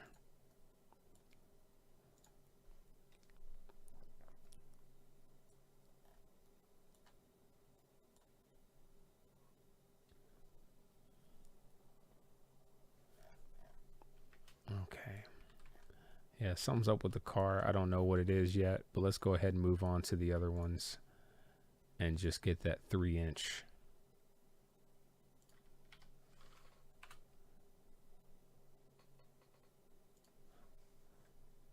Roundness happening.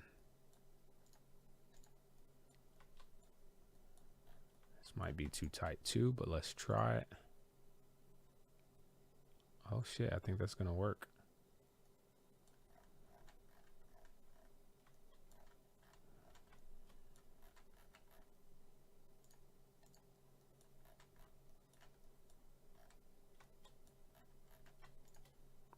So we're gonna do one at a time instead of trying to do it all and figure out where our problems are.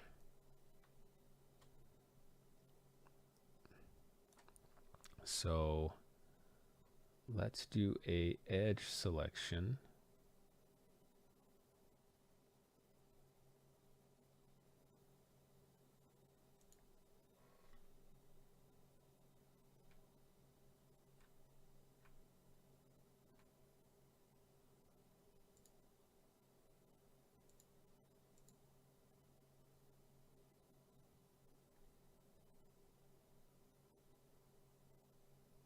Reset selected offset lines to the normal offset.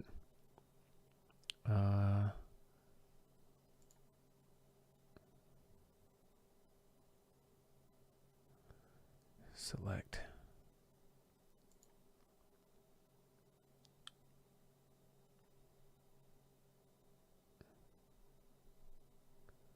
Can I delete?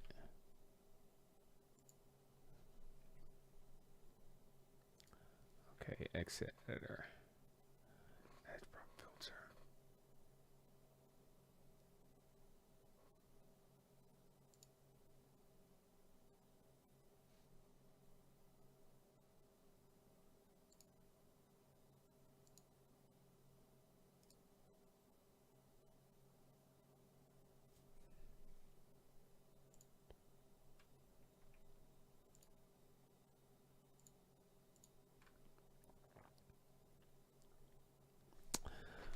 Shit, I gotta figure out how to deselect an edge.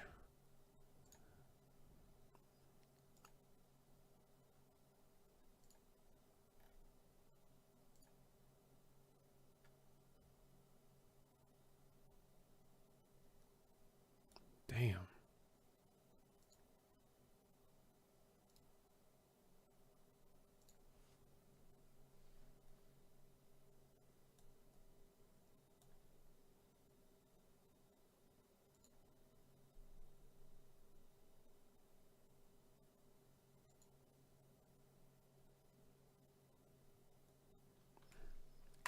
Yeah, I'm confused. I don't know what's happening there, but we're going to use this tool again, and then I think I should be able to, hold on,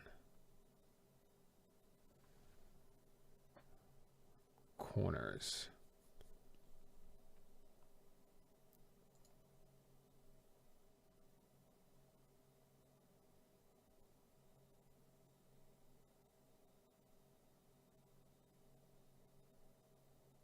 Filter on edge selection.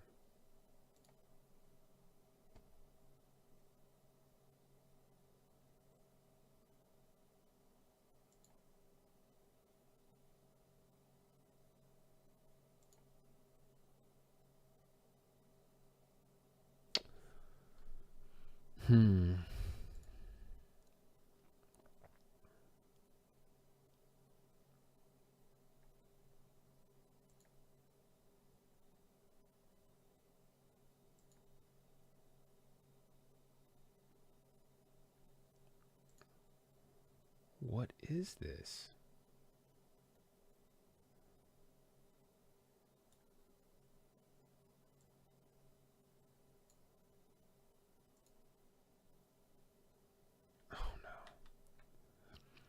All right, y'all, I'm figuring this out like for the first time. I don't know what the hell is going on with some of this, but I think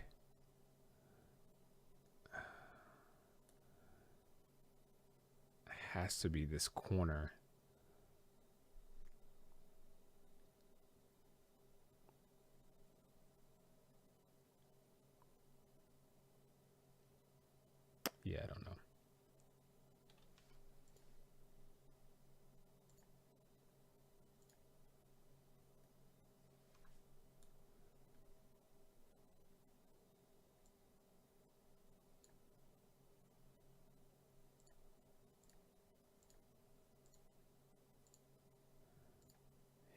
of this should connect appropriately, and I think this is what the problem is. There's something over here that's messing this up.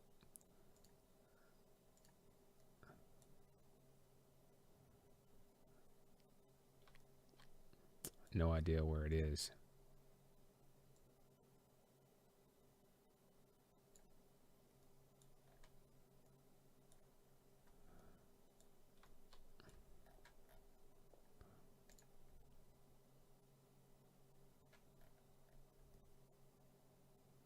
Let's try it this way first. Nope. Yeah, something super strange here.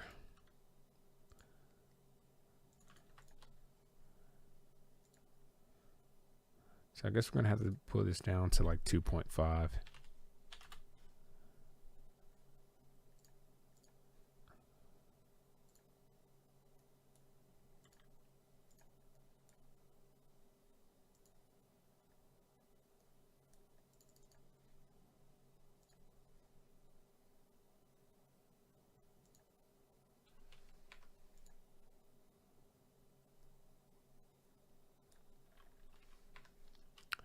I don't know. Maybe we're just gonna have to bypass some of these because it doesn't appear that they are gonna work the way that we expect and need it to. That one looks solid. Let's undo and see if we can get it up to 3.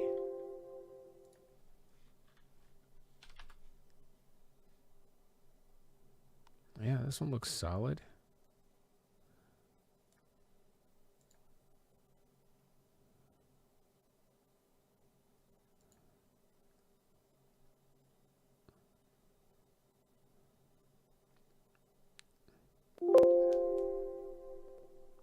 So it's very weird how some small pieces. Oh no. It couldn't do it all at once, I guess.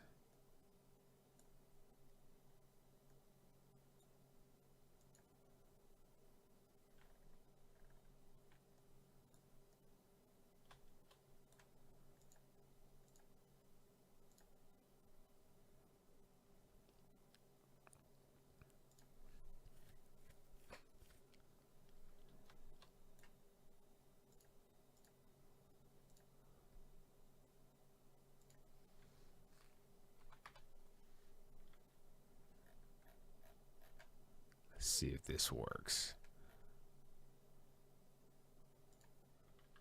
Nope. We're gonna have to do point. Why do we have to set to 3? 0.5.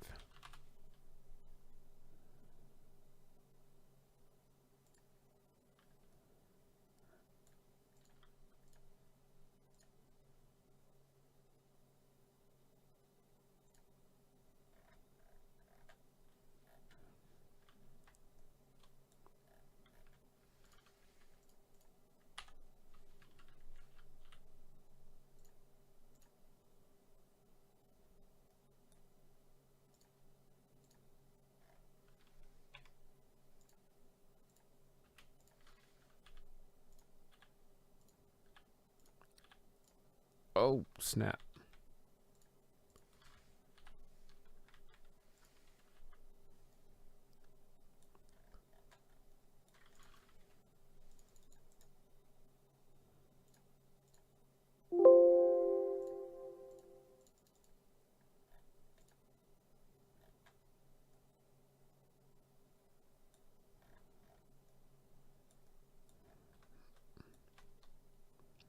Okay, I think I know what I can do to fix this one.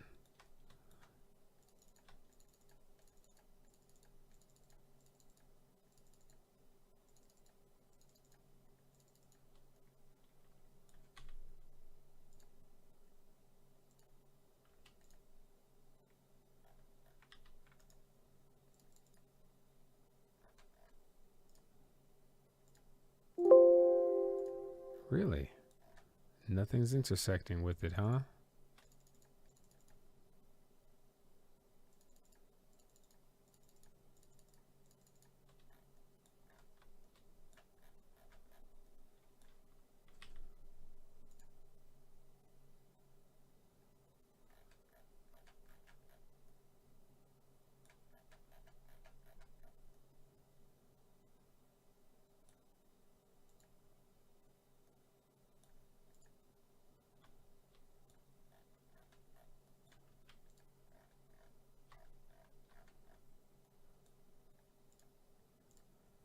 All right, so we're going to select all connected edges.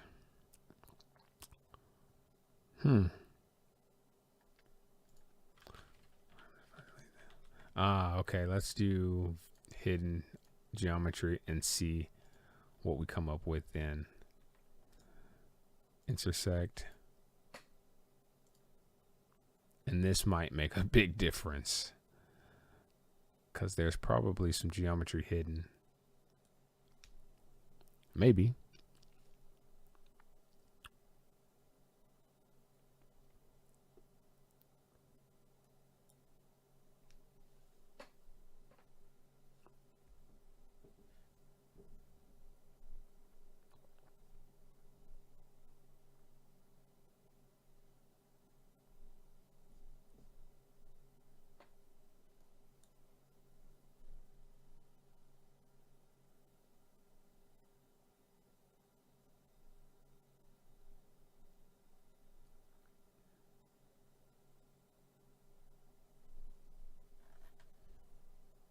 We just did a big operation. I'm going to go get a piece of candy.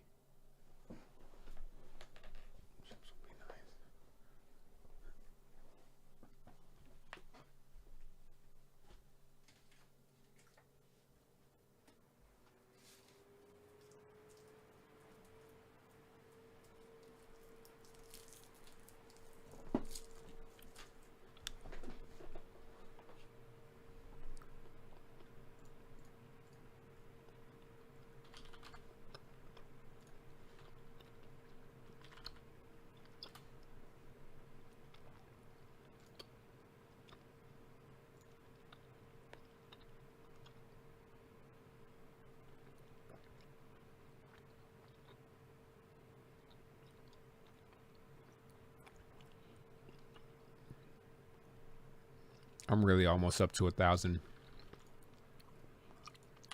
views on YouTube.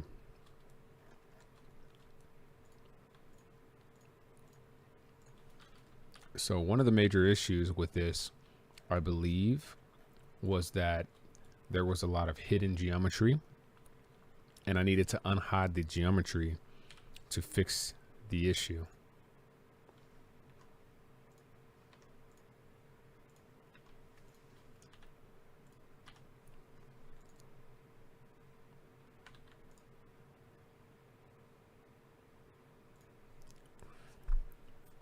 And we're going to do an intersect again and see if this fixes the same problem on this side.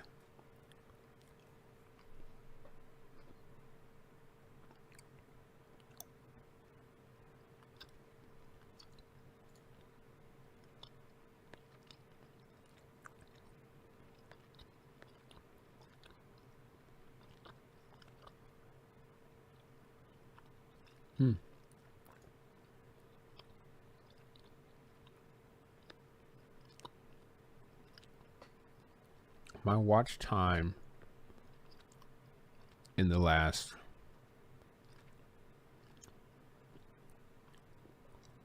30 days, 906 hours.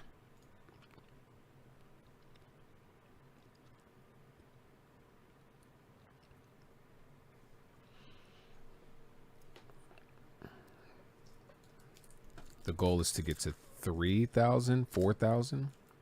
So that 4,000 really, so that I can get paid off of ad revenue. So if I stream for hours, maybe I'll get there.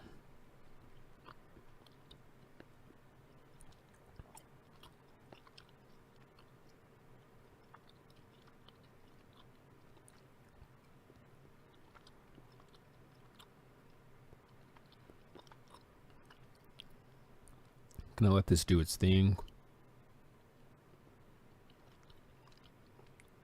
Still thinking.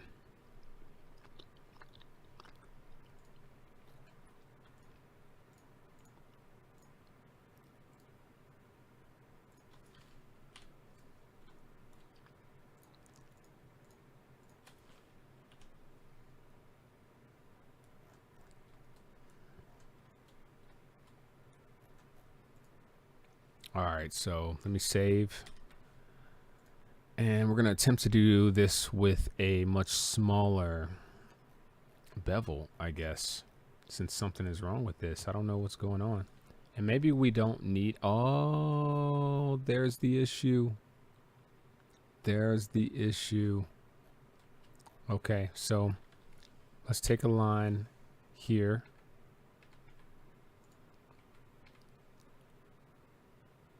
Bring it to there.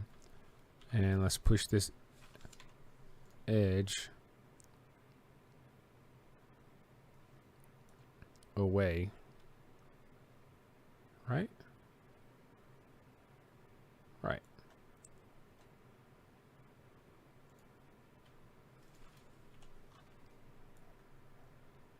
Same thing on this side, I would assume. Yeah, we figured it out. That's hilarious. Okay. So I can't believe that.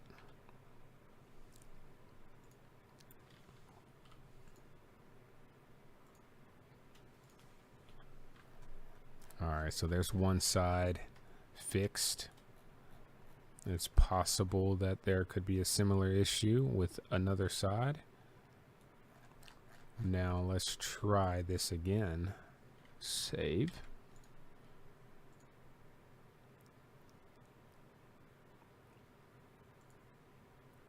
Can we do 3? Oh shit. Easy breezy.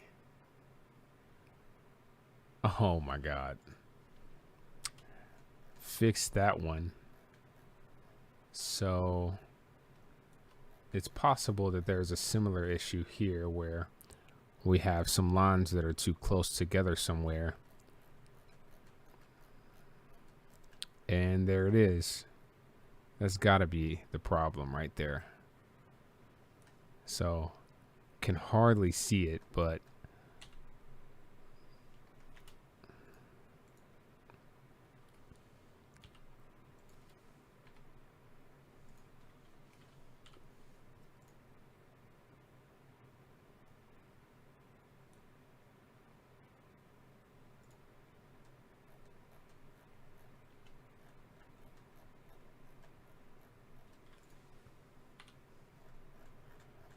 that should fix one side.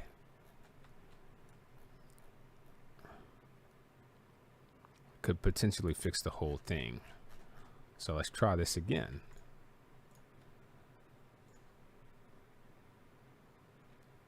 Nope. Looks like we got a couple more issues somewhere over here.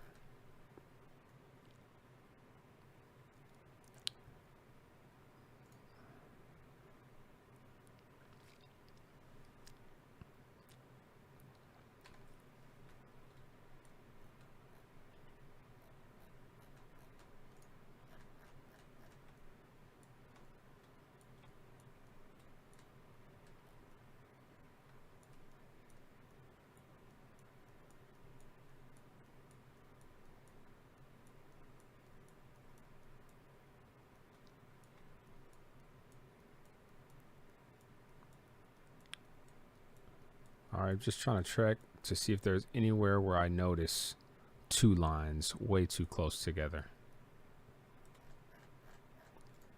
That should be a clear indicator. So, let's figure that out. Where is it?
Yeah, something's off somewhere. I just can't tell where it is.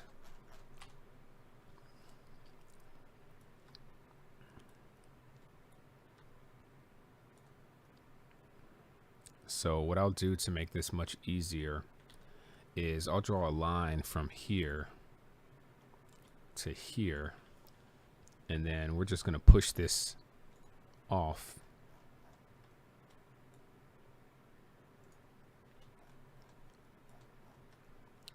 And then let's try it again. Nope.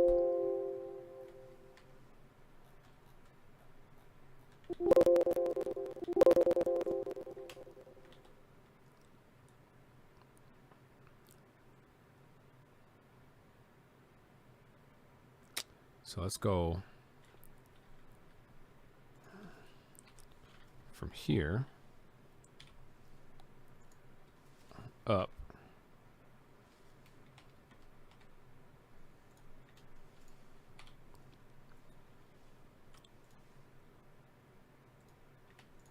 And let's see if this works.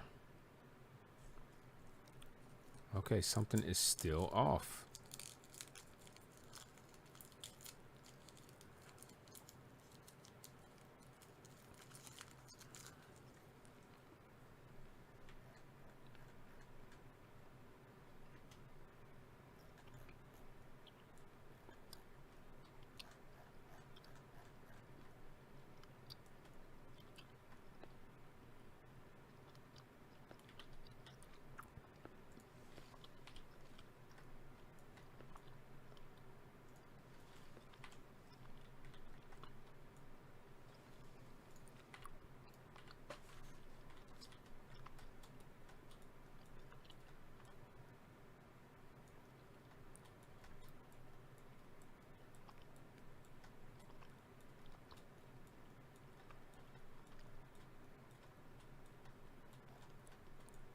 I'm really just looking for any sign of a thick line.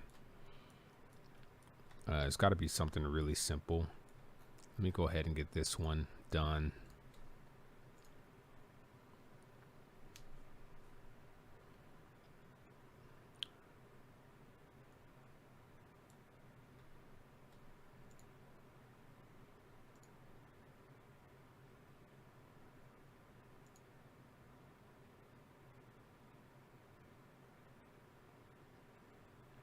Oh, I don't know.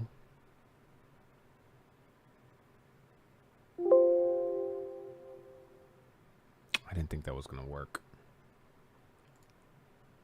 Set this to 1.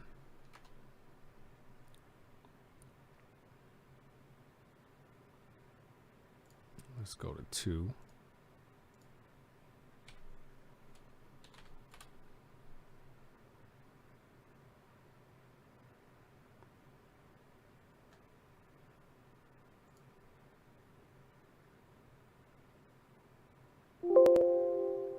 Fuck.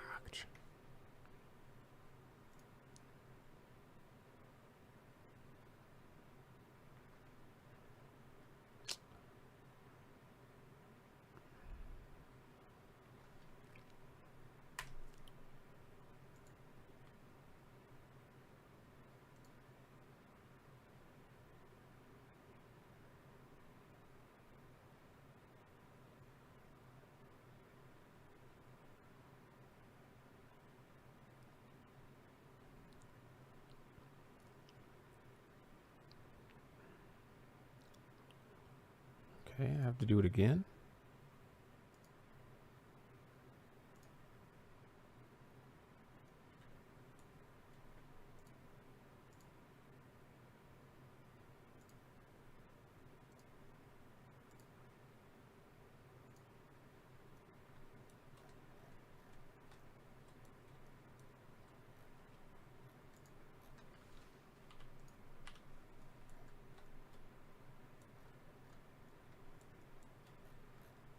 Let's go ahead and get these out of the way.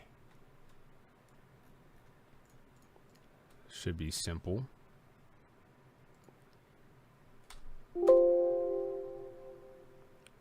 Okay.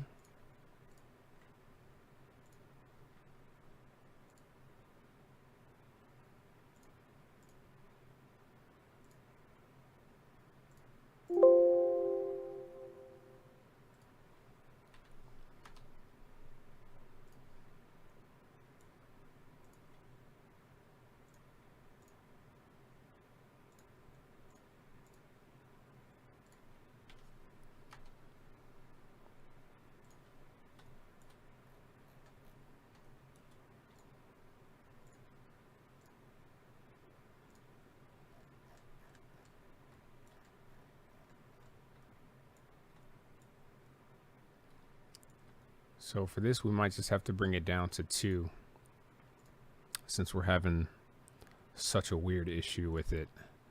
And if that works, then man, something's weird about it. I don't know what it is, but I think it's this. Let's see, 1, 2.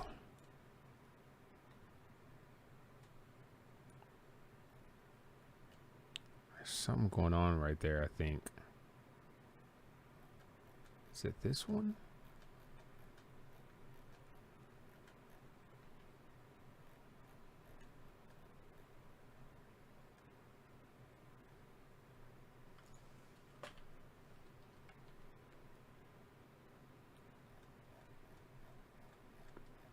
I have no idea, but let's get rid of the rear bumper altogether.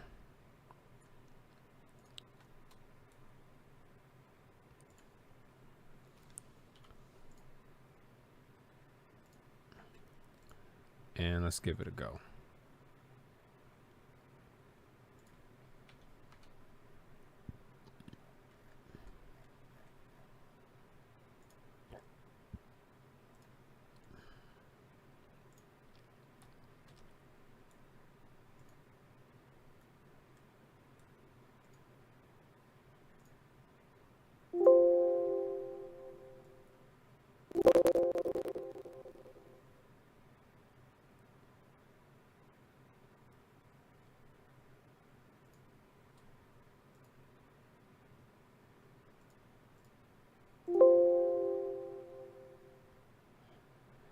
Katina Pursue. I don't know what that even means. Like, if we can do it on one side, why can't we do it on the other?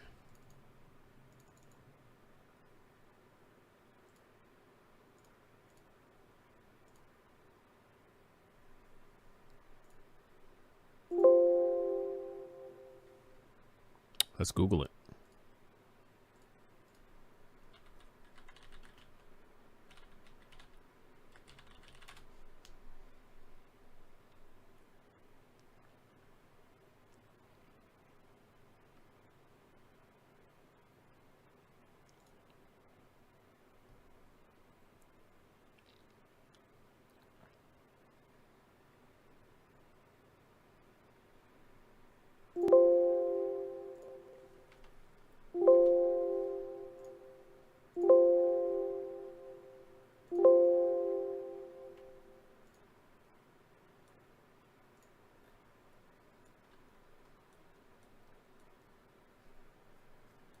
Yeah, well, I have no idea what's happening.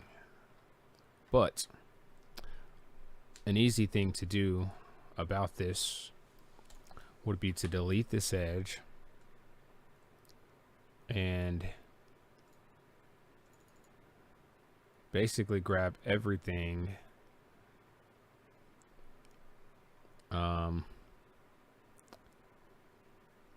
Let's group this, go into that group,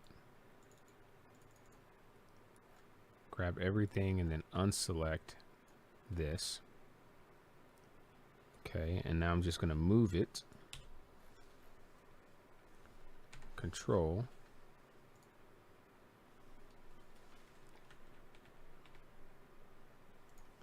Like so.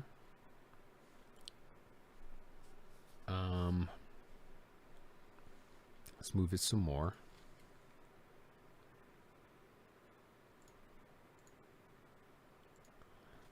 Let's mirror it.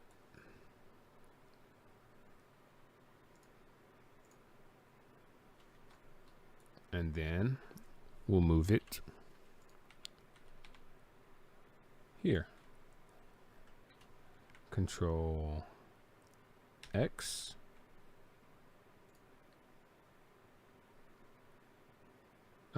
Shift H.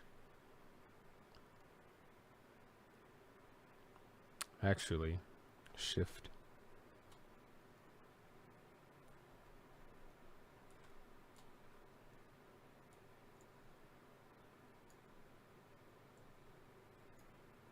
Okay, and let's move this.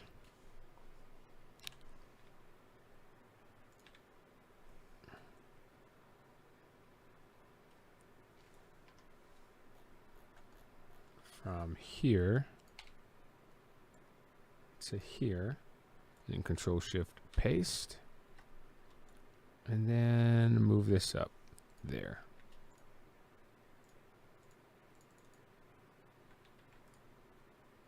Intersect.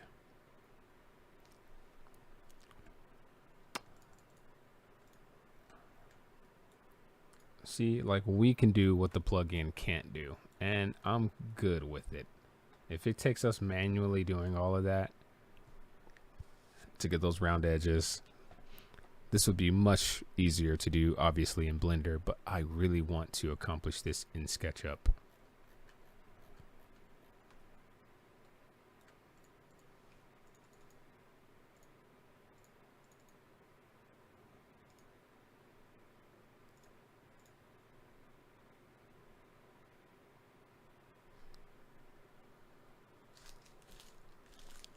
I'm going to take a quick break here in a minute.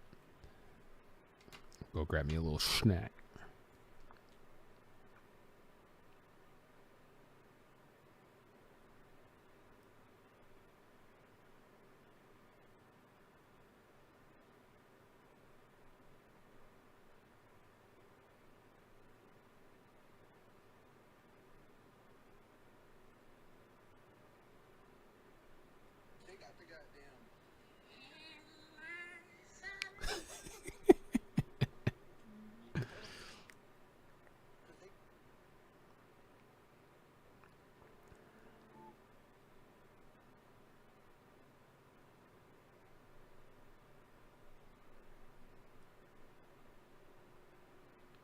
In my solitude.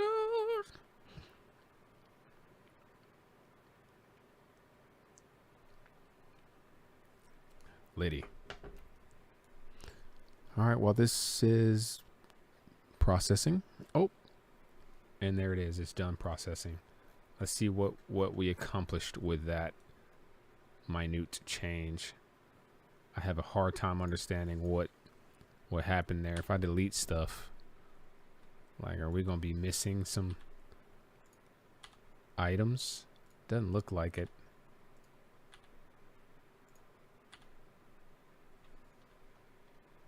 Oh snap.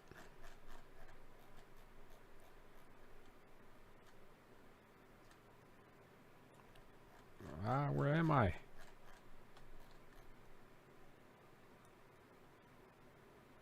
Oh, oops.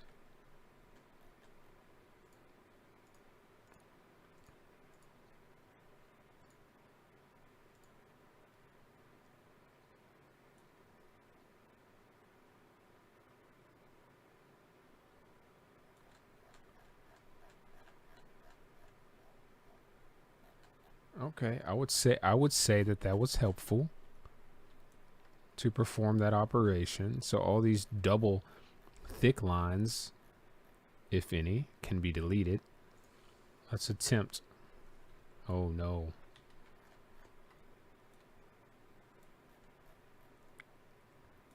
All right, no double thick lines on this one, which means I don't think we can get rid of anything. So if it looks like it's extra thick, then we can probably get rid of it. If it does not look extra thick, probably can't get rid of it. See, like those lines, thick as fuck. Unnecessary. We're not worried about topology either. Okay, view. We're going to keep hidden geometry on for a minute. Now is the fun part. Two things. I'm going to copy this, paste it into place. We are going to move this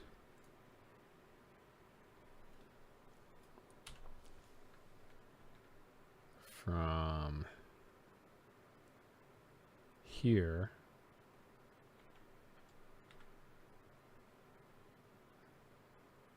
to here.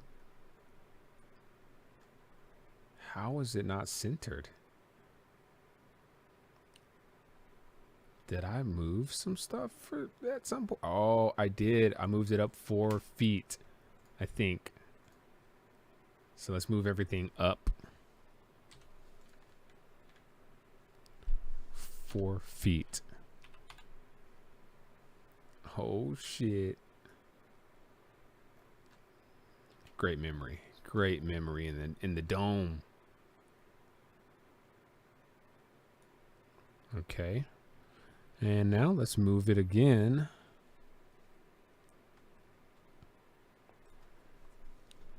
Move.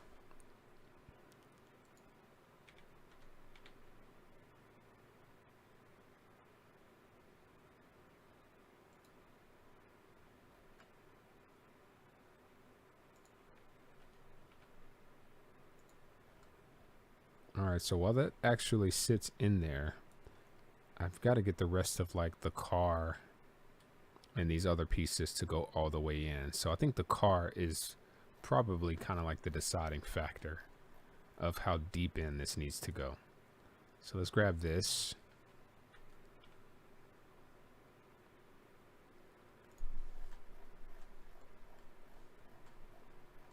And I would say that it's probably where it all needs to go. Let's just go ahead and save this real quick. And then, since this technically is a solid object, I'm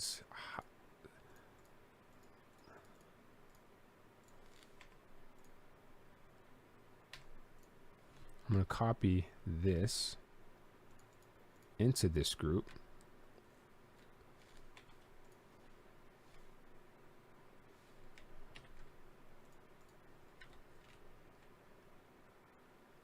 And then do a tools, solid tools, Control Shift S. Is solid or is locked? Okay, cancel. Okay, so let's try with this one first.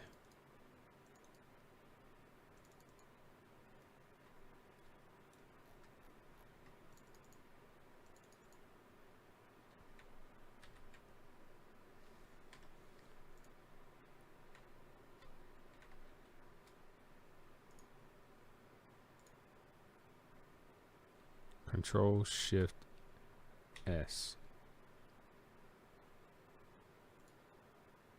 Tools, solid tools, Alt Shift S. Whoops. Alt Shift S. And that's not a solid. How is that not a solid? What do you mean? I think I know why. So let's view reference layer.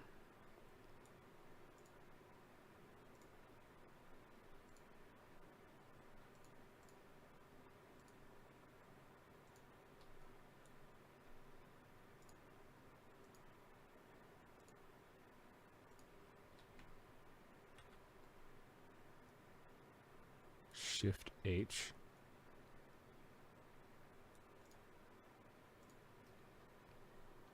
Control Shift Paste. Control X.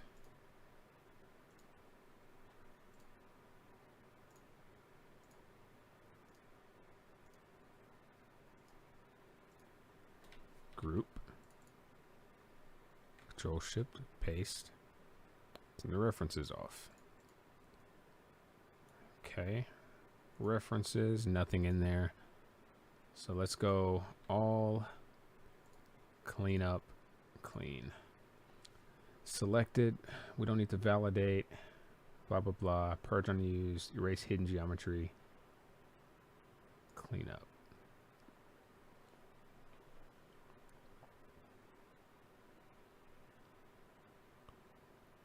Let it do its damn thing.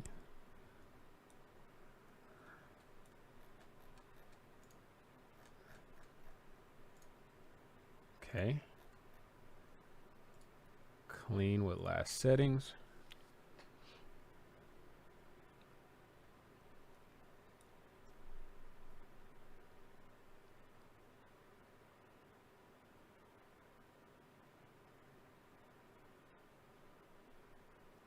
give it a minute to clean that up. And that's usually that's typically a part of what I do when I'm creating these objects to begin with, is I clean them. But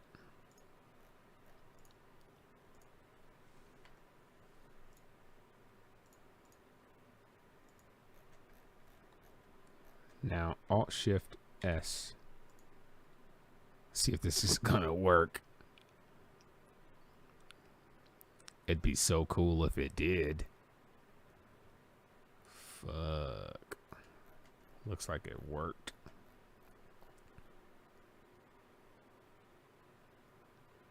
Kind of.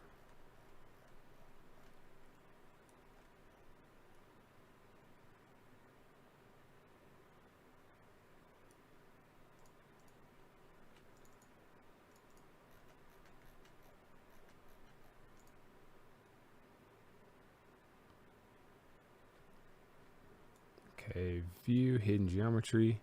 This thing always creates random hidden geometry. And I think I just need to leave the hidden geometry on, or just go to all unhide. If I unhide the geometry, I think that will help fix part of the problem.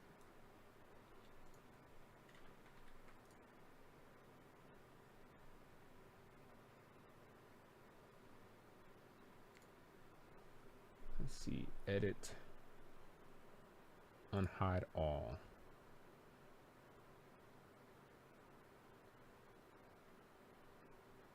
So I think this will help me not have these issues in the future. It's just a lot of hidden geometry just showing up out of the blue.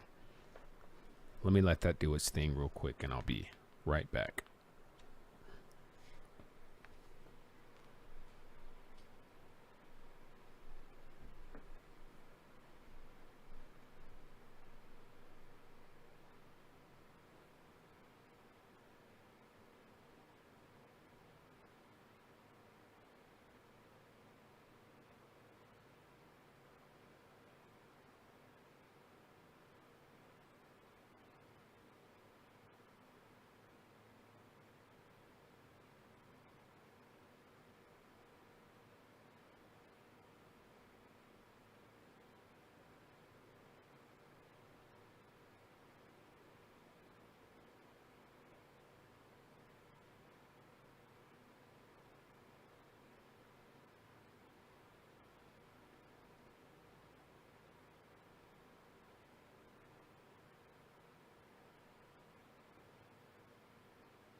It must be still performing the same task.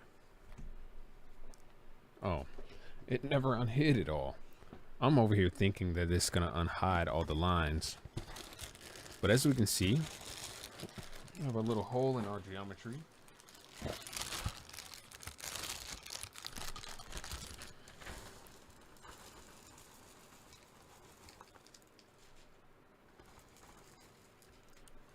Gonna enjoy some cereal.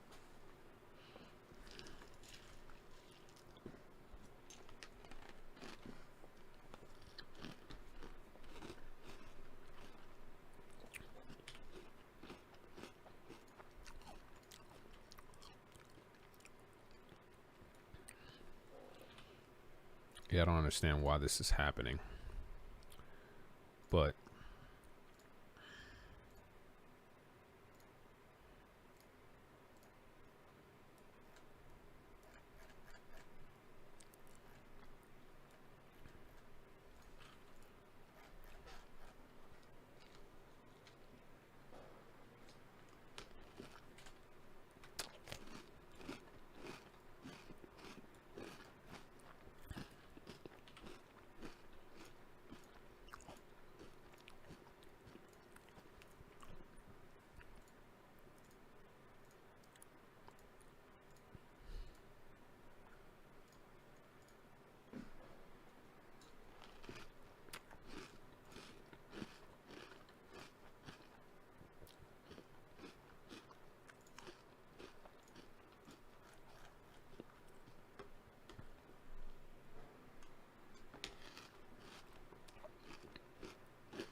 I think technically what I could have done was used that other shape and just did a intersect.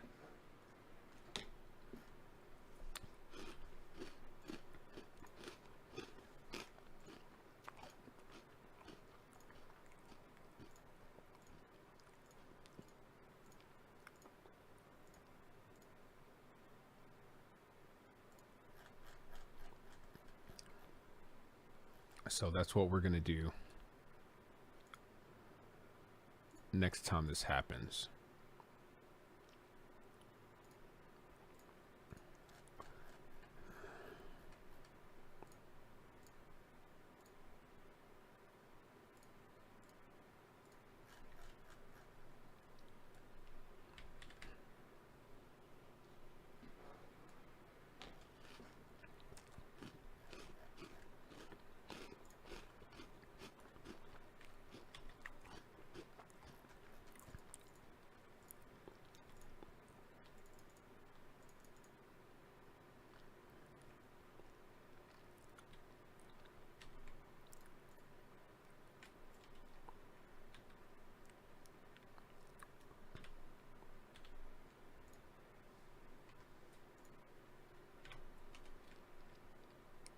So now I have it here. I'm going to do a Control Shift Paste again and Alt Shift S.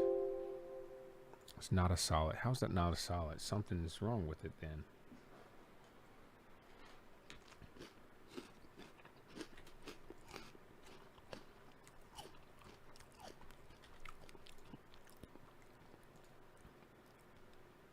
Explode. Make group. Make group. Make group. Alt Shift S.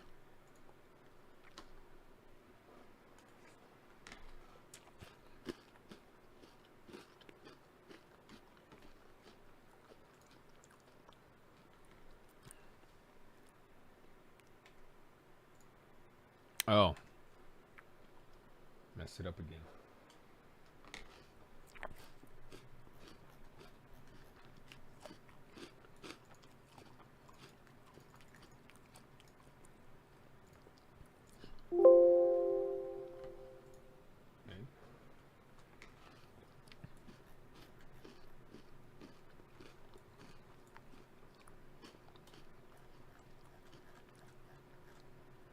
Well, I don't know what it means when it says it's not a solid, because it's definitely a solid.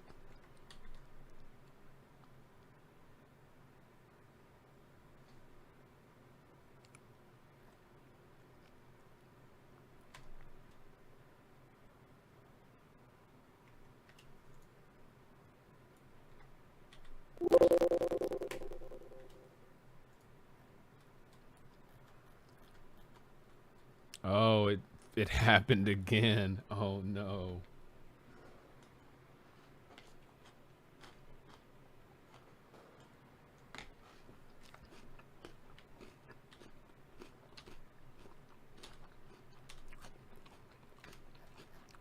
So what I'll do,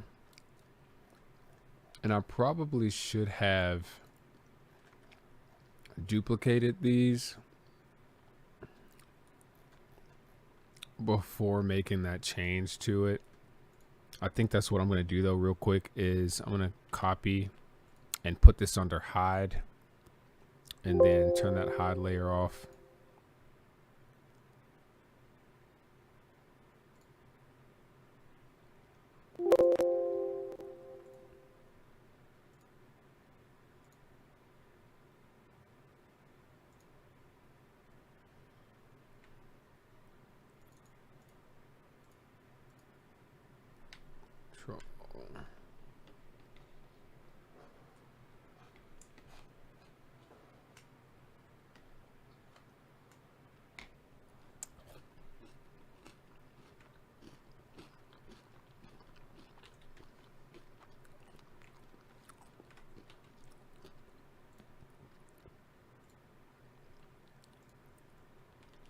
Whoa, whoa, whoa.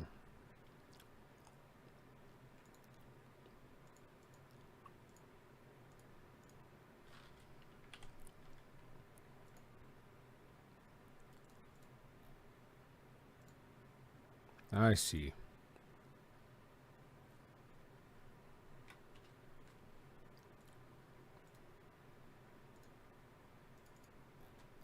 Okay, now I'm gonna grab all of this, make it a group, cut it, Control Shift, paste, button, and now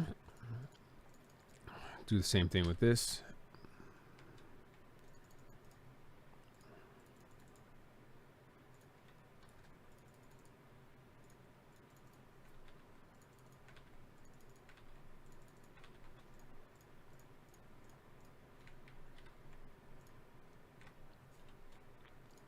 That way we're modifying everything one at a time. And this might make the workflow a little bit faster.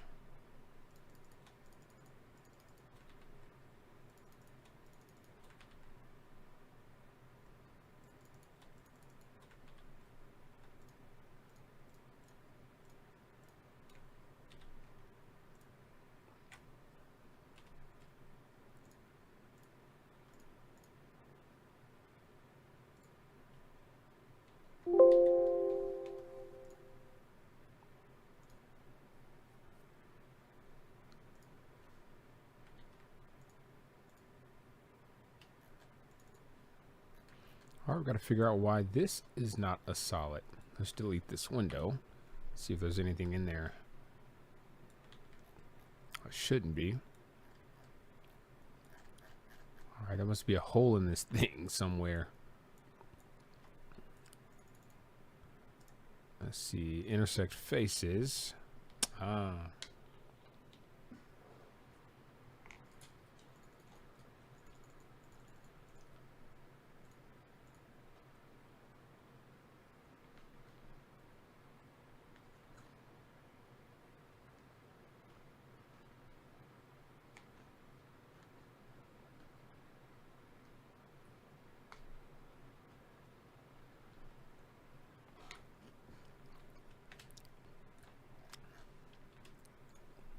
Okay, so still not a solid. What's going on? Intersect with selection. All right, so it must be a bunch of like random lines in this thing. Intersect with selection. We're gonna keep doing this until we can't do it anymore.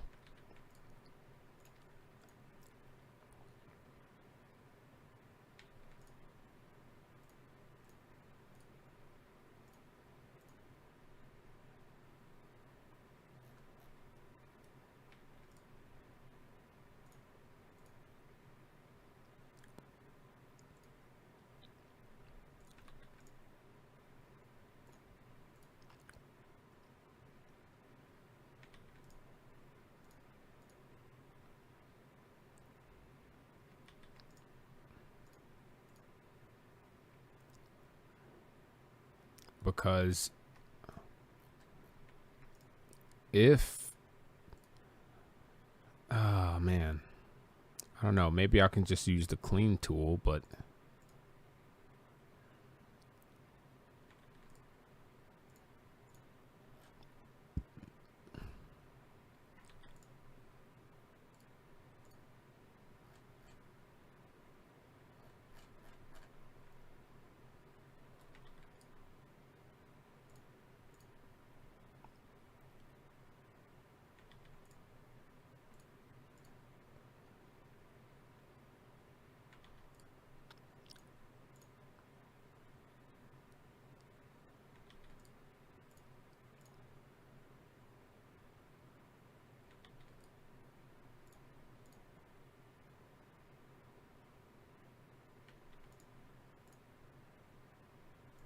no idea what's going on.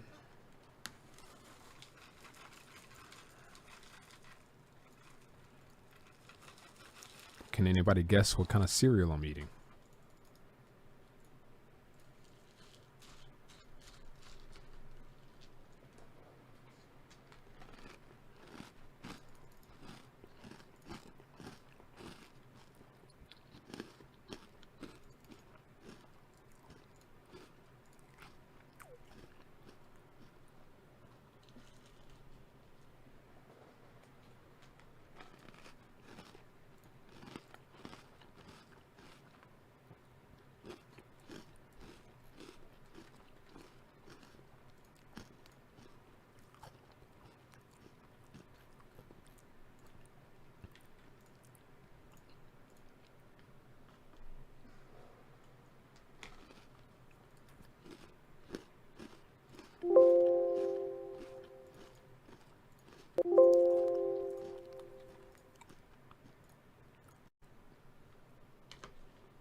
I genuinely have no idea what's being intersected.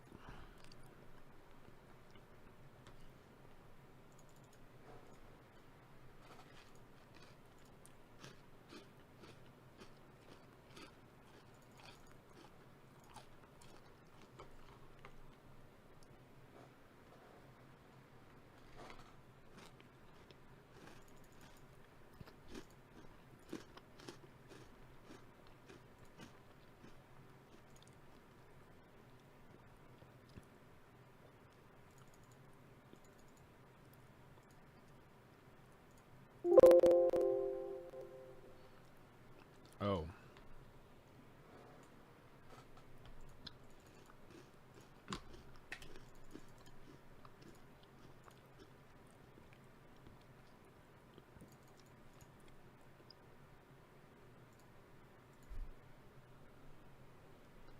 So I'm going to create a shortcut for this.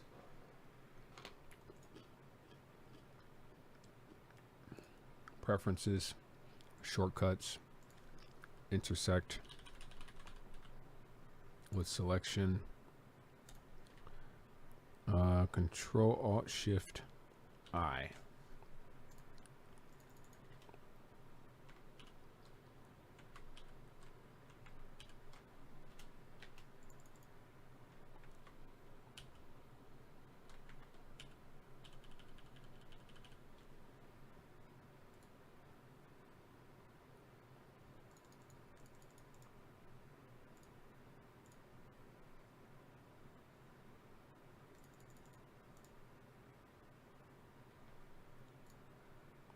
I guess that didn't. Oh, did it not work?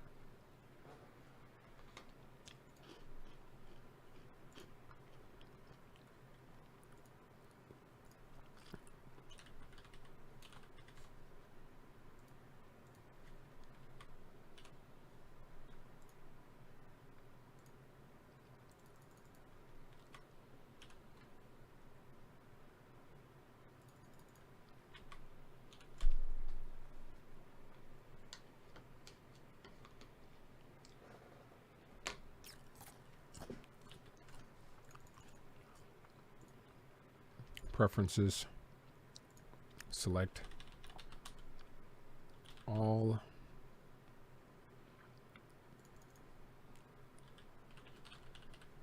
select all connected, Control Alt Shift A.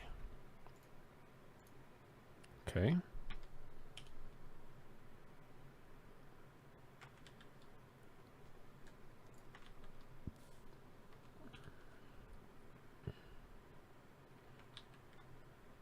Oh.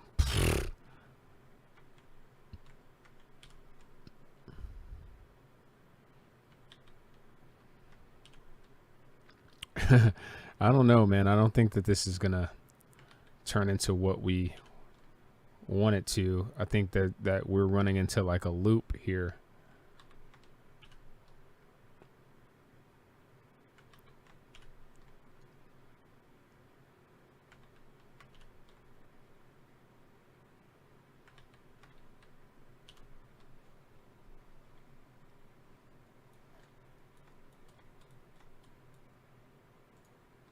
Like I literally can't see anything that's happening for this to be doing this again and again. So it's like this is definitely a solid.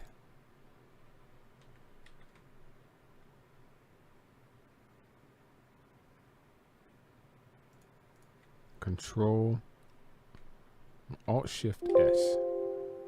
Yeah, this is saying that it's not a solid, and that's definitely not the case. So the easiest thing, I guess, for me to do right here is just to take this car, grab all this mesh, Control X, go into this, Control Shift, paste, select it all, and we're going to create an intersect, and then we're just going to delete all of the model that we don't need.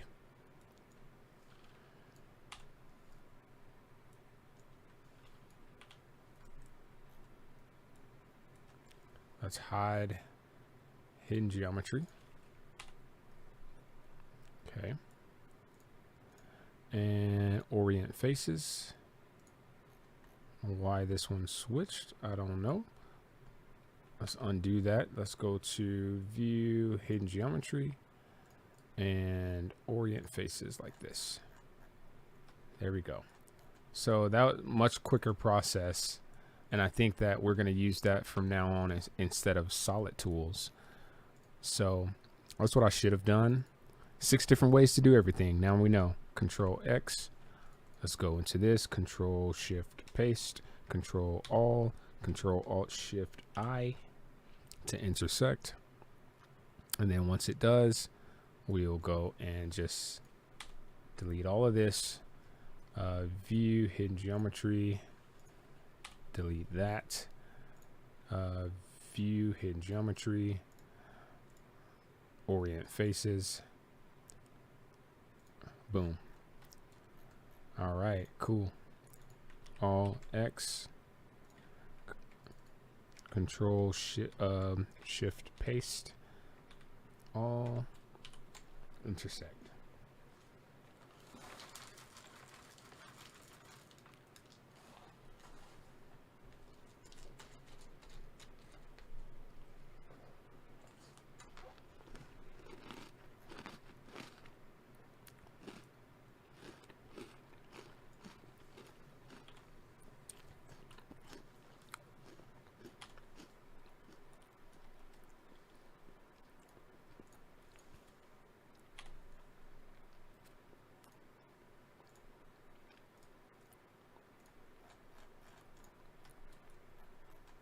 Okay, now we're making some real good progress.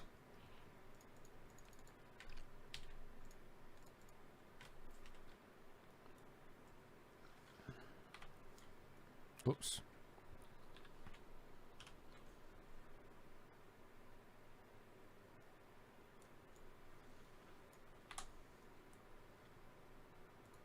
Sometimes you just gotta outsmart the system.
I wonder what's happening here. Okay, so let's go into this. Oh, it is all selected.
easier thing would have been to just delete everything on the outside.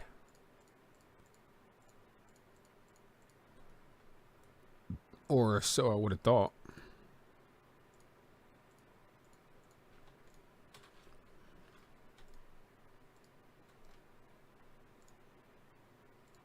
Definitely don't want to delete those.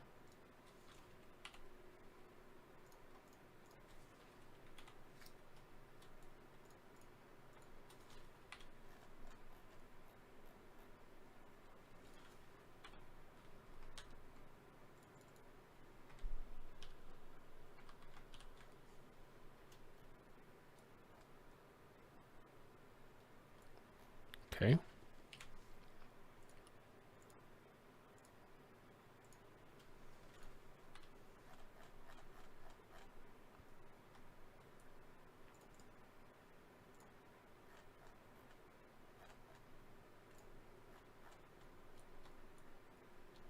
Now for this one. X. Paste. All. Intersect. Probably going to do that a couple more times.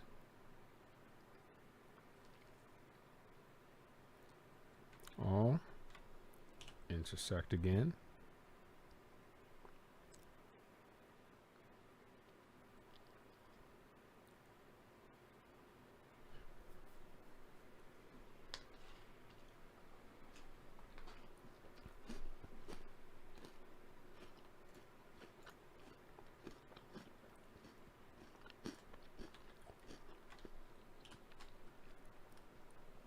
Another time.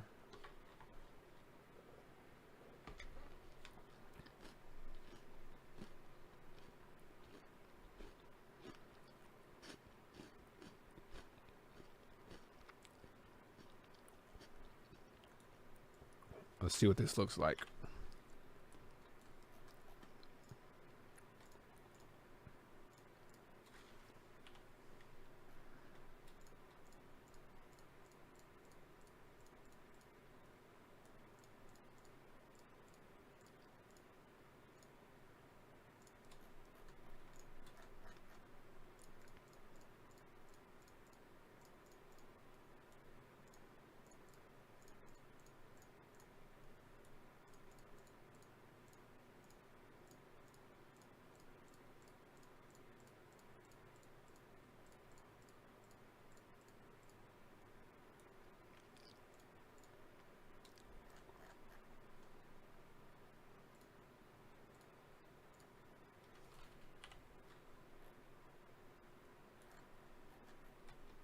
Perfect. It worked exactly how I needed to.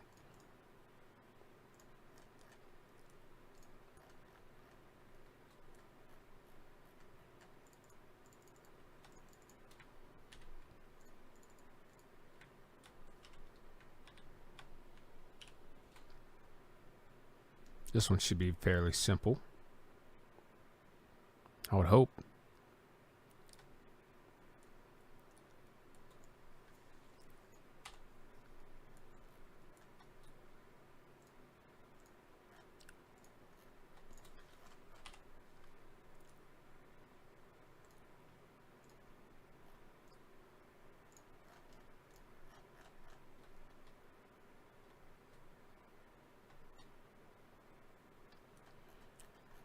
All right, I'd say that's pretty cool.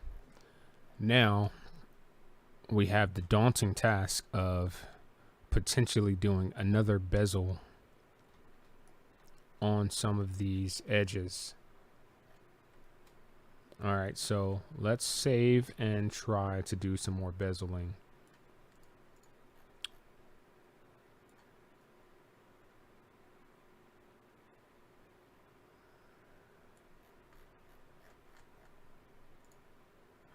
Oh shit. View, hidden geometry.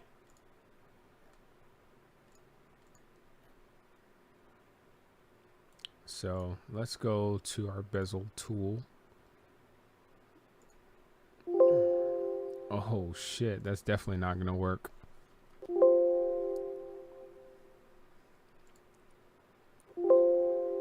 Nope.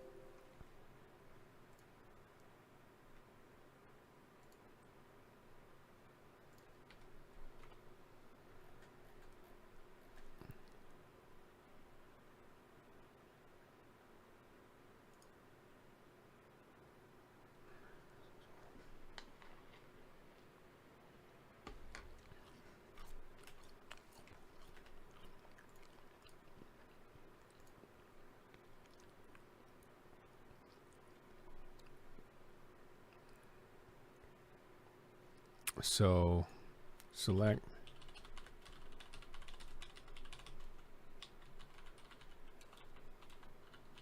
Why isn't this like a feature?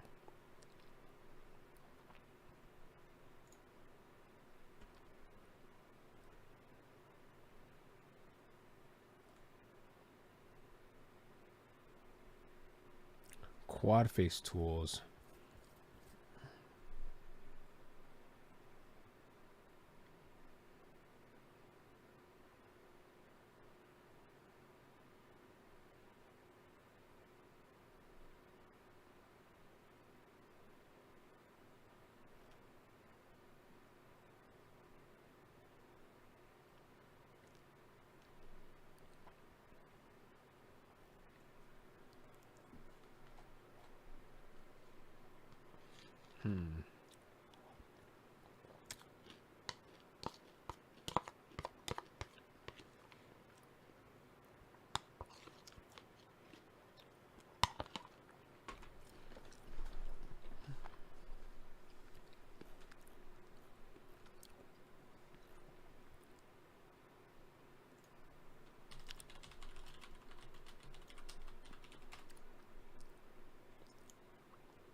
So let's try. Oh man, I don't know if that's free or not, but let's see. Extensions manager, no, extension warehouse, selection toys.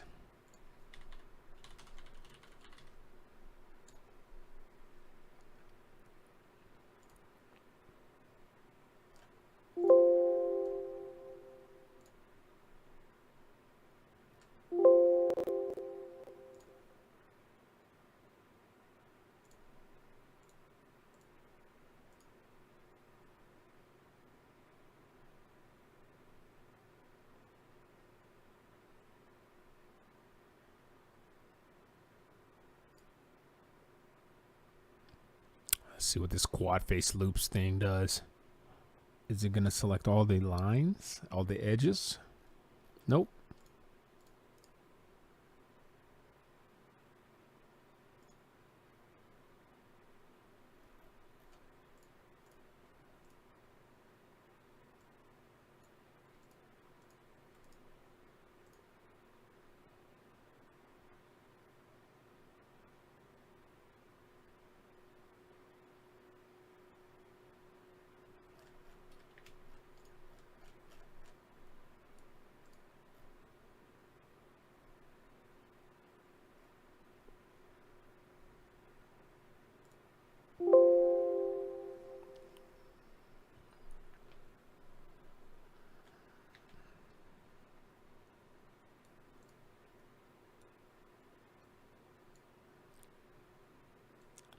We are the youth of the nation. We are the youth of the nation. We are the youth of the nation. We are the youth of the nation. The youth of the nation. The youth of the nation. Yeah, I don't know why these are all of a sudden not hidden.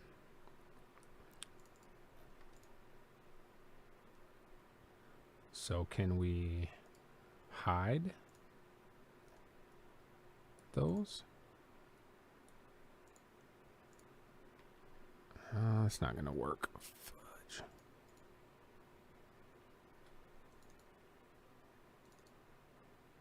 That might work.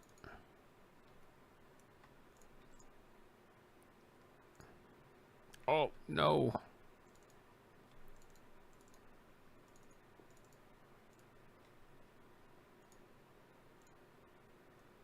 Yeah, I think that'll do the trick.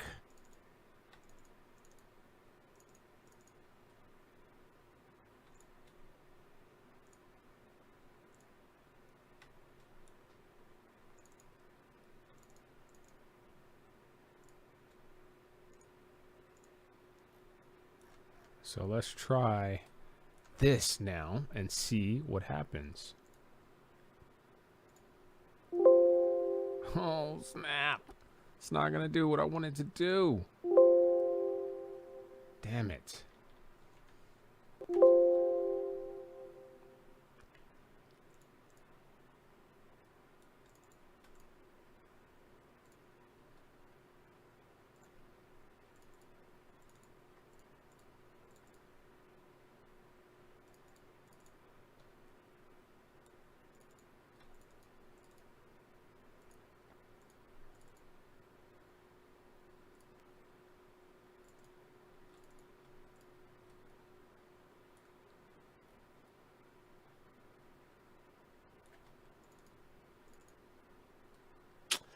Shoot.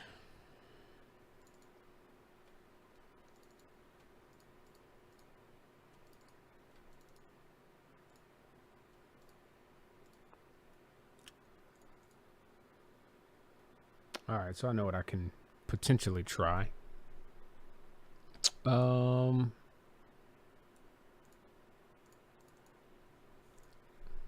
Okay, here's what we'll do.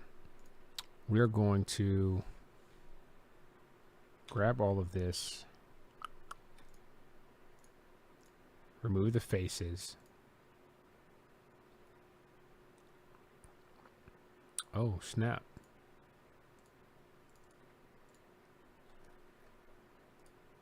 Weld edges.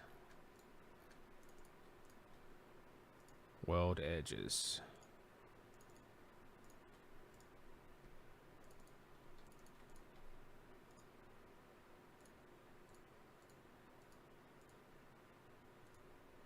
All right. Will it work this time? 3. Oh no. 2. Yeah.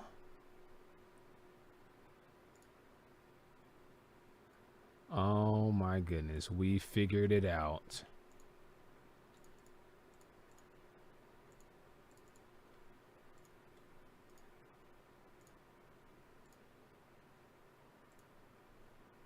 Say it ain't so. Huh. That's it.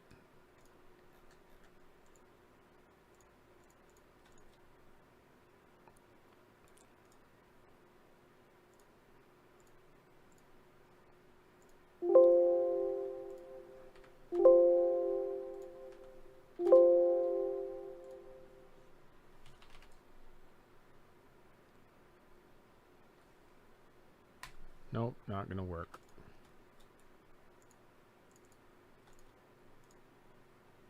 Weld edges. What about this? Can we go 3? Nope. 2. That looks promising. Nope. 1.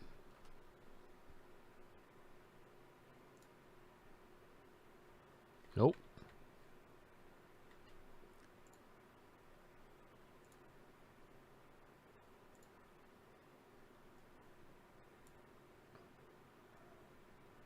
Nope.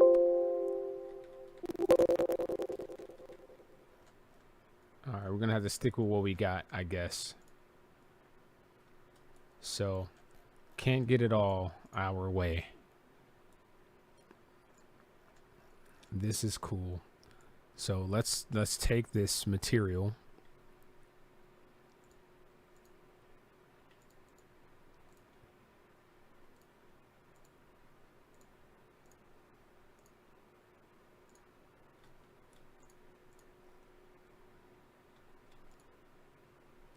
And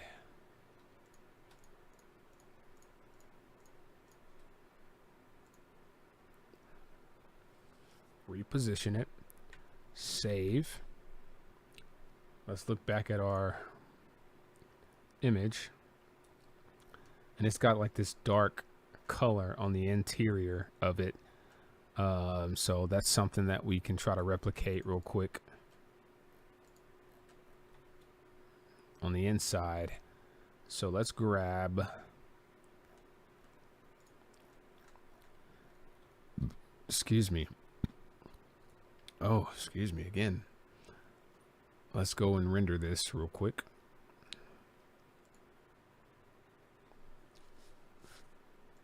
What is this material? Delete.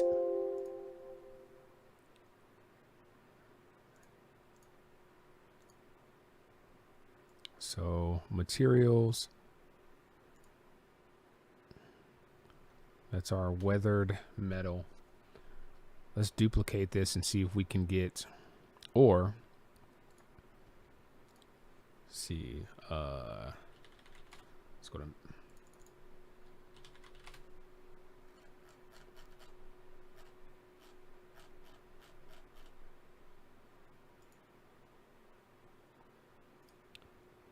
add to scene.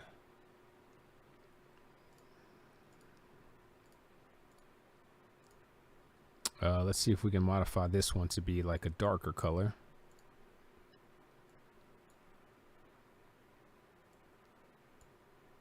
Not sure that that does anything for us. Color top.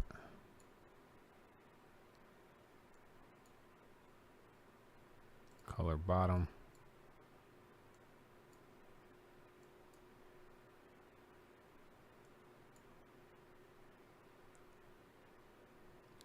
Okay. Let's go back. We can make that a little darker.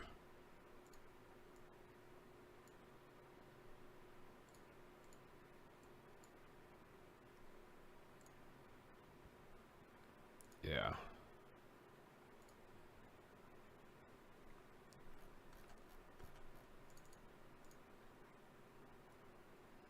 See view, hidden geometry.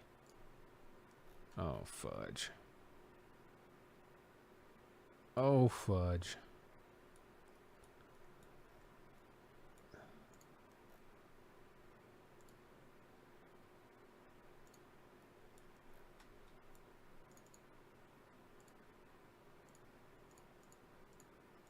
Oh, snap. I done got rid of some lines that we needed. Shoot.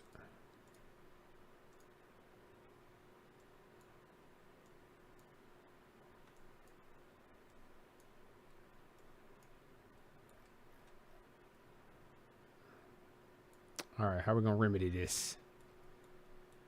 Damn, damn, damn, Gina.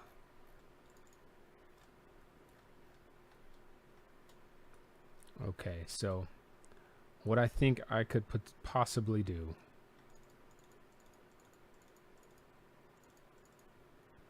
Oh my goodness, I cannot believe this.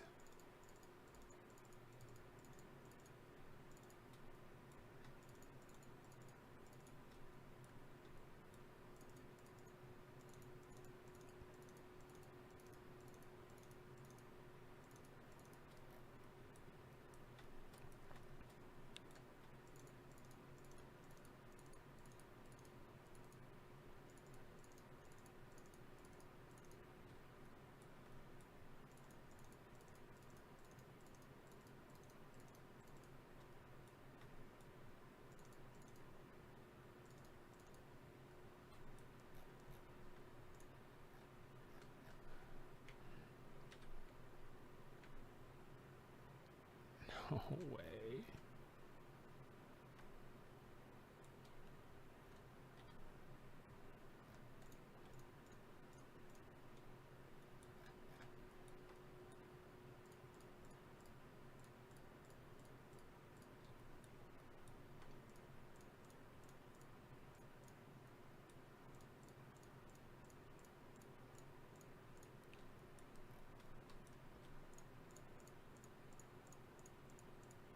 Should have thought about this, right?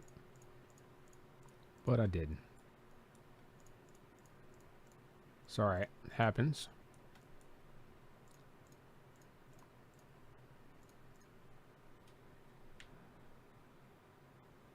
Group.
Group.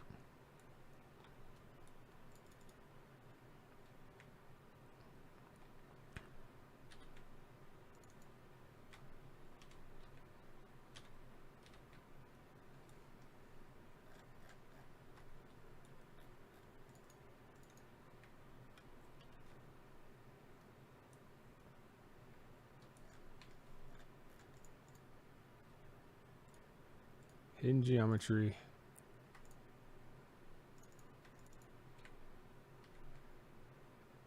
No.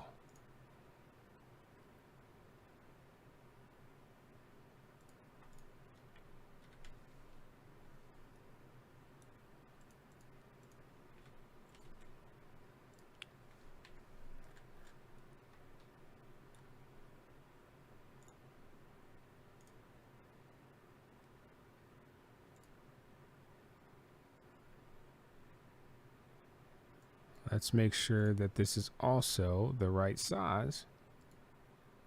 150 feet. Whew, jeez. Okay, and man, we definitely like messed ourselves up there. So I could take this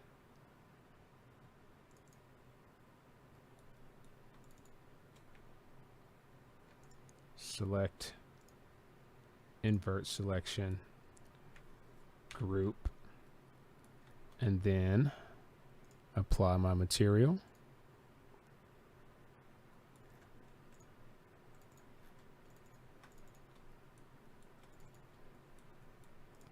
Invert selection and group, apply my material,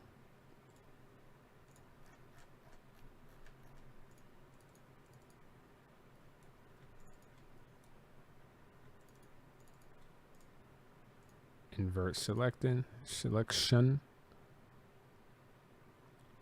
group, apply material,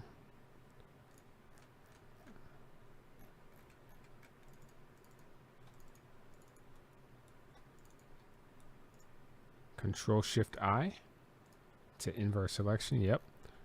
Group, apply material,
Now for these,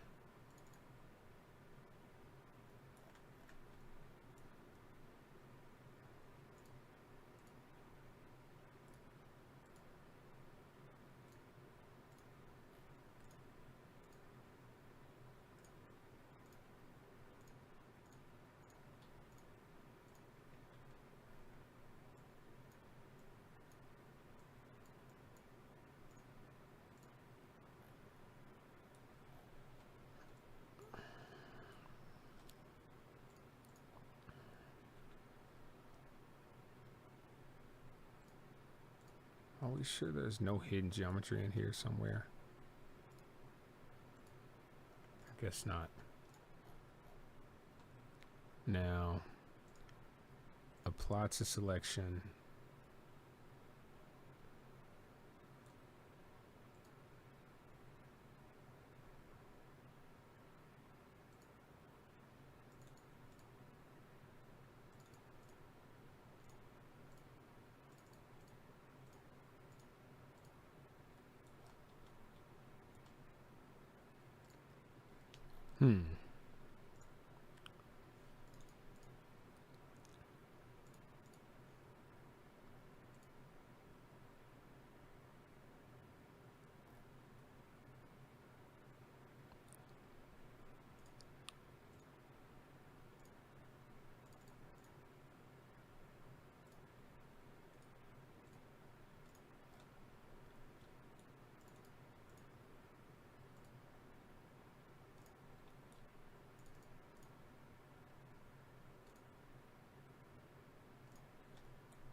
So I think that really should be it for this for now. Save. Let's go back to our front view. Let's make sure that we have our lights on our walls. And we will go to turn off hidden geometry, section cuts, save, and let's start an interactive render and see where we are.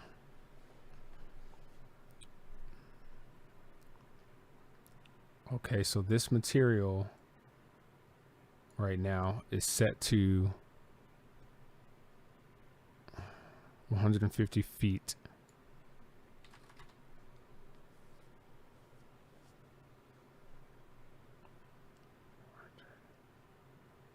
I wonder if it's too big. Let's do 50.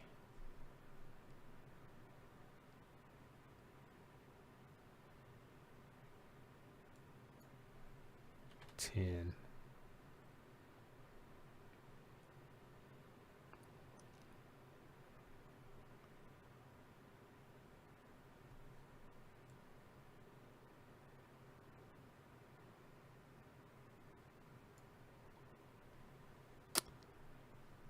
Okay, that's pretty cool. So if you hover over it, maybe I can make it pop out or something. But let me make some changes one more time.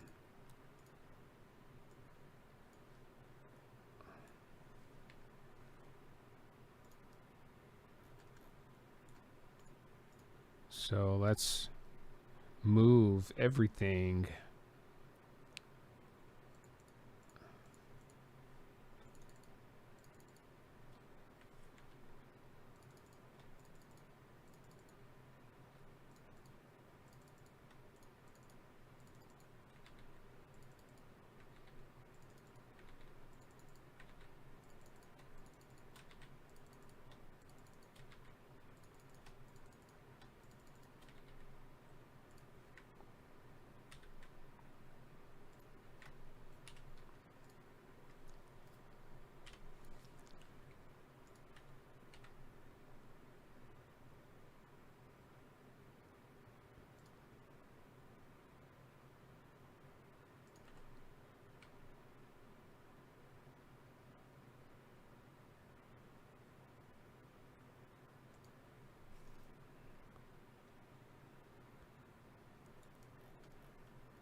And then I wanted to go and select this.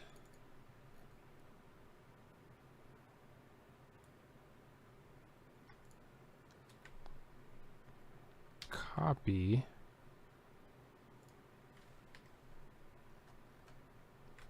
Paste. Group. Move.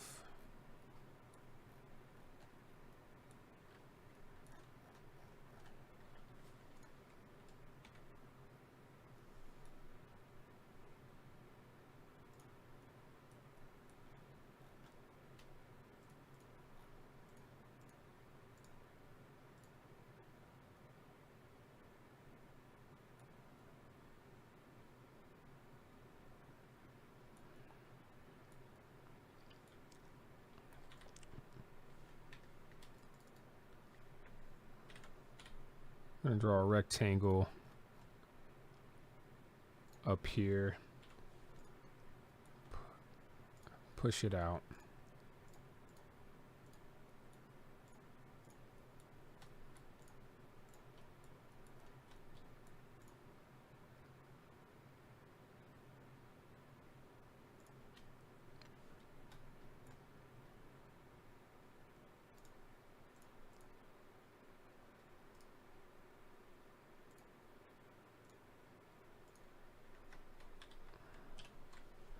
Intersect these faces. Oh.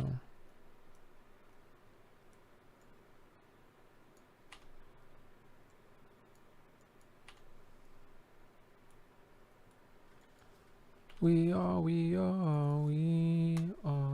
the youth of the nation. We are the youth of the nation. The youth of the nation. We are the youth of the nation. The youth of the nation. I'm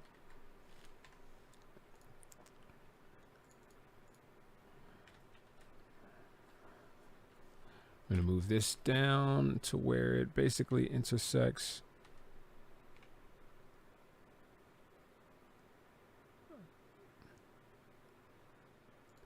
Right there. And then let's control X.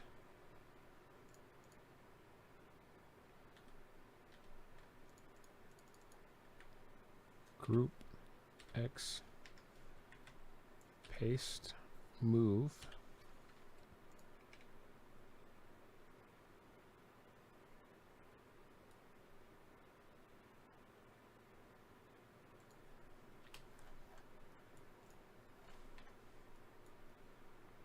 And then we'll give this some sort of shiny material. I'm going to do probably a Google search at some point to figure out what this could be. What material I could use for this, for like a CD.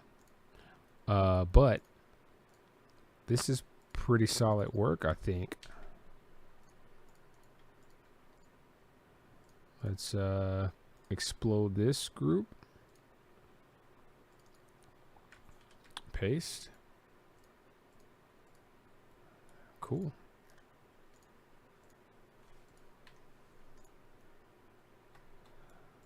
And then I'm going to grab a texture or material that is shiny, like reflective.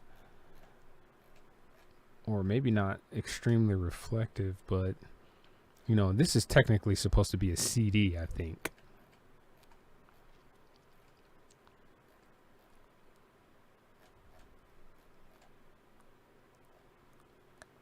Metallic foil red. That color's like kind of a greenish.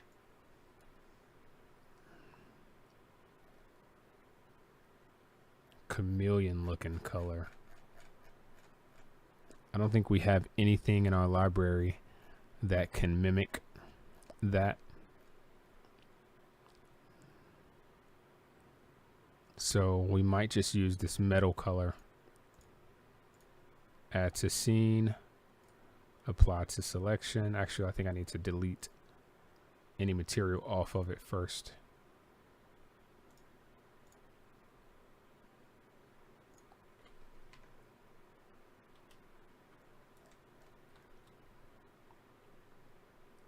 And then one of the very last things we can do, let's go to view, hidden geometry.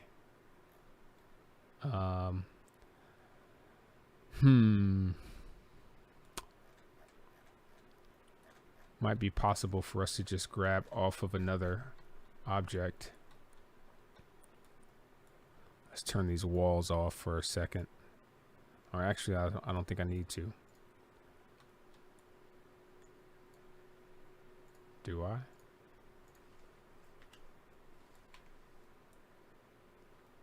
Oh, it's hidden. It's under the hide layer. That's why.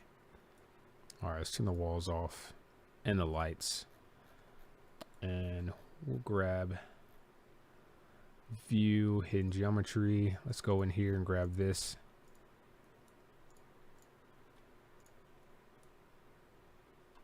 Honestly, I only need one. So let's copy this.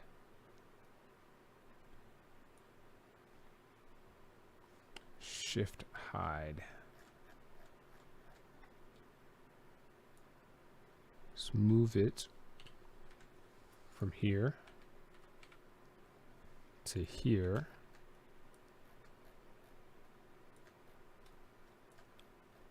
And then move it again.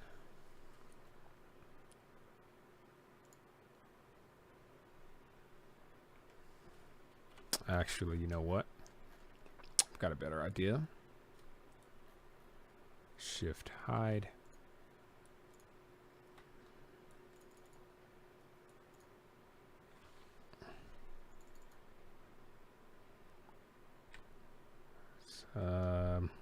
Shoot, how are we gonna do this?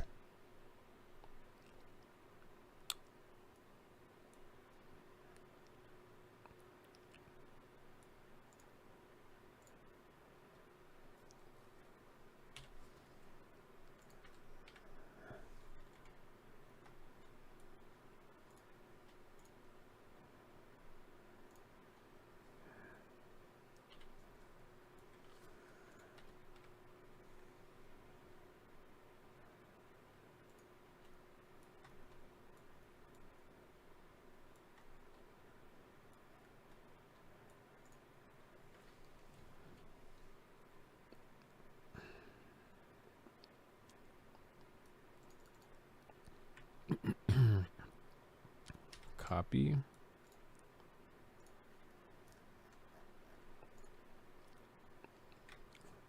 Paste. Group. Move.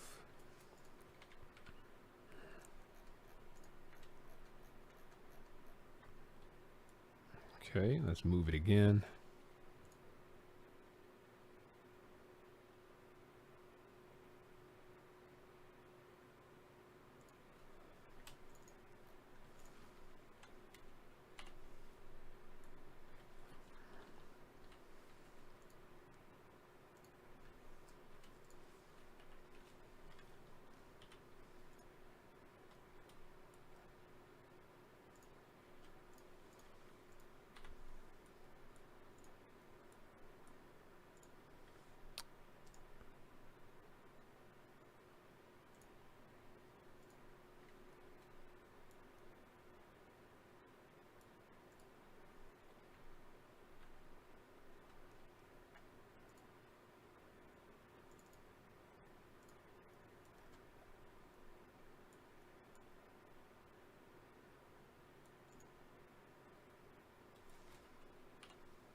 Yeah, we must have copied over a bunch of stuff that we didn't mean to do.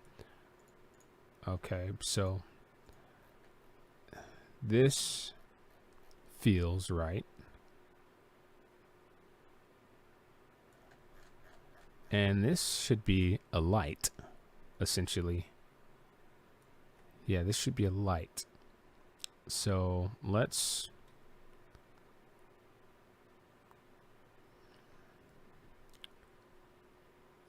give it a texture.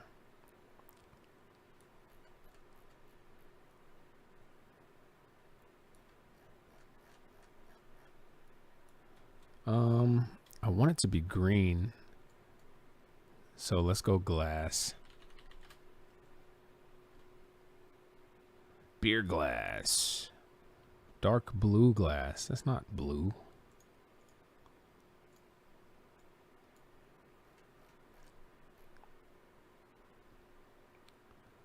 Glass with fog. Dark blue glass. That's a really cool looking glass. That's for sure.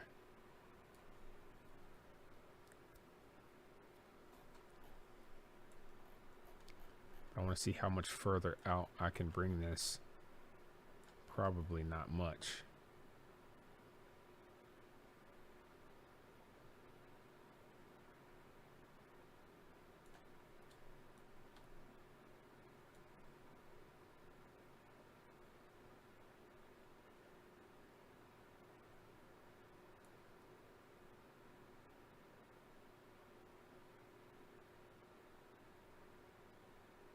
Huh.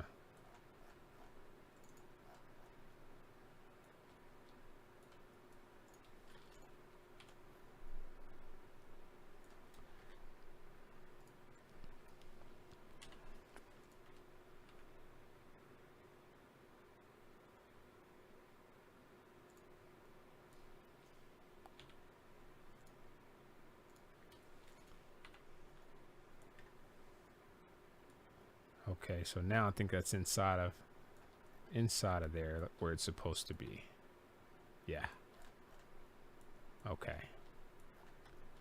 All right, so let's take this dark blue glass color, apply to selection. I don't think it matters the size of it, but let's save and give her a render.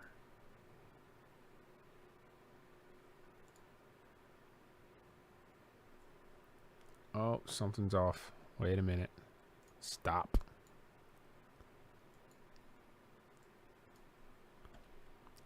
Walls, light, turn off the hide, and save,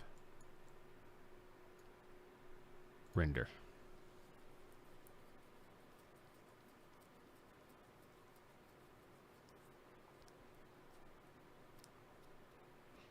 All right, that's not bad. But I definitely want that. Oh man, that looks like a, I don't know, it looks so weird. Something about that looks super weird. Okay, but so let's take,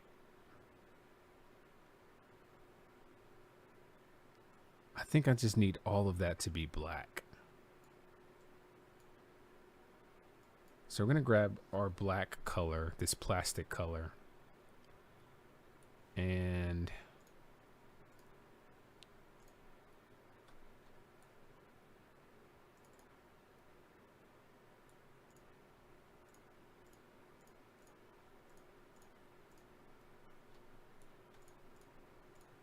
let's remove materials from this and apply this to the selection.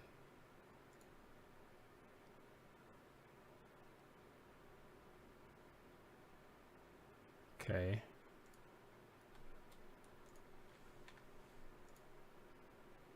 Remove, apply.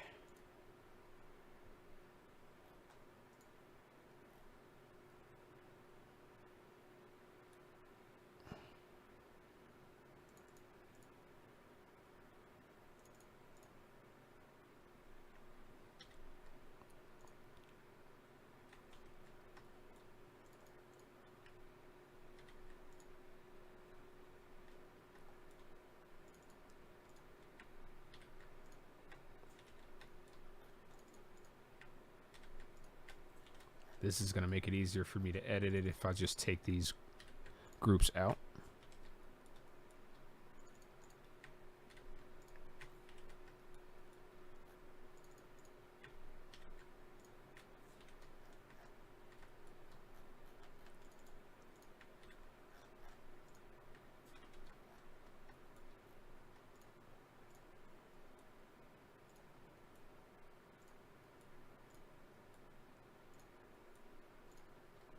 Remove materials.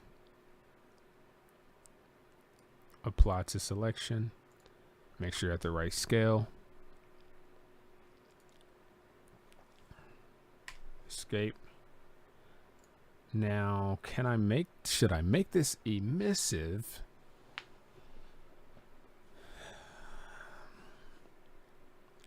Let's do it. Let's just see what happens if we do this. Let's save this first. And we're going to put this under, we're going to copy it.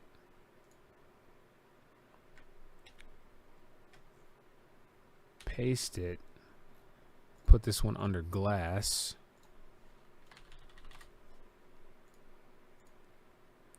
And hide it. This one we're going to put under lights. Or button lights.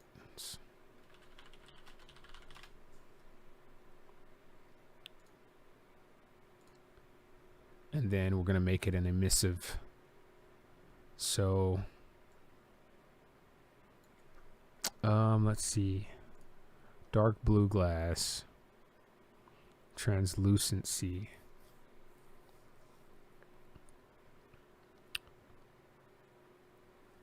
Add a layer. Emissive. Oh, shit.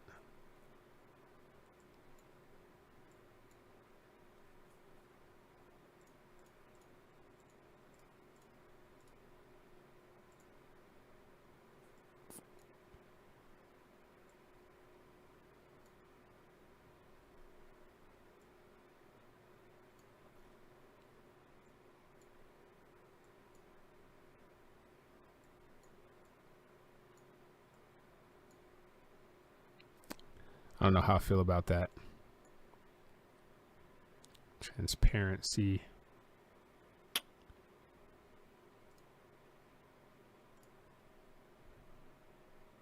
Okay, so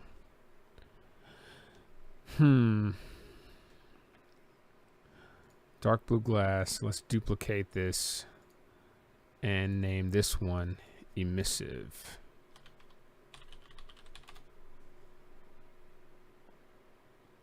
Add attribute. Nope.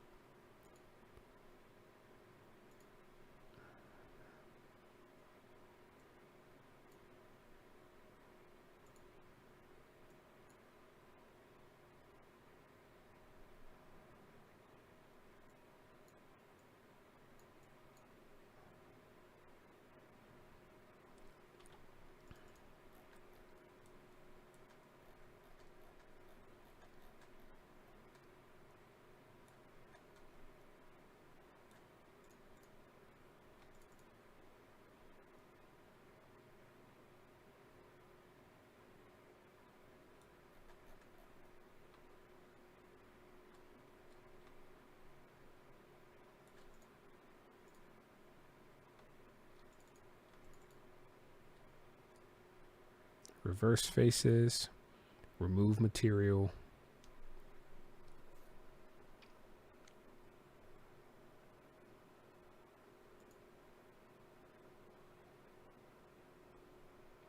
Apply to selection.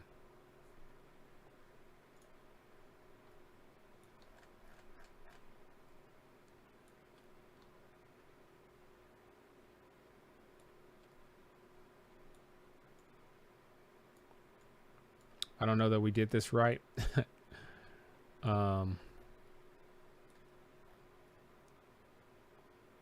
It looks like we did, though.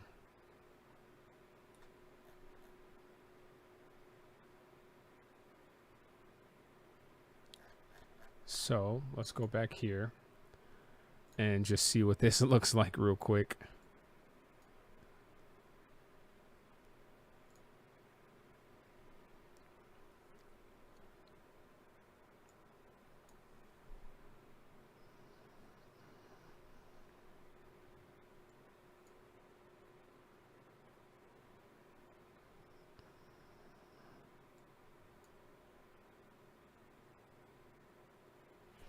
Nope.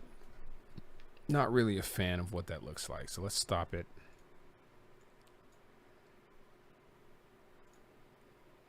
And we'll go back in here.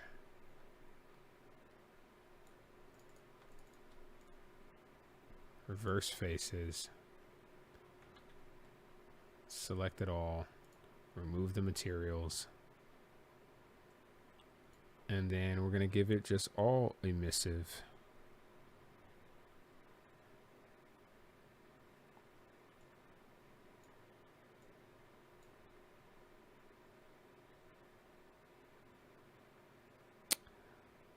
Oh.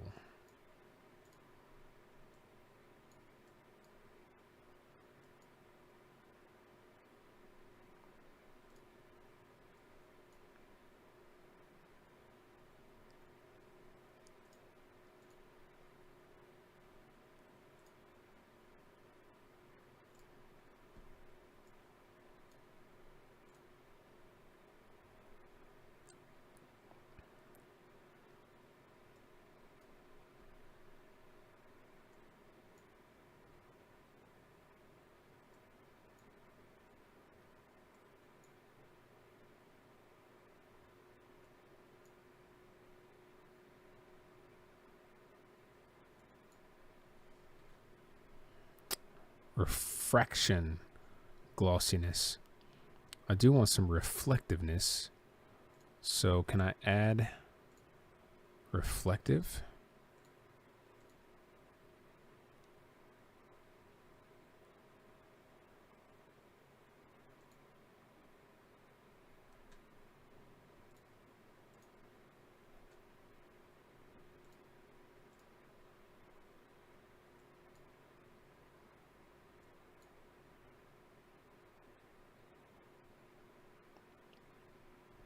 I don't know.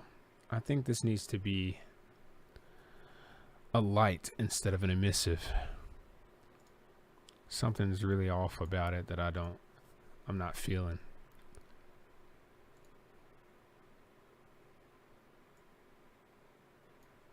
So let's convert it to a light. And that's going to give us a more realistic look. So we're going to delete that.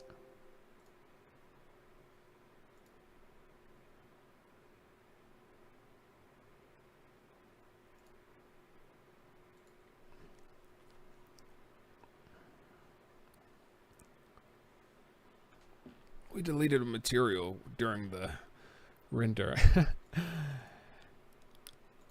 And I'm guessing that it couldn't handle that. So let's delete, let's close it all out. And we should be able to just recover from close to where we were.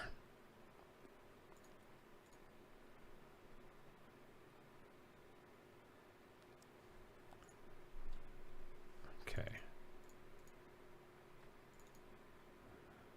Okay, let's go to styles, edit. Okay.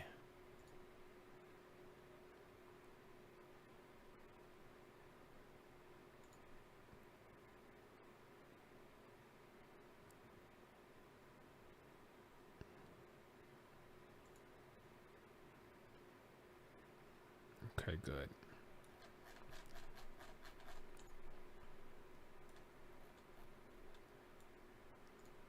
Okay.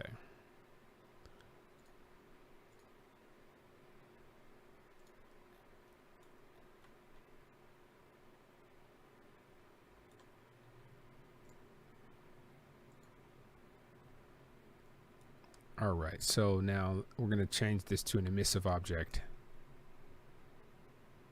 And we're going to delete that emissive glass we had. I'm going to go to our emissive lights. Mesh light number 5. Set its green. I'm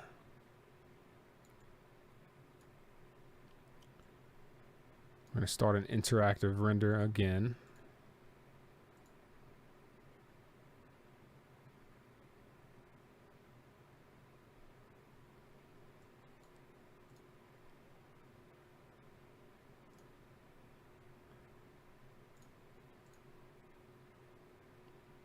Radiant might be way too bright.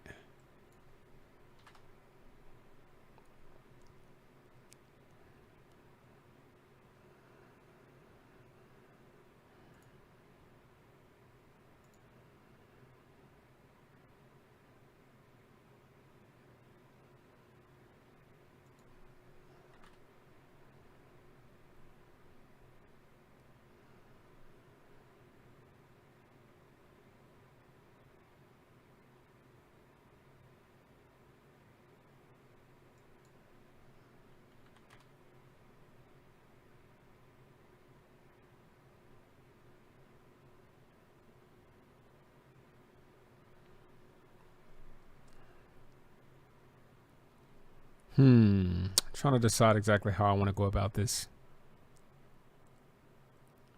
And it's possible that I could use just a one-sided texture. So,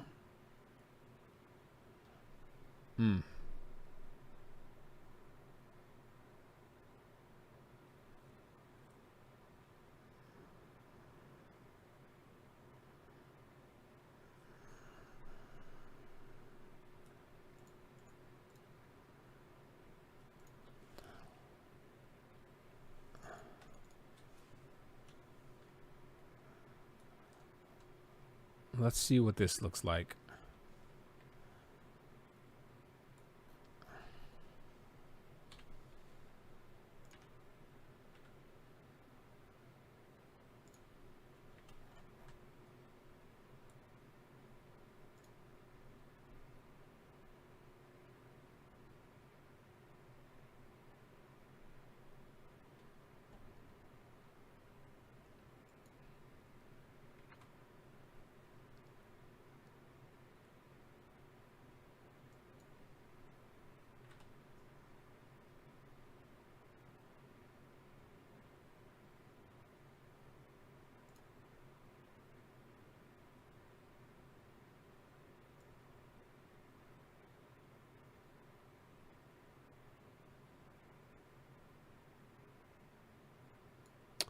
Let's adjust some more settings to get more light into the camera.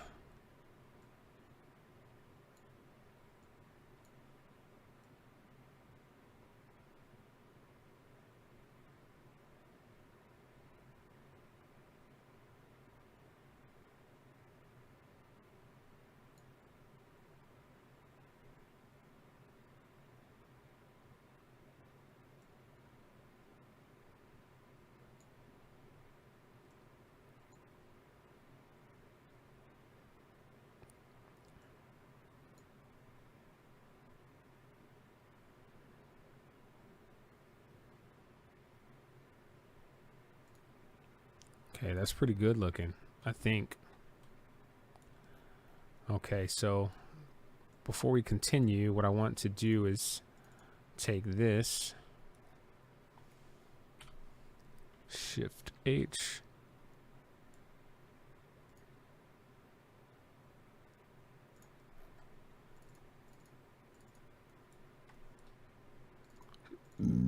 excuse me.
And you know what? It might be even better if, let's say I move these right up against there. And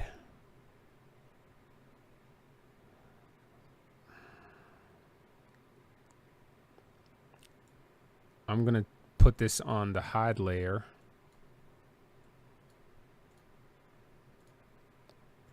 And get rid of it altogether for now, because let's say that that's a selected section. The selected section could be the one that the piece disappears from. So let's save that. Oh, I forgot.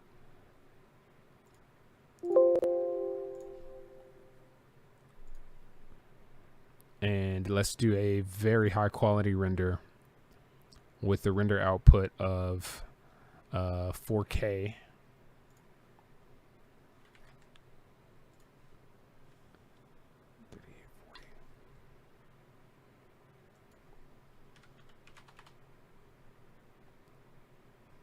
Okay. And we want to do a, let's see, environment, save image, camera,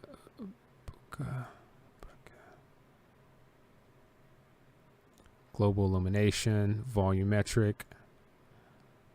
I don't know what that's going to look like, but we're going to try it. Camera, we want the depth of field, and we're going to zoom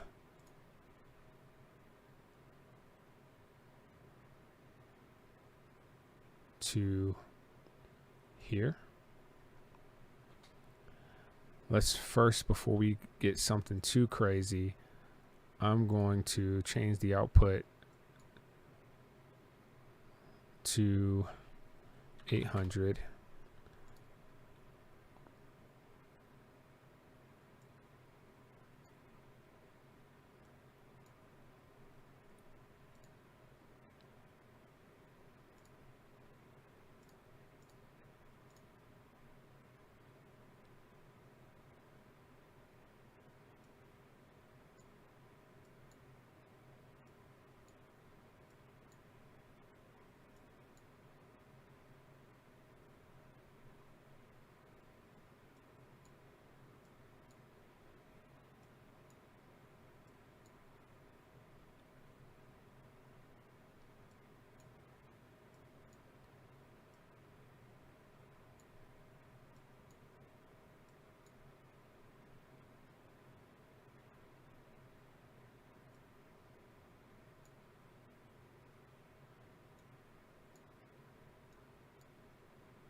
I don't know if environment fog is going to make that big of a difference.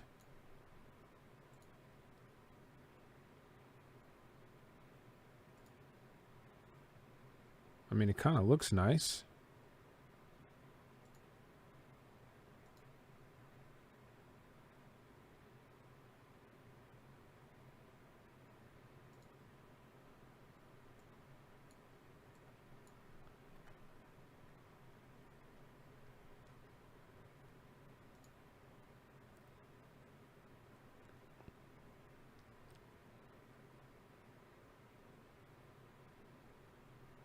Um, hmm.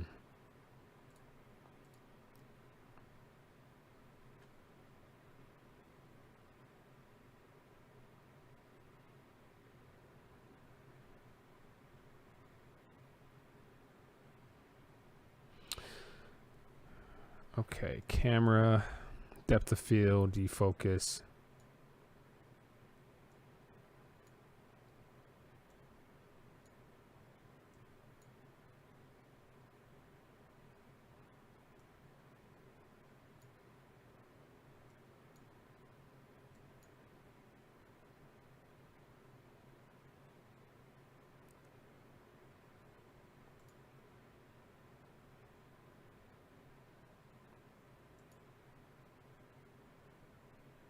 Not sure how much of a difference this setting is going to really make.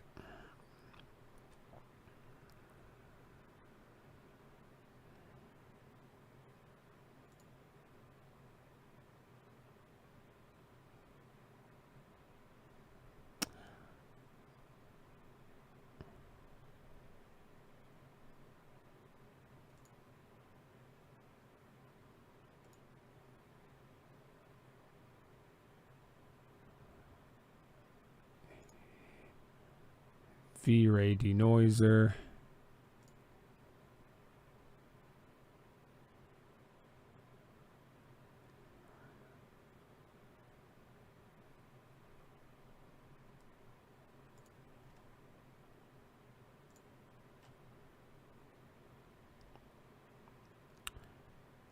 Camera parameters, shutter speed. I think I like the brightness that we have so right now. And let me modify one of the materials, this metal.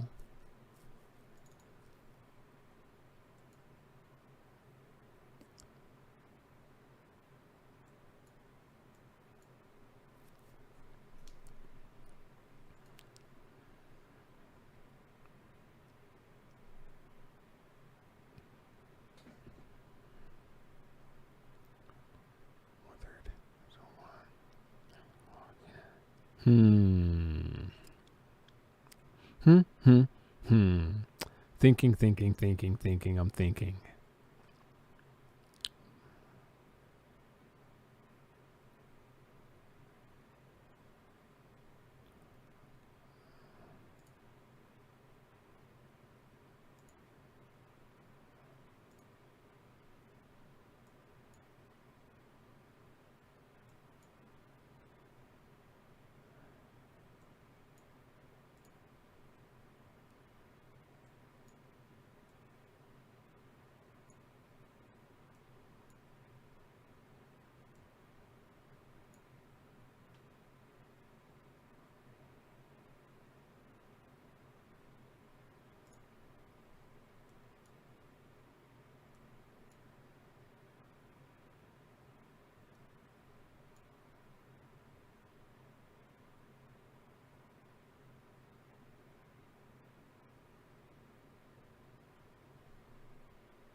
All right, let me modify this plastic color.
Right now, we're just playing with a bunch of settings.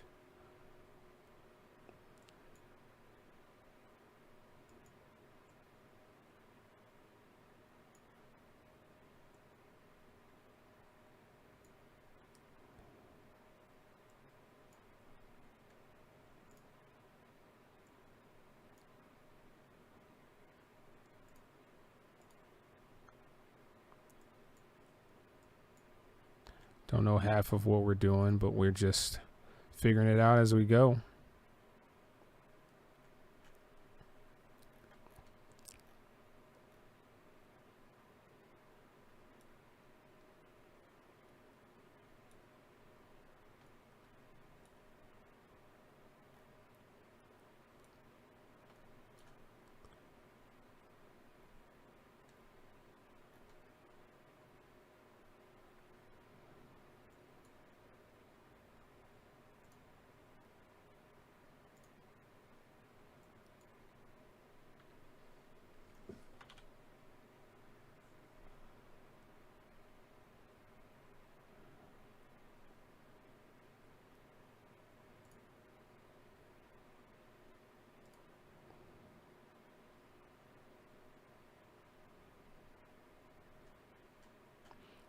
Reflection.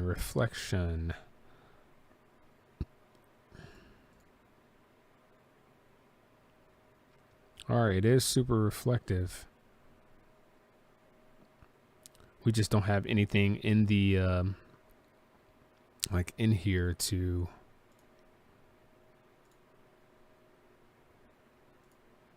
so if we turn our mesh light back on,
all right, I like how that looks. I think that's much closer to the real thing.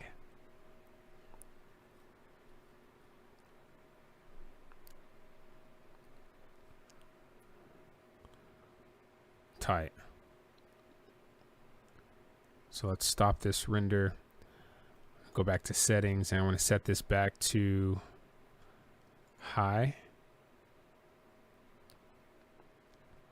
And render output to be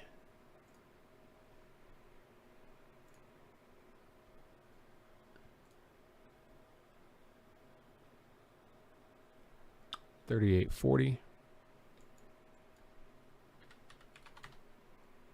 4K, and then let's save it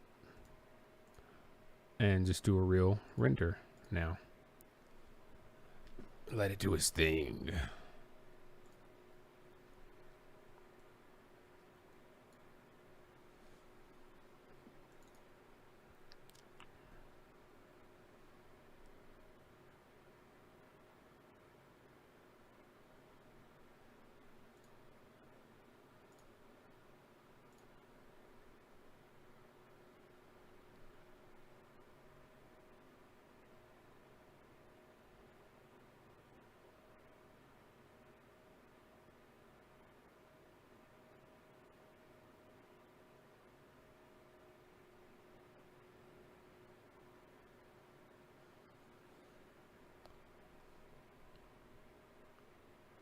Yeah, I like that. That looks really nice.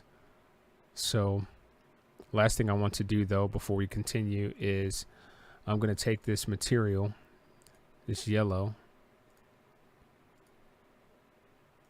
I'm going to duplicate it,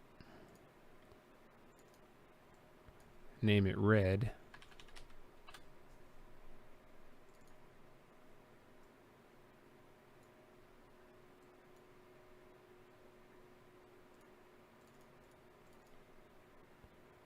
remove the material off of this, apply to selection,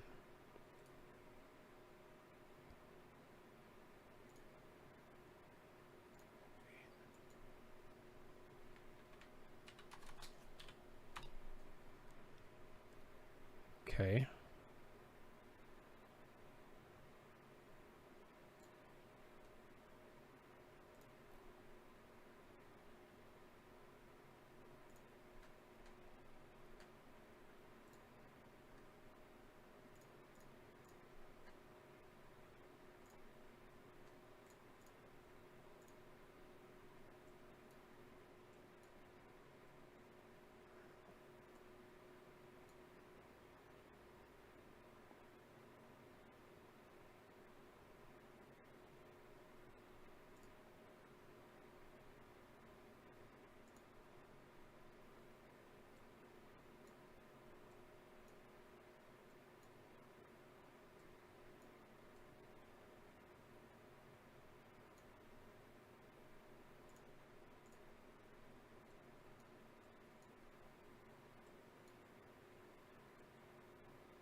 Okay, let's check that out.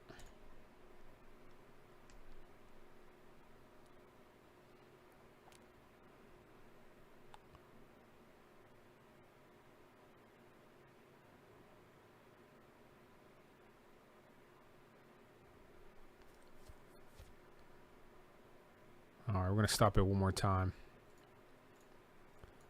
and adjust our red version to have red flakes.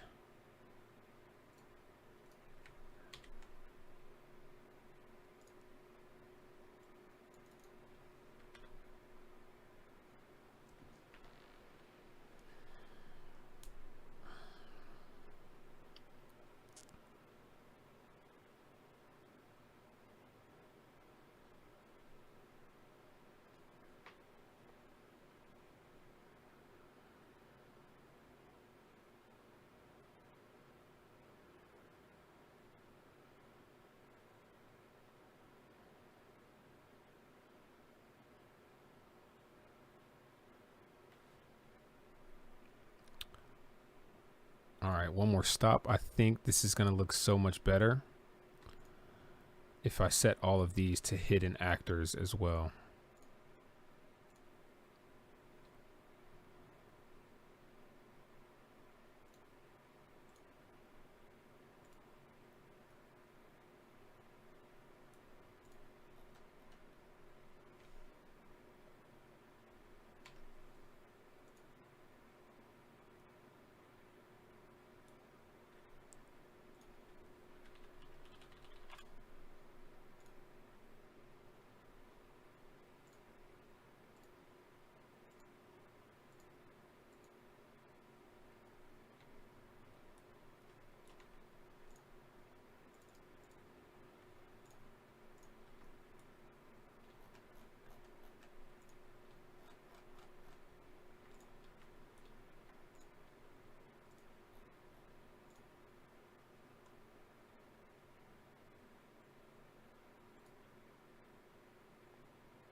Okay.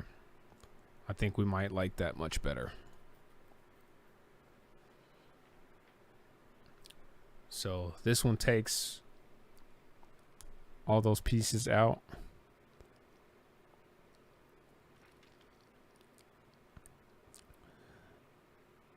Uh-oh. Fucked up something else.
think that fixes it. Let's find out.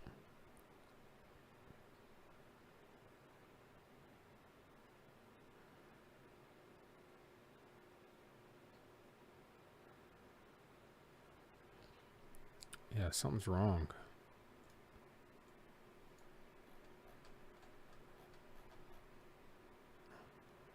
Ah, it's under the hide layer. Gotcha. Okay. Let's try this again.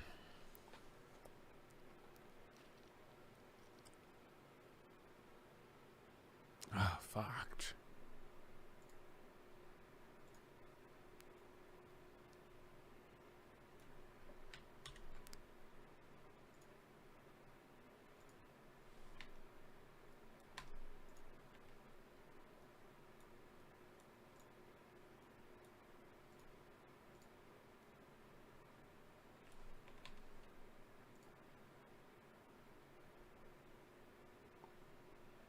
Okay. I think we fixed the problem this time, right?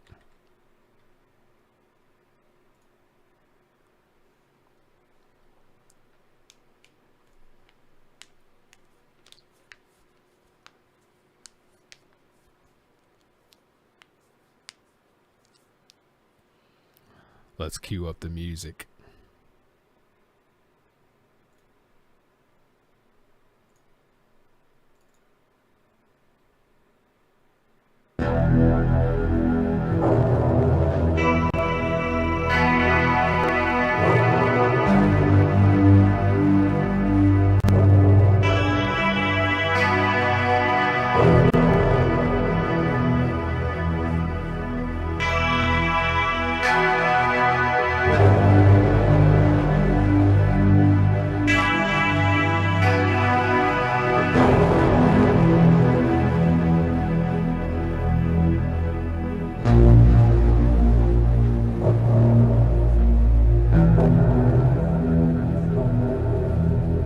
So I think this will be so much more moody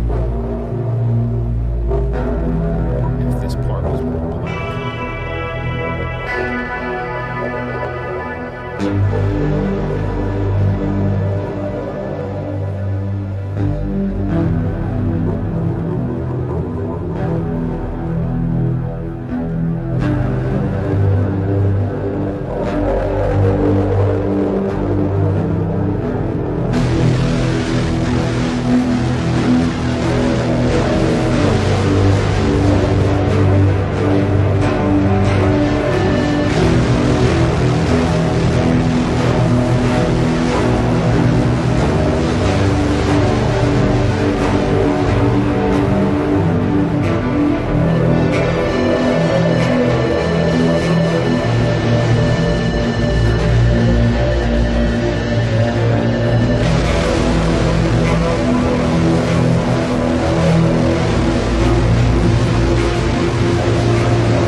Let's figure out real quick how we can modify the metal. So let's name this as CD glass green.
So if we could change this to be black.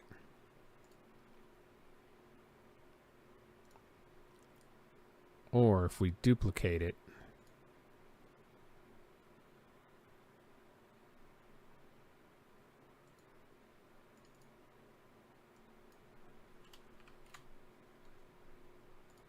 And adjust the diffuse. Like, is that actually going to do anything?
Hmm.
All right, I'm trying to make this look super dark.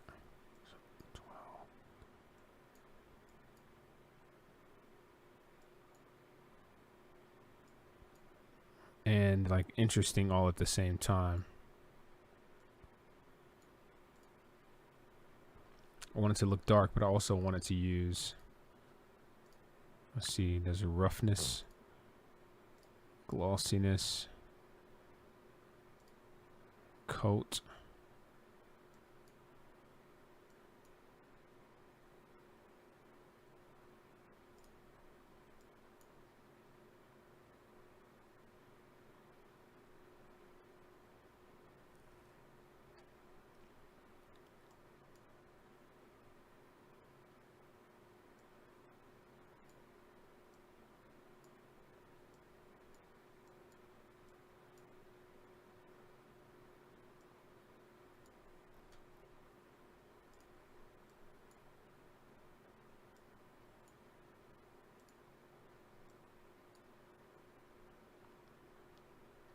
Oh shit.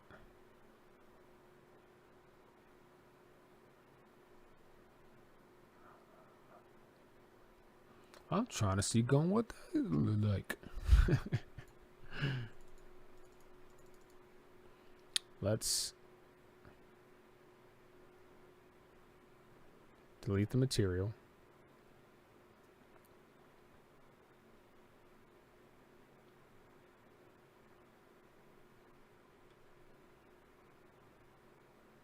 A lot of curvatures happening in there.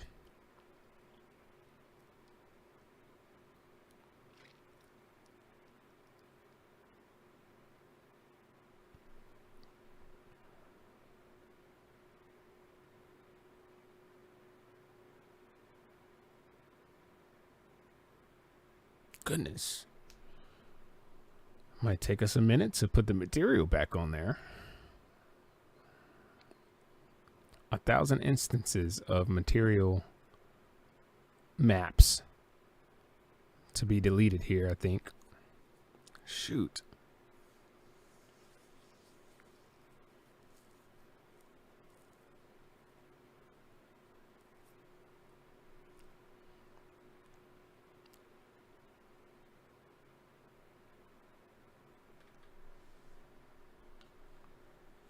Okay.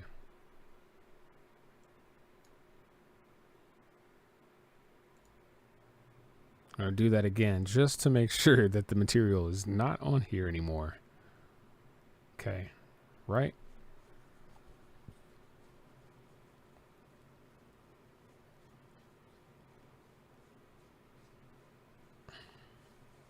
Then we're going to do a nice little render with no material.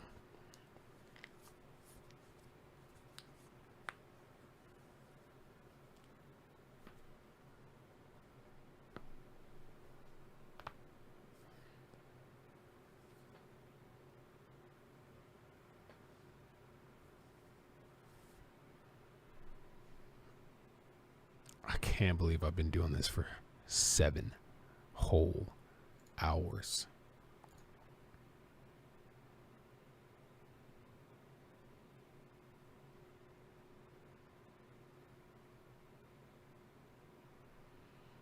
Okay.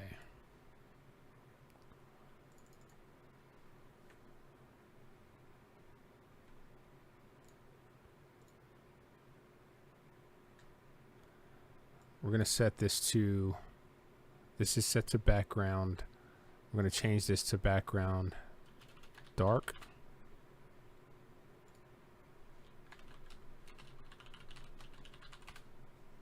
Background light. So this is going to be background dark.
Okay, so background dark, background light.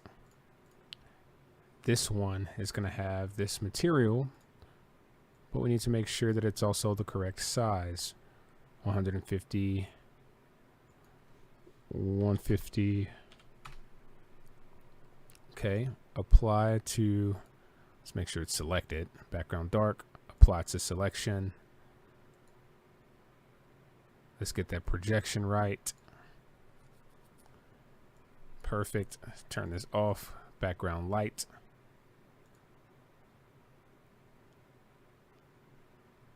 Oh. Apply to selection.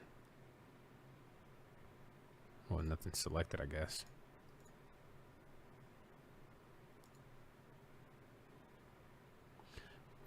Modify projection. Okay. Scene 2.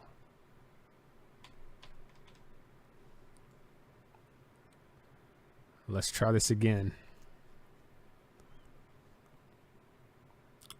And this time with our dark background.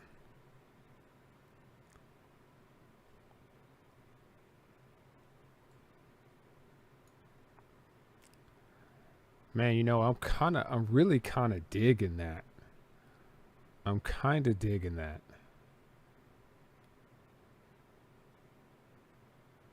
Because it almost looks like oil.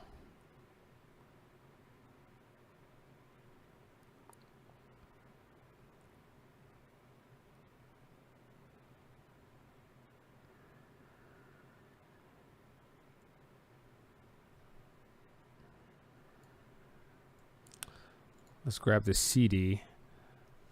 Something about the CD is looking a little strange.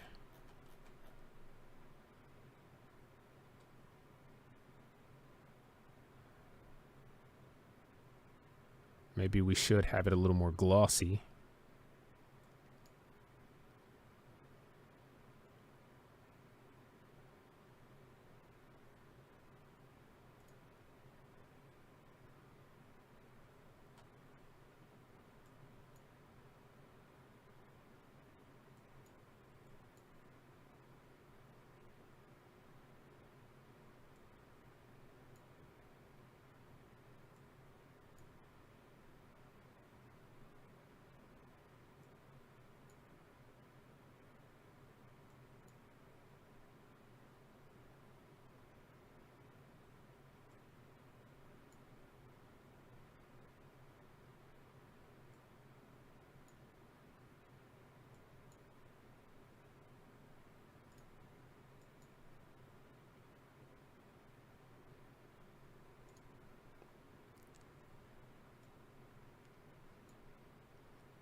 Oh shit, I'm really digging this right now. Like, I like what I'm seeing.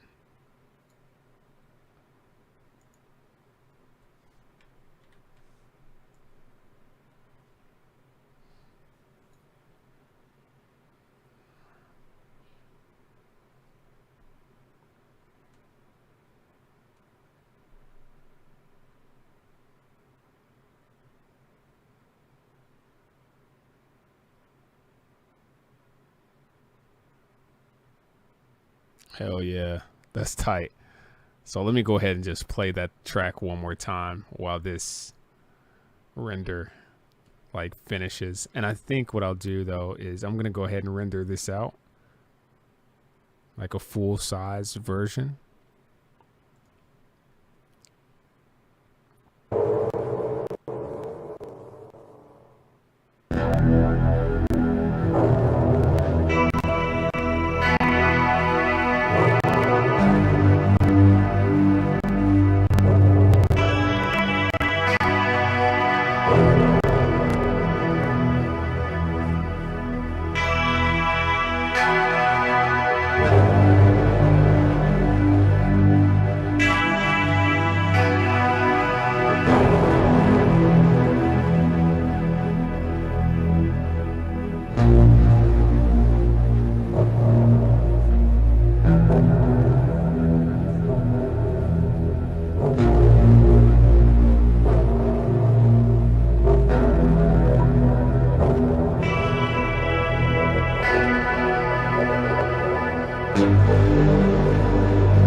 So this is about halfway done rendering.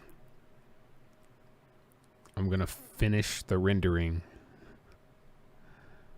and I'm going to add this as my title card, the image for my YouTube video.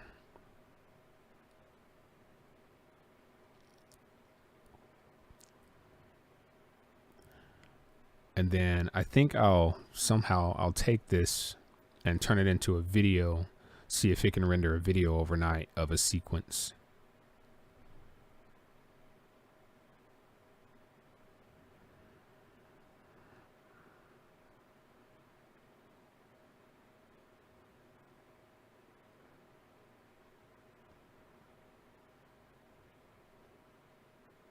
Yeah, this is tight.